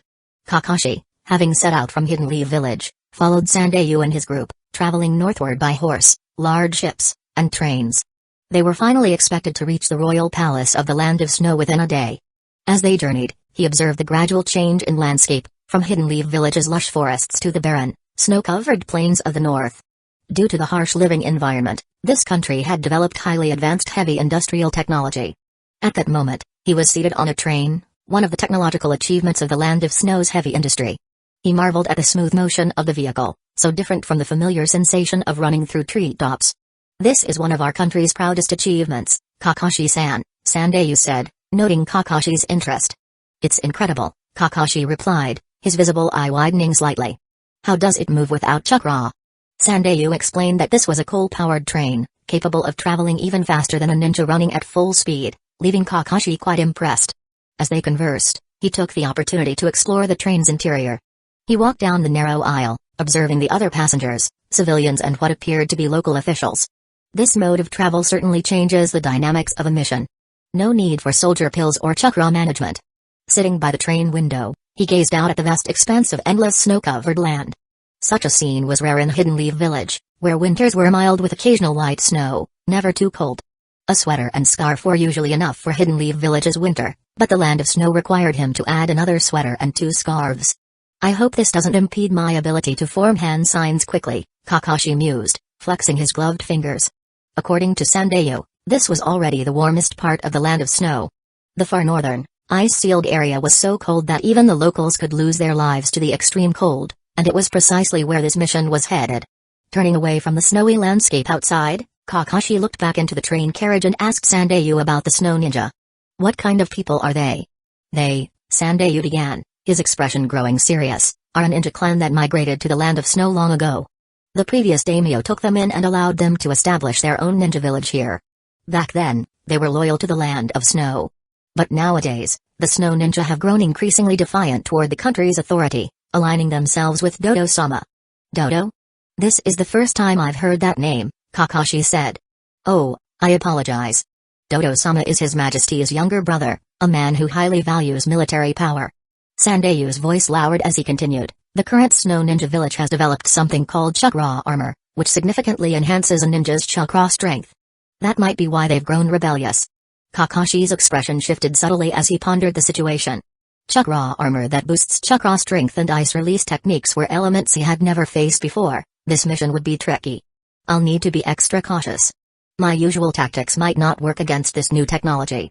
The train began to slow down, and with a screech, they arrived at their destination. Stepping off, Kakashi immediately saw the royal palace built into the mountains. Red and white, the palace had countless steps leading up to it. Climbing all those stairs was simple for him but tough for Sandayu and his attendants. As they ascended, Kakashi noticed the palace guards eyeing him with suspicion. He kept his posture relaxed, but remained alert, cataloging potential escape routes out of habit. After more than half an hour of climbing, they arrived at the daimyo's residence, a traditional Japanese-style courtyard. He was led to a tatami room to wait while Sandayu went to inform the daimyo. The room was sparsely decorated, with a simple ink painting of snow-capped mountains on one wall and a small alcove holding a vase of winter flowers. Sitting cross-legged on the tatami, Kakashi closed his eyes to rest, but his other senses remained sharp. The scent of pine and incense filled the room, and he could hear the soft rustling of fabric as attendants moved through nearby corridors. When he opened his eyes, he saw a black-haired girl in a kimono peeking at him from beside the sliding door. As soon as she noticed Kakashi looking back at her, she got frightened and ran, bumping into someone outside. "Poki, what are you doing here?" a stern voice asked. I was just curious," the girl stammered. "Go back to your room.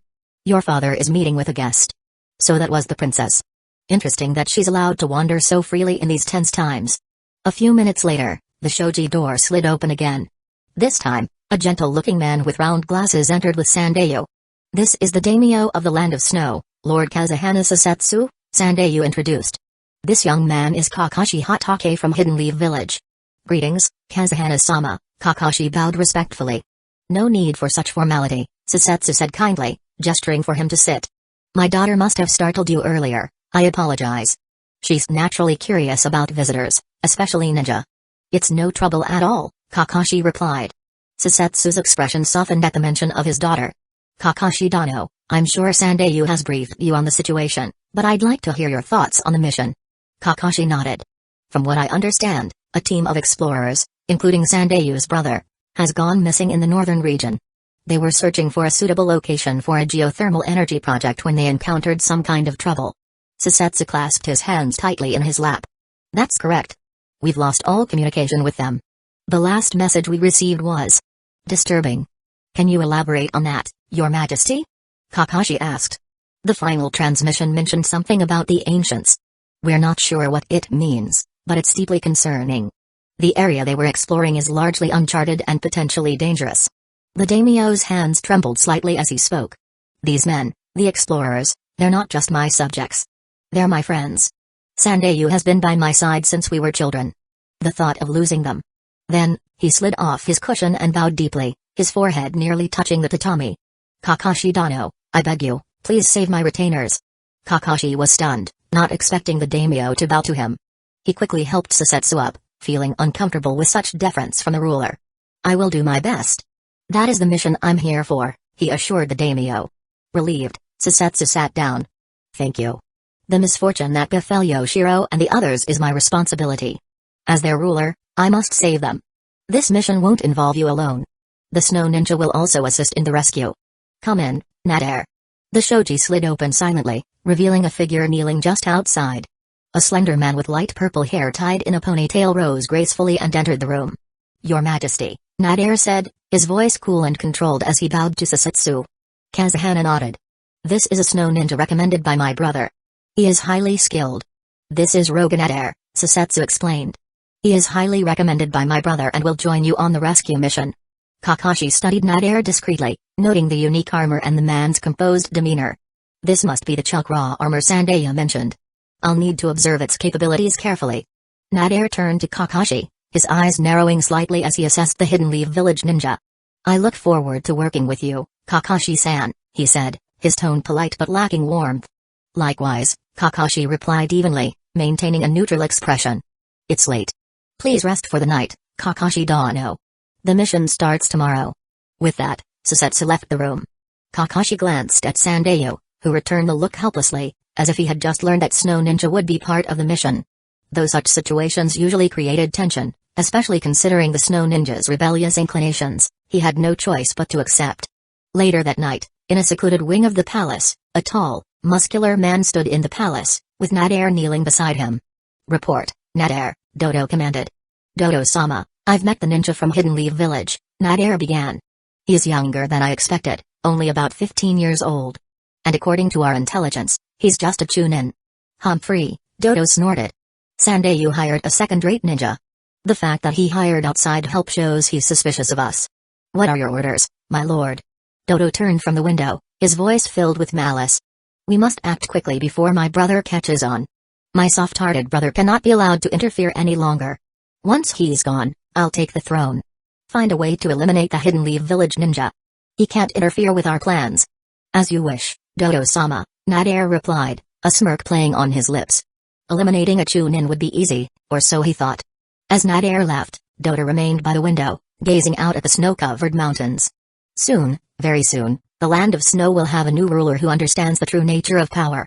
Chapter 66, Kakashi's Mission. The camp the next morning, Kakashi, Nadir, Sandayu, and 3 attendants set out for the northern camp in the land of snow. The early dawn light cast long shadows across the snow-covered courtyard of the royal palace as they made their final preparations. Kakashi observed the group dynamics silently, noting the tense set of Nadir's shoulders and the nervous energy radiating from Sandayu. To the north of the royal palace, few people lived, and the train tracks didn't extend that far. Thus, the group of 6 could only travel by sleds pulled by sled dogs. 24 powerful animals were being harnessed to 3 sleds, their breath visible in the frigid air. Sandayu approached him as they prepared to depart. "The dogs are our lifeline out here," he said, patting one of the animals affectionately. "Treat them well, and they'll never let you down." Kakashi nodded, his visible eye crinkling slightly. "I can see why. Their instincts must be invaluable in this terrain." As they set off, the cold hit them like a physical force. The team huddled deeper into their winter gear, their faces barely visible above their scarves. 24 sled dogs pulled 3 sleds across the snowfields, surrounded by desolate mountain peaks and glaciers frozen for countless years. The journey was mostly silent, broken only by the rhythmic panting of the dogs and the soft crunch of snow beneath the sled runners. Kakashi found himself mesmerized by the beauty of the landscape, so different from the forests he was accustomed to. The cold wind stung his exposed eye, and he could feel the vibrations of the sled through his body. "This is a different kind of endurance," he compared the steady pace of the dogs to the speed of a ninja. "Slower, but perhaps better suited to this environment." As noon approached, the team stopped for a brief rest. They cared for the dogs first, checking their paws for ice buildup and offering them water. As they shared a simple meal of dried meat and hard biscuits, Sandayu, who was sharing a sled with Kakashi, pointed to a snow-covered ridge ahead. "Once we cross that," he said, his voice carrying a hint of apprehension, "we'll reach the forbidden area of the land of snow, where there is a permanent camp." "Forbidden area?" Sandayu nodded. Although the land of snow is a small country, its territory is vast. However, most of the land is uninhabitable due to the harsh temperature. This permanent camp marks the boundary between the habitable land and the forbidden zone. As they approached the ridge, the dogs began to struggle against the steep incline. The team encouraged them with calls and whistles. After crossing the ridge, the atmosphere seemed to change subtly. He felt his ninja instincts heighten, sensing something different about this forbidden territory. He scanned the horizon, his senses alert for any sign of danger. Finally, Kakashi and the group saw the camp. It was a large encampment with 2 rows of wooden cabins that could house about 100 people. The warehouses were stocked with ample supplies, requiring only monthly resupply from outside. Despite the harsh conditions, the camp seemed well organized and prepared for long-term occupation. Sandayu explained that the permanent camp was built under the direction of his younger brother, who had designated the area north of the camp as the Forbidden Zone. "We should set out for the rescue right away," Nadir said, his tone brusque. "If we don't, your brother might starve." At that moment, a sturdy young man walked out from the camp. "Yoshiro's exploration team brought over a month's worth of food, and it's only been half a month, so they shouldn't be worried about food yet." The man bowed slightly. "Sorry for not introducing myself earlier. I'm Nagashima, the deputy leader of this camp." Nadir clicked his tongue in annoyance at Nagashima's retort, showing slight displeasure. Kakashi observed the interaction silently, noting Nadir's impatience growing. Strange. Before the rescue team departs, it would be better for everyone to understand the situation in detail, Nagashima continued, seemingly unperturbed by Nadir's reaction. "Follow me." Under Nagashima's guidance, they entered one of the cabins. The interior was sparse but functional, with maps and charts covering one wall.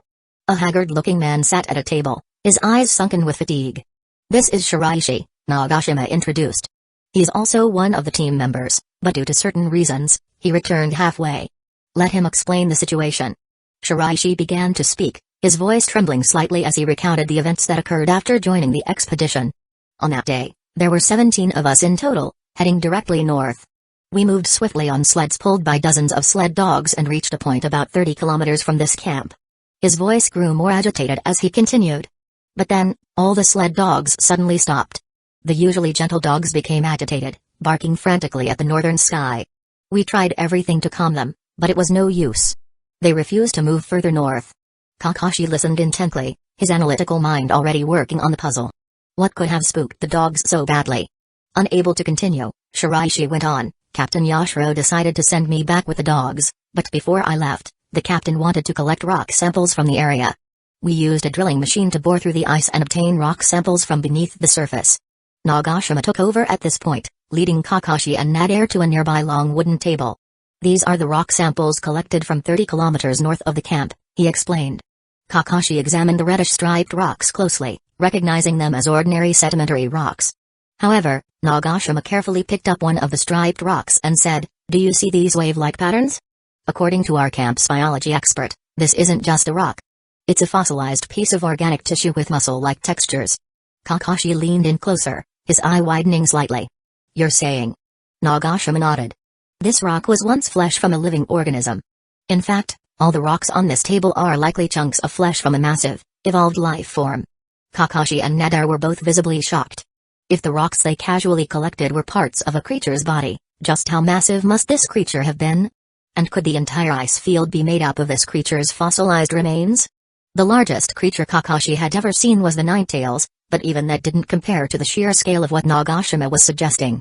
Nagashima continued, "This discovery reminds us of ancient tales, beings like the sea god or even Yog-Sothoth. Could they be connected?" Kakashi remained silent. Nader, however, sneered dismissively. "My mission is to rescue people, not study fossils," he said sharply. "Besides, it's already dead. Don't you agree, Kakashi?" Kakashi didn't respond. Sensing the tension, Nagashima quickly redirected the conversation. "Let's focus on the challenges of this mission," he said. "We last heard from the team when they were 45 kilometers northwest of the camp, near a cave. With the snowstorms, their trail has likely disappeared." As Nagashima explained the challenges ahead, Sandayu's face fell, the enormity of the task clearly weighing on him. But Kakashi remained calm, his mind already formulating a plan. "Where are the camp's sled dogs?" Kakashi asked suddenly. Nagashima blinked, surprised by the question. "In the kennels, just behind the main cabin." "Why do you ask?" "Take me to see them," Kakashi said, his tone suggesting he had an idea forming. Chapter 67, Kakashi's Mission, Pakkun's Task. Under the leadership of Nagashima, Kakashi and his team arrived at the campsite in front of the dog kennel. Inside, dozens of sled dogs rested in the kennel, which had been reinforced against the cold winds. Nagashima gestured towards the structure. "This is where we keep our sled dogs." Standing before the kennel, Kakashi quickly formed hand signs and slapped the ground. Summoning jutsu. As the smoke from the jutsu cleared, a brown pug wearing a Hidden Leaf Village forehead protector appeared. "Yo, Kakashi," the pug greeted in human language, turning toward Kakashi with a slightly annoyed expression. "What's the big idea summoning me to this frozen wasteland?" "Yo, Pakkun," Kakashi replied with a casual wave. "Sorry about the cold, but we need your help." Nagashima and Sandayu, standing nearby, couldn't hide their shock. They instinctively took a step back. "This dog? It can talk!" Sandayu exclaimed. The pug glanced at the two startled men, his expression deadpan. "How rude," he drawled. "I'm not just a dog, I'm a ninja hound. There's a big difference, you know." "But isn't it still a dog?" Meanwhile, Nader narrowed his eyes as he observed Kakashi, who was noticeably shorter than him. This guy. Most Chunin-level ninjas focusing on self-reliance wouldn't prioritize summoning jutsu in their training. He couldn't help but notice how smooth Kakashi had performed the jutsu. And the casual way Kakashi greeted his summoned beast suggested this was a regular occurrence during missions. Would Hidden Leaf Village really send a support ninja who relies heavily on summoning this far to handle a mission alone? Oblivious to Nader's scrutiny, Kakashi turned to make introductions. "This is Pakkun, a ninja hound," he explained to Nagashima and Sandayu. "These two are the clients for our mission." "Hello," Pakkun raised his left paw in greeting, then quickly lifted his rear from the cold snow. "Now, Kakashi, care to explain why you've brought me to this icebox?" "We need your help communicating with the sled dogs. There's a team missing in the northern region, and we think the dogs might have some information." Pakkun sighed, his breath visible in the cold air. "Always work with you, isn't it? Fine, let's get this over with. The sooner we finish, the sooner I can get back to my warm bed." The pug waddled towards the kennel, eyeing the larger black and white dogs with a hint of disdain. "Oh, a bunch of puppies, huh," he muttered. "No problem, watch me." As Pakkun approached the kennel, Kakashi couldn't help but twitch his brows. "Aren't you a dog too? And aren't you much smaller than those sled dogs?" Pakkun stood in front of the kennel and began barking at the sled dogs. "All right, you overgrown pups, let's have a chat. Bark, bark, bark." The sled dogs, initially wary, soon gathered around Pakkun. They tilted their heads, responding with curious whines. Pakkun turned back to Kakashi. They're listening, but they're not too bright. What do you want to know? Kakashi stepped forward. Ask them why they refuse to head north. Pakkun turned back to the sled dogs. Another series of barks ensued, this time met with whines and growls from the larger dogs. Their ears flattened against their heads, and some even retreated further into the kennel. They say there's a bad smell coming from that direction, and they don't want to go, Pakkun translated their response. Kakashi quickly instructed Nagashima to fetch the fossilized meat junk they had found earlier. Presenting it to the sled dogs, he asked, Pakkun, ask them if this smell is coming from this. Pakkun barked the question, and the sled dogs sniffed the air cautiously. After a moment, they responded with a single, definitive bark. No, Pakkun translated. Whatever they're smelling, it's not this. Can you convince them to take us to the place where the bad smell is coming from? Kakashi asked. Pakkun barked a few more commands, but the reaction was immediate and clear. The sled dogs recoiled, retreating further into their kennel. They don't want to, Pakkun reported, though the dog's body language made it obvious even without translation. Just as Kakashi was about to suggest another approach, a large dog from the back of the kennel came forward. It barked a few times at Pakkun, who suddenly looked uncomfortable. What did it say? Kakashi asked, noticing the change in Pakkun's demeanor. Pakkun hesitated, looking slightly annoyed. It said. What did it say? Kakashi pressed. Pakkun sighed, clearly embarrassed. It said I'm cute. If I stay in the kennel for a bit, they'll agree to go. Huh? No one had expected such a request from the sled dogs. But as the initial surprise wore off, it started to make sense. Sled dogs were large breeds, primarily bred for pulling sleds. They probably rarely saw small dogs like Pakkun. Pakkun began, clearly uncomfortable with the idea. Pakkun, I'm sorry, but it seems you'll have to do this, Kakashi said, his tone gentle but firm. But Pakkun protested weakly. This is for the mission, Pakkun, Kakashi reminded him. Ninja hounds are here to help ninjas complete their missions. You're a good ninja hound, Pakkun. Pakkun grumbled under his breath but then nodded reluctantly. Fine, but you owe me for this, Kakashi. As the brown windbreak curtain fell over the kennel's entrance, the sound of barking echoed from within. Kakashi could only imagine what was happening inside, but he trusted Pakkun to handle the situation. Back at the camp, Kakashi explained his plan to the team.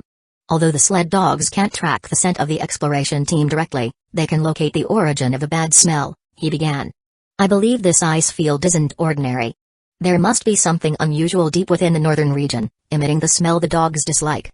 The fossilized meat junk wasn't the source, which means the smell likely comes from the cave where the exploration team made their discovery.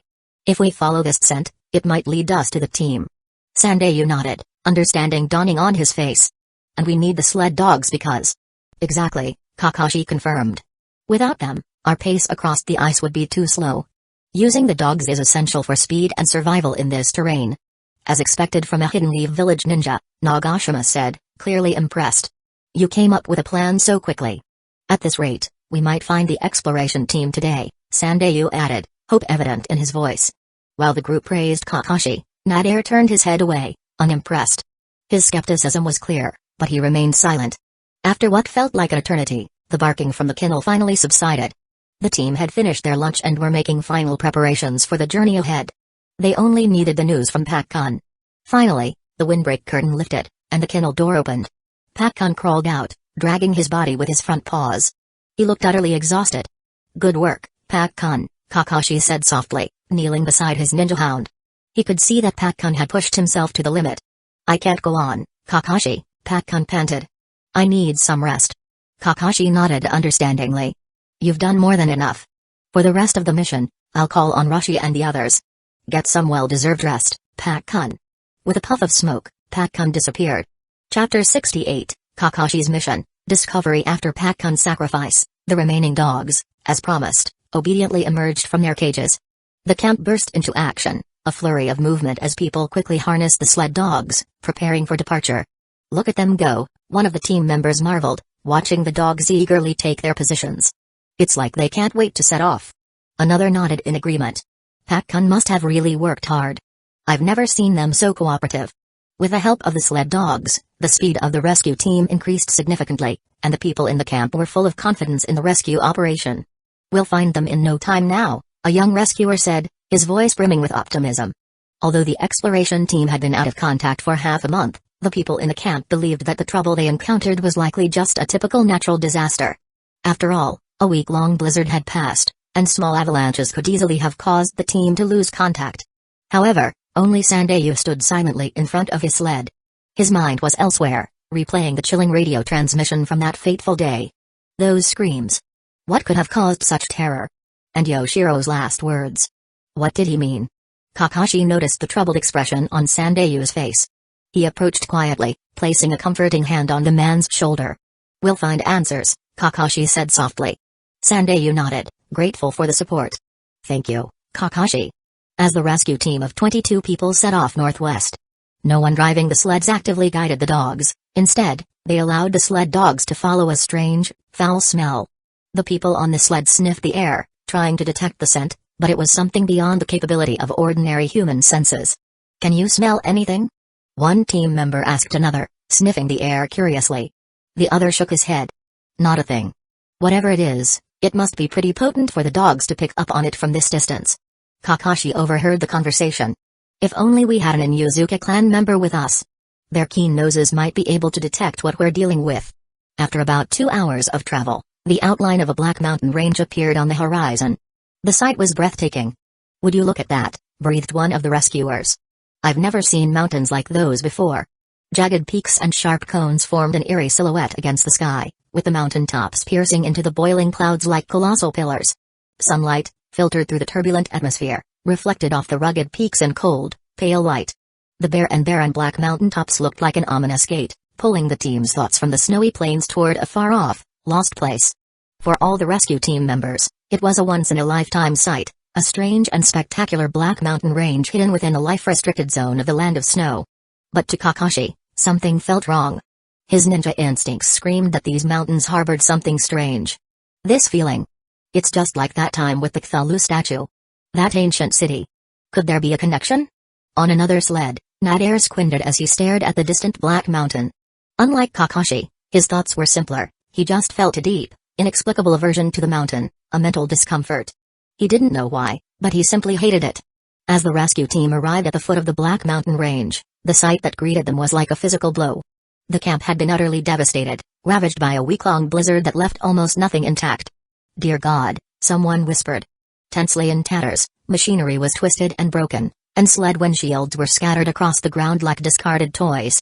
It looked as though a group of giant mountain creatures had attacked and trampled the camp, with only the largest tent barely standing in the center. The scene left everyone silent, the damage far worse than they had imagined. Sandayu suppressed the pain and grief in his heart and ordered the rescue team to search for any survivors.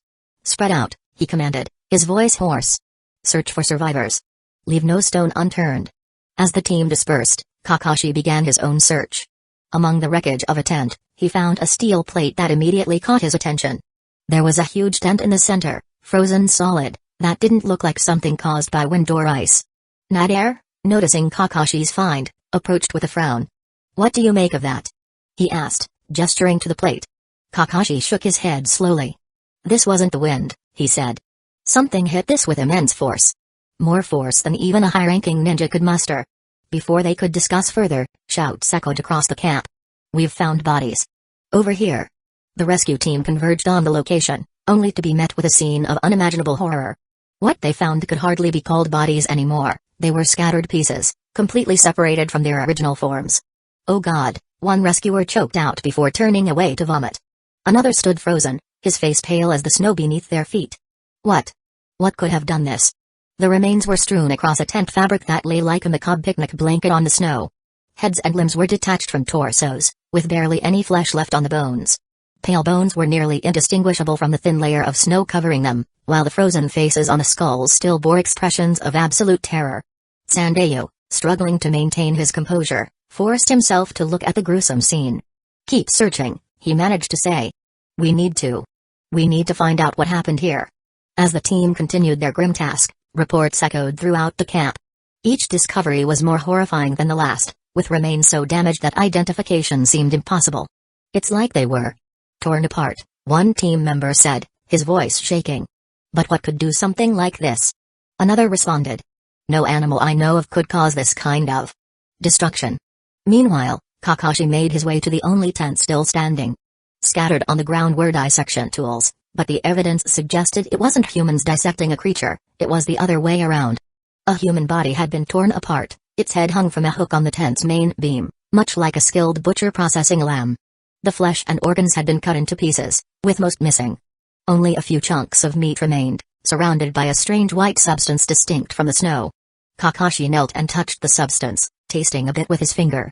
The taste was unmistakable, salt. This wasn't just an attack. It was a study. And a meal. Stepping out of the tent, Kakashi saw the team regrouping, their faces ashen and haunted by what they had discovered. As he approached, he knew he had to share his findings. Whatever did this, it wasn't just killing. It was studying us. Learning about us. And worst of all, eating us. Chapter 69, Kakashi's Mission. No regret at this moment, Sandayu entered the tent and witnessed the horrifying scene inside. His face paled, and he stumbled, barely able to stand. What? What could have done this? Sandayu's voice trembled. Kakashi, maintaining his composure, continued his methodical search of the tent. Despite the shock threatening to overwhelm him, Sandayu's sense of duty compelled him to assist Kakashi.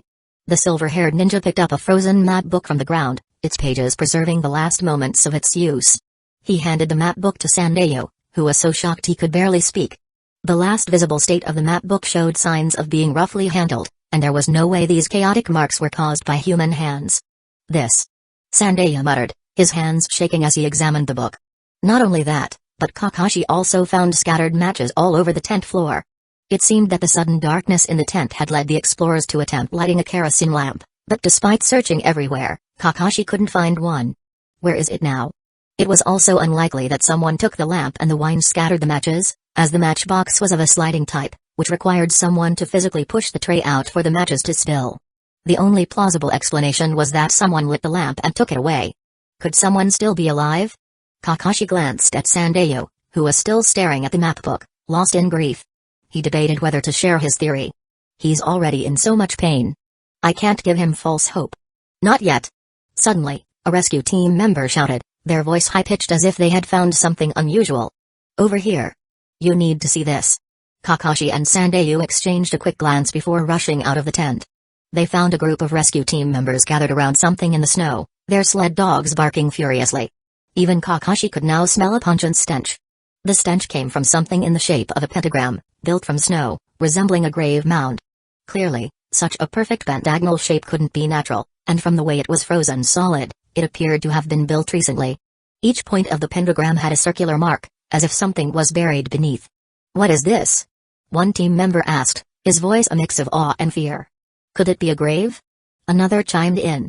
Did the exploration team dig this? Was it for burying bodies? But their bodies.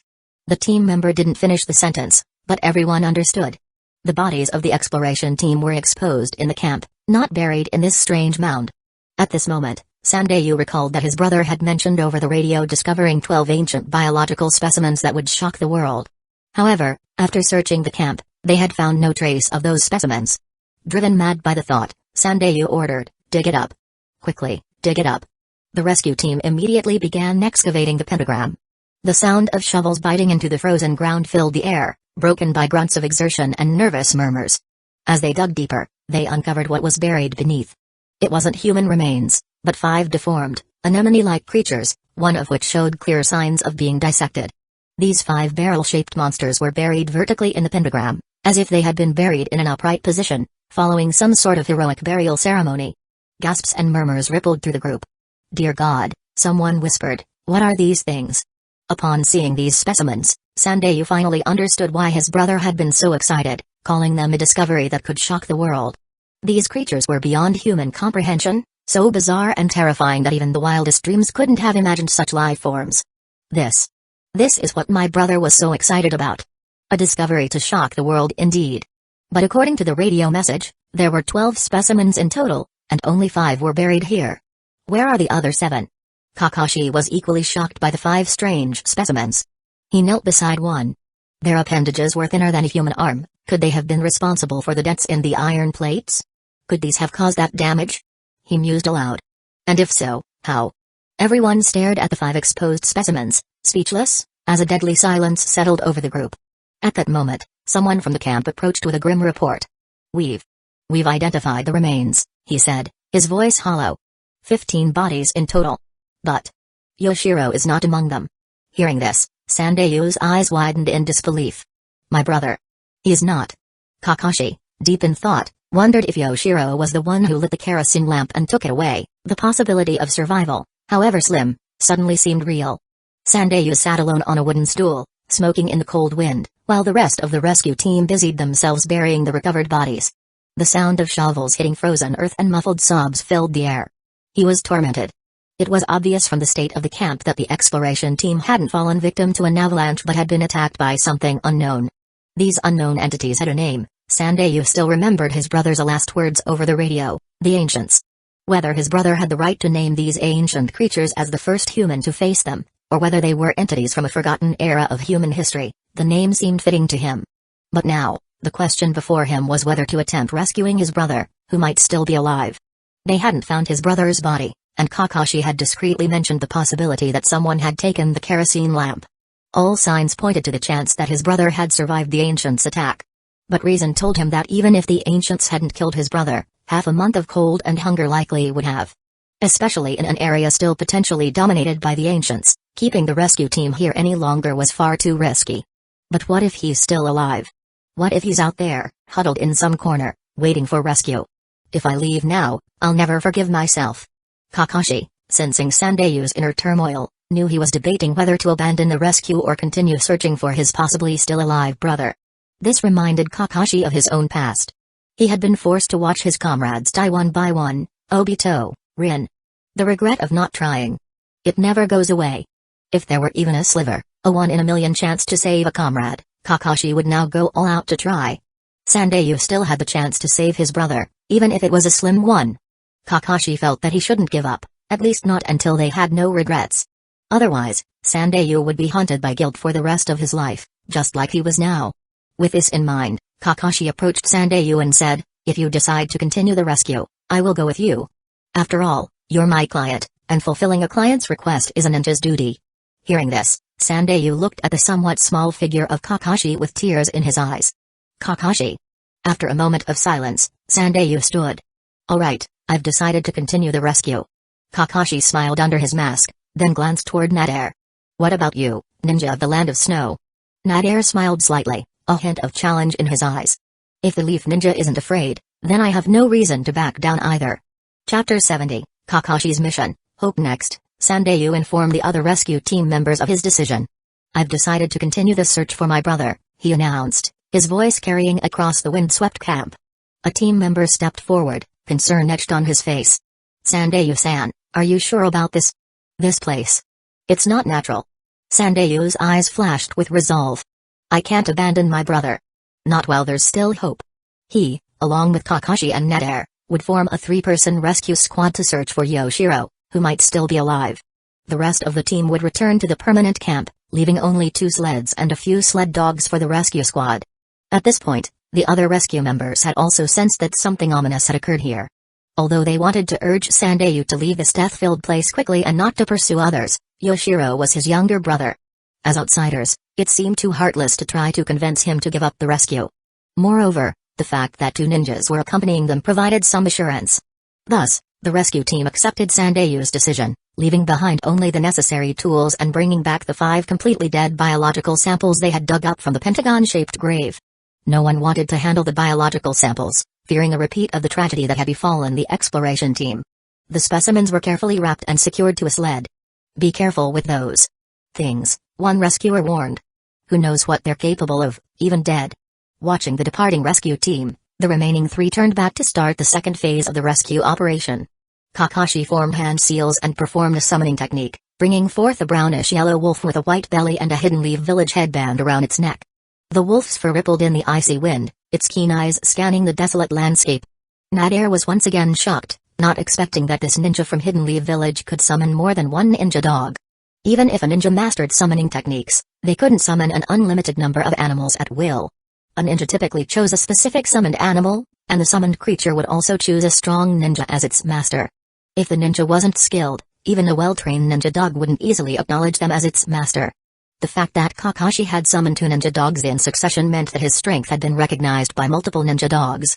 Rushi, Kakashi greeted the wolf. Kakashi, what happened to Pakkun? The brown and white wolf named Rushi, like Pakkun, could speak. Nothing. Kakashi scratched his head and then turned to Sandayu, saying, Sandayu, do you have any personal items of your brother's? Sandayu quickly took a scarf from his backpack and handed it to Kakashi. After all, in rescue operations, having the personal belongings of the missing person to track their scent was standard procedure. This guy. Nadir wasn't continuing the rescue to help find Sandayu's brother. His real goal was to complete Dodo's order, to kill Kakashi in this endless ice field. If the rescue ended and they returned to the palace, there would likely be no more opportunities to act. However, if he continued with the rescue, he would certainly find a chance. Considering the terrifying events that had happened here, he could kill Kakashi and then claim that he died while performing his mission. Hidden Leaf Village wouldn't be able to hold anyone accountable. But now, seeing Kakashi's proficiency with summoning techniques, Nadir thought he should reassess Kakashi's strength. At the very least, he shouldn't act recklessly. Can you find out where he went? Sandayu asked Rushi. Rushi sniffed the scarf and immediately began searching around the camp. His nose twitched as he sorted through the myriad of scents. This place.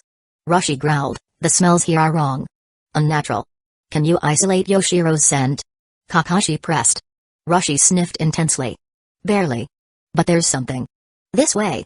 Most of the bodies and remains had already been cleaned up by the rescue team, but the overwhelming stench of blood, combined with the foul odor emanating from the pentagon-shaped grave, made it extremely difficult to track scents. However, ninja dogs were specially trained, and their sense of smell was even more developed than regular dogs. Before long, Rushi had made a discovery. I smell a strong trace of this person in that cave, Rushi announced, leading the three of them to the entrance of a massive cave. Their small human forms appeared insignificant in front of its large entrance. The dark maw of the cave yawned before them, seeming to swallow all light and hope.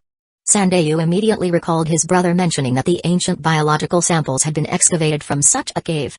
The bloody scenes at the camp had been so overwhelming that he had forgotten about the cave's existence. Did you return to the cave? Why? The three of them, along with the dog, entered the cave and immediately noticed clear traces on the snow near the entrance. These were tracks from a large animal, like something long and heavy had been dragged across the snow.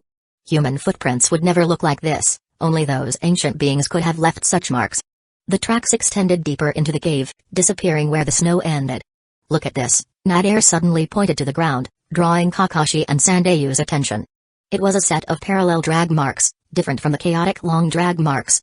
These two lines stretched straight into the depths of the cave. Upon closer inspection, faint human footprints could be seen, shallow due to the light weight of the person. Yoshiro! Sandayu shouted excitedly. Seeing those footprints proved that his younger brother had likely fled into the cave alive. The two straight drag marks were probably left by a sled. Judging by the sequence of tracks, the ancient beings had moved after the sled. Kakashi knelt to examine the tracks more closely. His mind raced, piecing together the likely scenario. Your brother is resourceful, Sandayu-san, Kakashi said, standing up. He might have outsmarted these creatures. Sandayu's voice cracked with emotion. But for how long? In this place. Nadir interjected skeptically, if these beings are so powerful, what chance does one man have? Kakashi explained his theory. The ancient beings likely launched a sudden attack on the camp, and Yoshiro witnessed it. Seeing their immense strength, which could dent metal plates, he knew the exploration team wouldn't stand a chance. So, Yoshiro hid in the largest tent. When the noise died down, and while the ancient beings were busy consuming human flesh elsewhere, Yoshiro hastily lit a kerosene stove, gathered necessary supplies from the tent, packed them onto a sled, and escaped into the cave. The cave was the only place, aside from the camp, that could shelter him from the blizzard, and the supplies were essential for survival.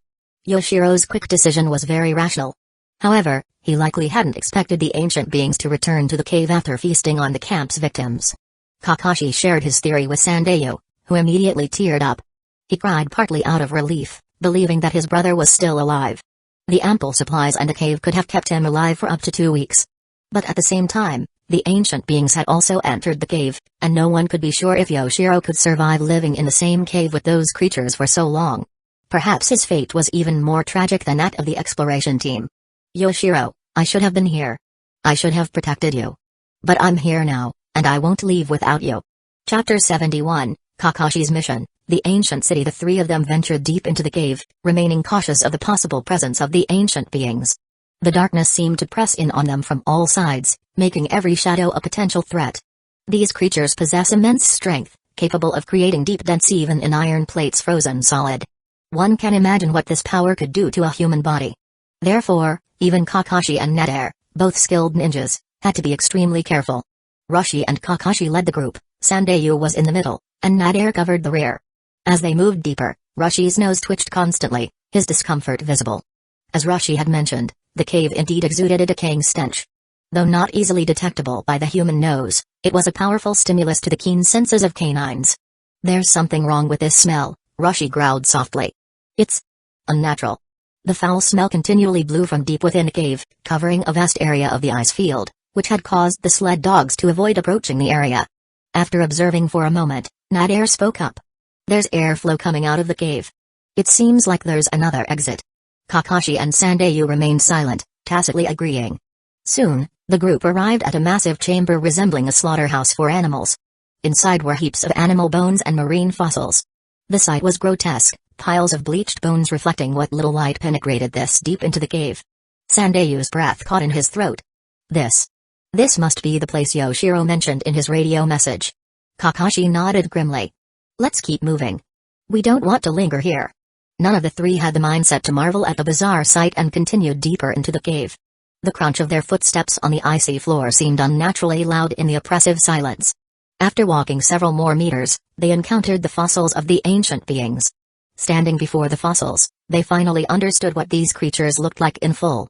For someone seeing such creatures for the first time, the terror might be suppressed by curiosity and the thrill of facing the unknown.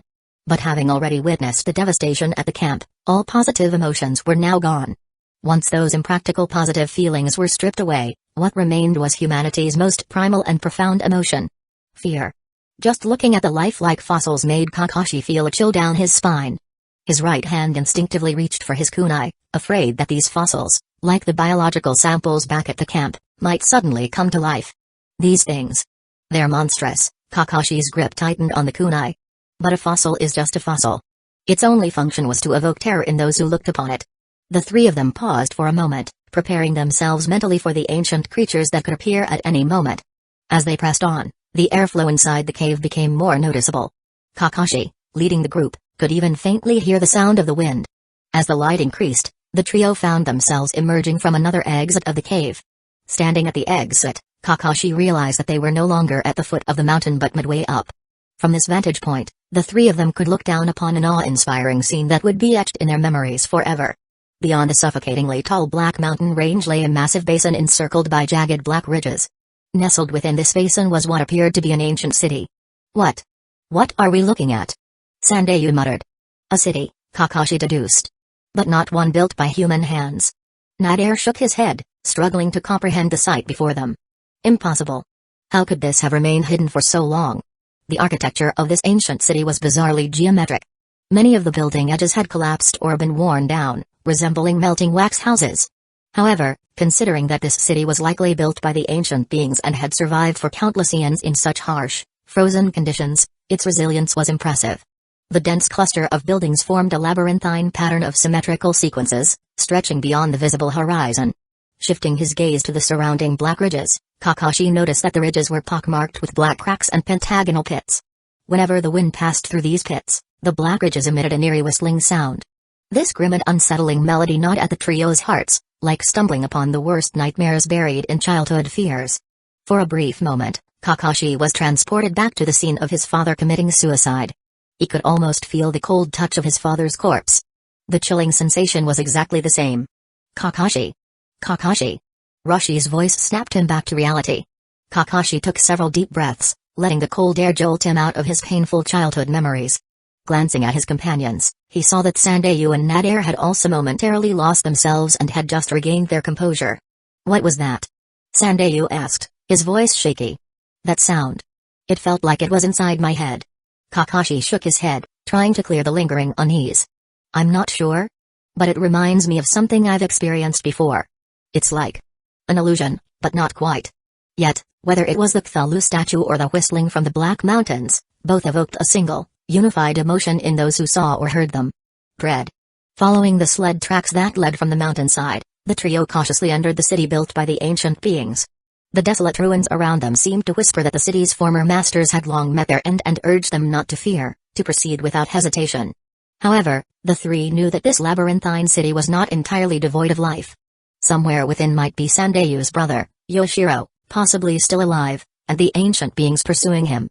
In addition to the sled tracks, there were also the twisted and irregular footprints of the ancient beings. The three advanced with heightened vigilance, more so than when they had been inside the dark cave, carefully following the sled marks. In the city, Kakashi noticed that besides the square buildings scattered around, there were also massive hive-like fortifications. These were clearly built in response to some form of attack. These structures, Kakashi mused aloud, they're not designed for ground-based threats. It's as if they were defending against something. From above. Nadir frowned. But what could have attacked them? Kakashi shook his head, unable to provide an answer. If something had once threatened these ancient, powerful beings, could it still exist?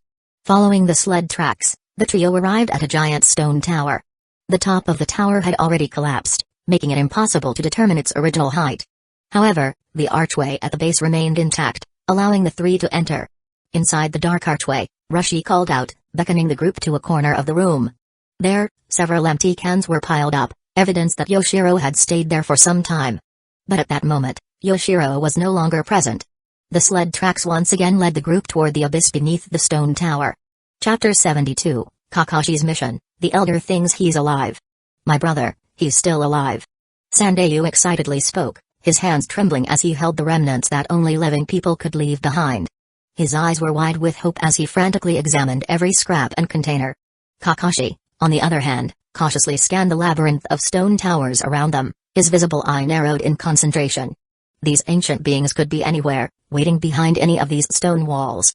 These traces are at least a few days old, Nadir observed, picking up an empty can from the ground. The food inside had almost entirely dried out by the wind. He turned the can over in his hands, studying it closely. But it's clear someone was here recently. Sandayu's face lit up at Nadir's words. Then there's still hope. Yoshiro could have survived the snowstorm. However, a troubling thought nagged at Kakashi. But why leave the stone tower? He mused aloud. Its walls would have been sufficient to shield against the storm's cold. Realization dawned on Sandayu's face. He's still being pursued, he whispered, his earlier excitement giving way to fear. Without warning, he dashed toward the stone slope in the middle of the tower, heading straight for the void below. Sandayu! Kakashi shouted, his voice echoing off the ancient walls. But his warning did little to calm the desperate man. With a quick glance at Nadir, he sprinted after Sandayu. Nadir, trailing behind, didn't immediately follow. Instead, he took out steel wire and dozens of explosive tags from his pouch. This is my chance, he began setting up a trap across the entire first floor of the tower. Meanwhile, on the stone slope, Sandayu recklessly ran toward the deepest, darkest space below, shouting as he went. Yoshiro! Yoshiro! Can you hear me? His cries echoed several times within the cylindrical stone walls, each repetition seeming to mock his desperation. There was no reply, only endless darkness and silence. Suddenly, his foot slipped on the smooth, ancient stone. He fell heavily, the impact knocking the wind from his lungs. Kakashi, close behind, quickly stepped forward to help him up. I'm sorry, Sandayu gasped, the pain bringing him back to his senses. I was too excited.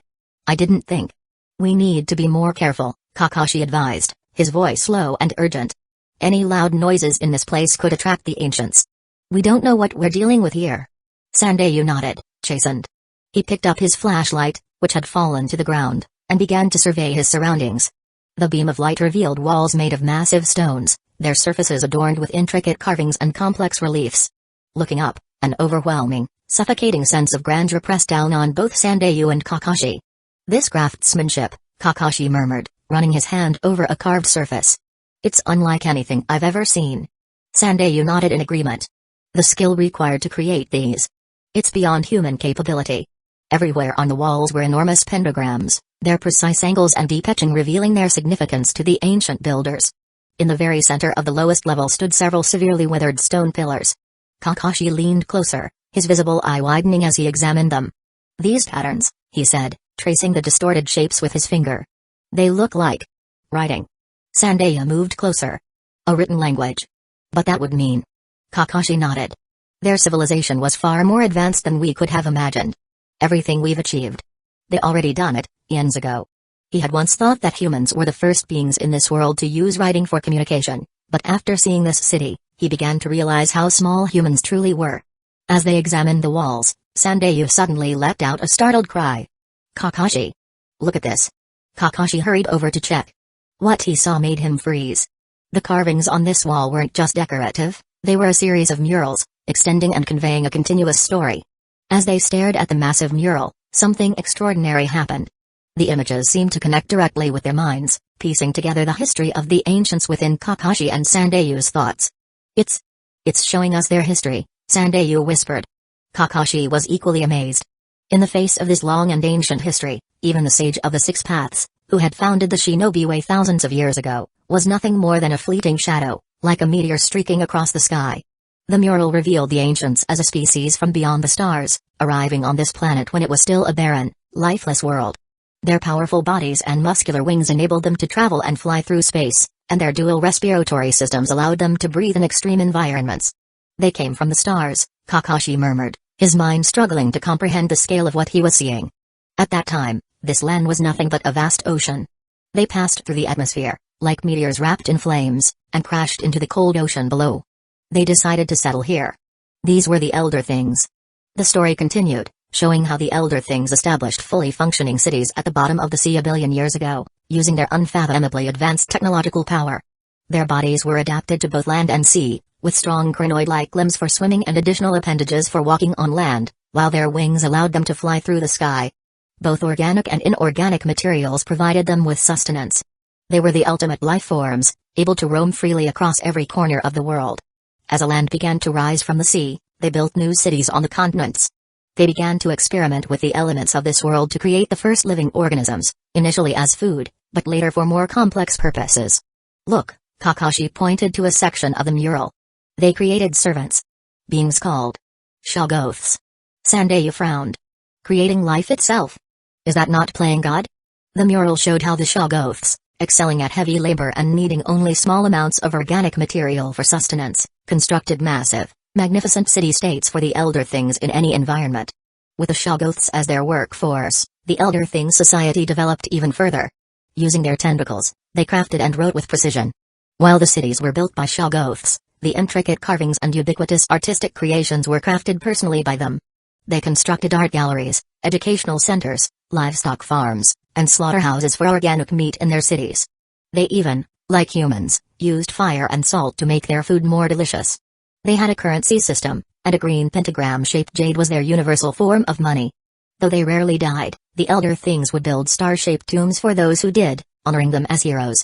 The social systems that humans would evolve over countless millennia had already been perfected by them.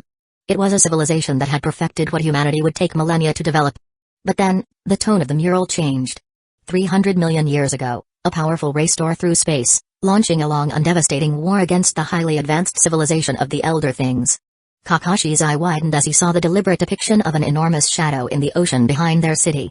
A bloated, hulking form with tentacles writhing under its chin, thrashing in the ocean, while wings flapped ominously behind it. He immediately understood what the Elder Things had faced.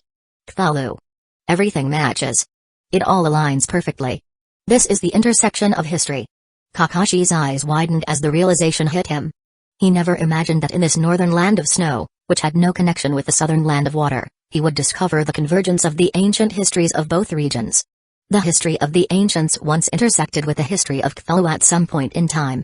That moment was the one Kakashi had seen after catching a glimpse of a corner of the Cthulhu statue, receiving a flood of information in his mind. Cthulhu, as one of the Great Old Ones, descended upon this world 300 million years ago. Kakashi had never shared this information with anyone. Why did I keep this secret? Would anyone have believed me if I told them? It was an unverified piece of knowledge, as no ancient histories from the past mentioned the existence of such a being. But now, in this massive mural that spanned time and was presented right in front of him, it referenced that very moment, Cthulhu's arrival 300 million years ago. Kakashi was now 100% sure that this immensely powerful being referenced by the ancients was none other than Cthulhu. Moreover, in the mural, Cthulhu was accompanied by his subordinate race. The flying Cthulhu minions bore a similar outline to him, surrounding the cities. Their spread wings were connected, even darkening the skies. At this point, Kakashi understood who those gigantic honeycomb-like fortresses of the Elder Thing cities were built to defend against. Judging from the level of destruction these fortifications suffered, Kakashi could imagine how brutal the war must have been. The scale of this conflict. It's beyond anything in our recorded history. These massive invaders quickly gained the upper hand. The Elder Things, who had long grown complacent in their comfort, had degenerated to the point where they could no longer fly through space, and their war technology was entirely ineffective against the invaders. The cities of the Elder Things were destroyed one by one, not even their foundations remained. Their civilization, which had thrived and expanded for hundreds of millions of years, retreated in defeat, crushed like ants. This alien race lacked any sense of mercy. They didn't care about the act of taking life. They were different from the Elder Things. The ancients wanted to thrive and live here, but this new alien race only sought to dominate and destroy the world. They're not just conquerors, Kakashi realized, they're destroyers of worlds. In the end, the Elder Things were driven back to the land where they first arrived, while the new alien race took over the newly formed land and built a sinister, terrifying stone city. Then, one day, violent movements in the Earth's crust caused the sky to tremble. After the catastrophic tremors subsided, the sinister stone city built by the invaders sank into the sea along with them and their master. So that's how R'lyeh ended up underwater. Kakashi murmured, his eyes tracing the carvings depicting the cataclysmic event. It was as if the world had returned to the way it was before these invaders arrived. The ancients' living space began to expand again after the departure of their natural enemies. They rebuilt cities on land and restored their social order. But by that time, everything had changed over the course of billions of years. The Shoggoths, once loyal servants, had accidentally gained dangerously high intelligence. With their own will, the Shoggoths transformed into any form they desired. Their brains rapidly evolved in the process, turning them from amorphous life forms that required hypnosis to shapeshift into intelligent beings. Creation turning against creator. A tale as old as time, Kakashi shook his head slightly.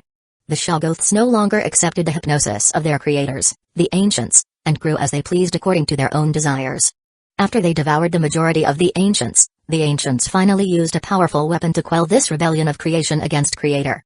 Then, less than 100 million years ago, yet another wave of alien invaders appeared, swiftly defeating the already severely degraded ancients. The declining ancient civilization was once again driven back to its original land. At this point, the mural became chaotic, as if the mood of the one who carved it had become too heavy to continue.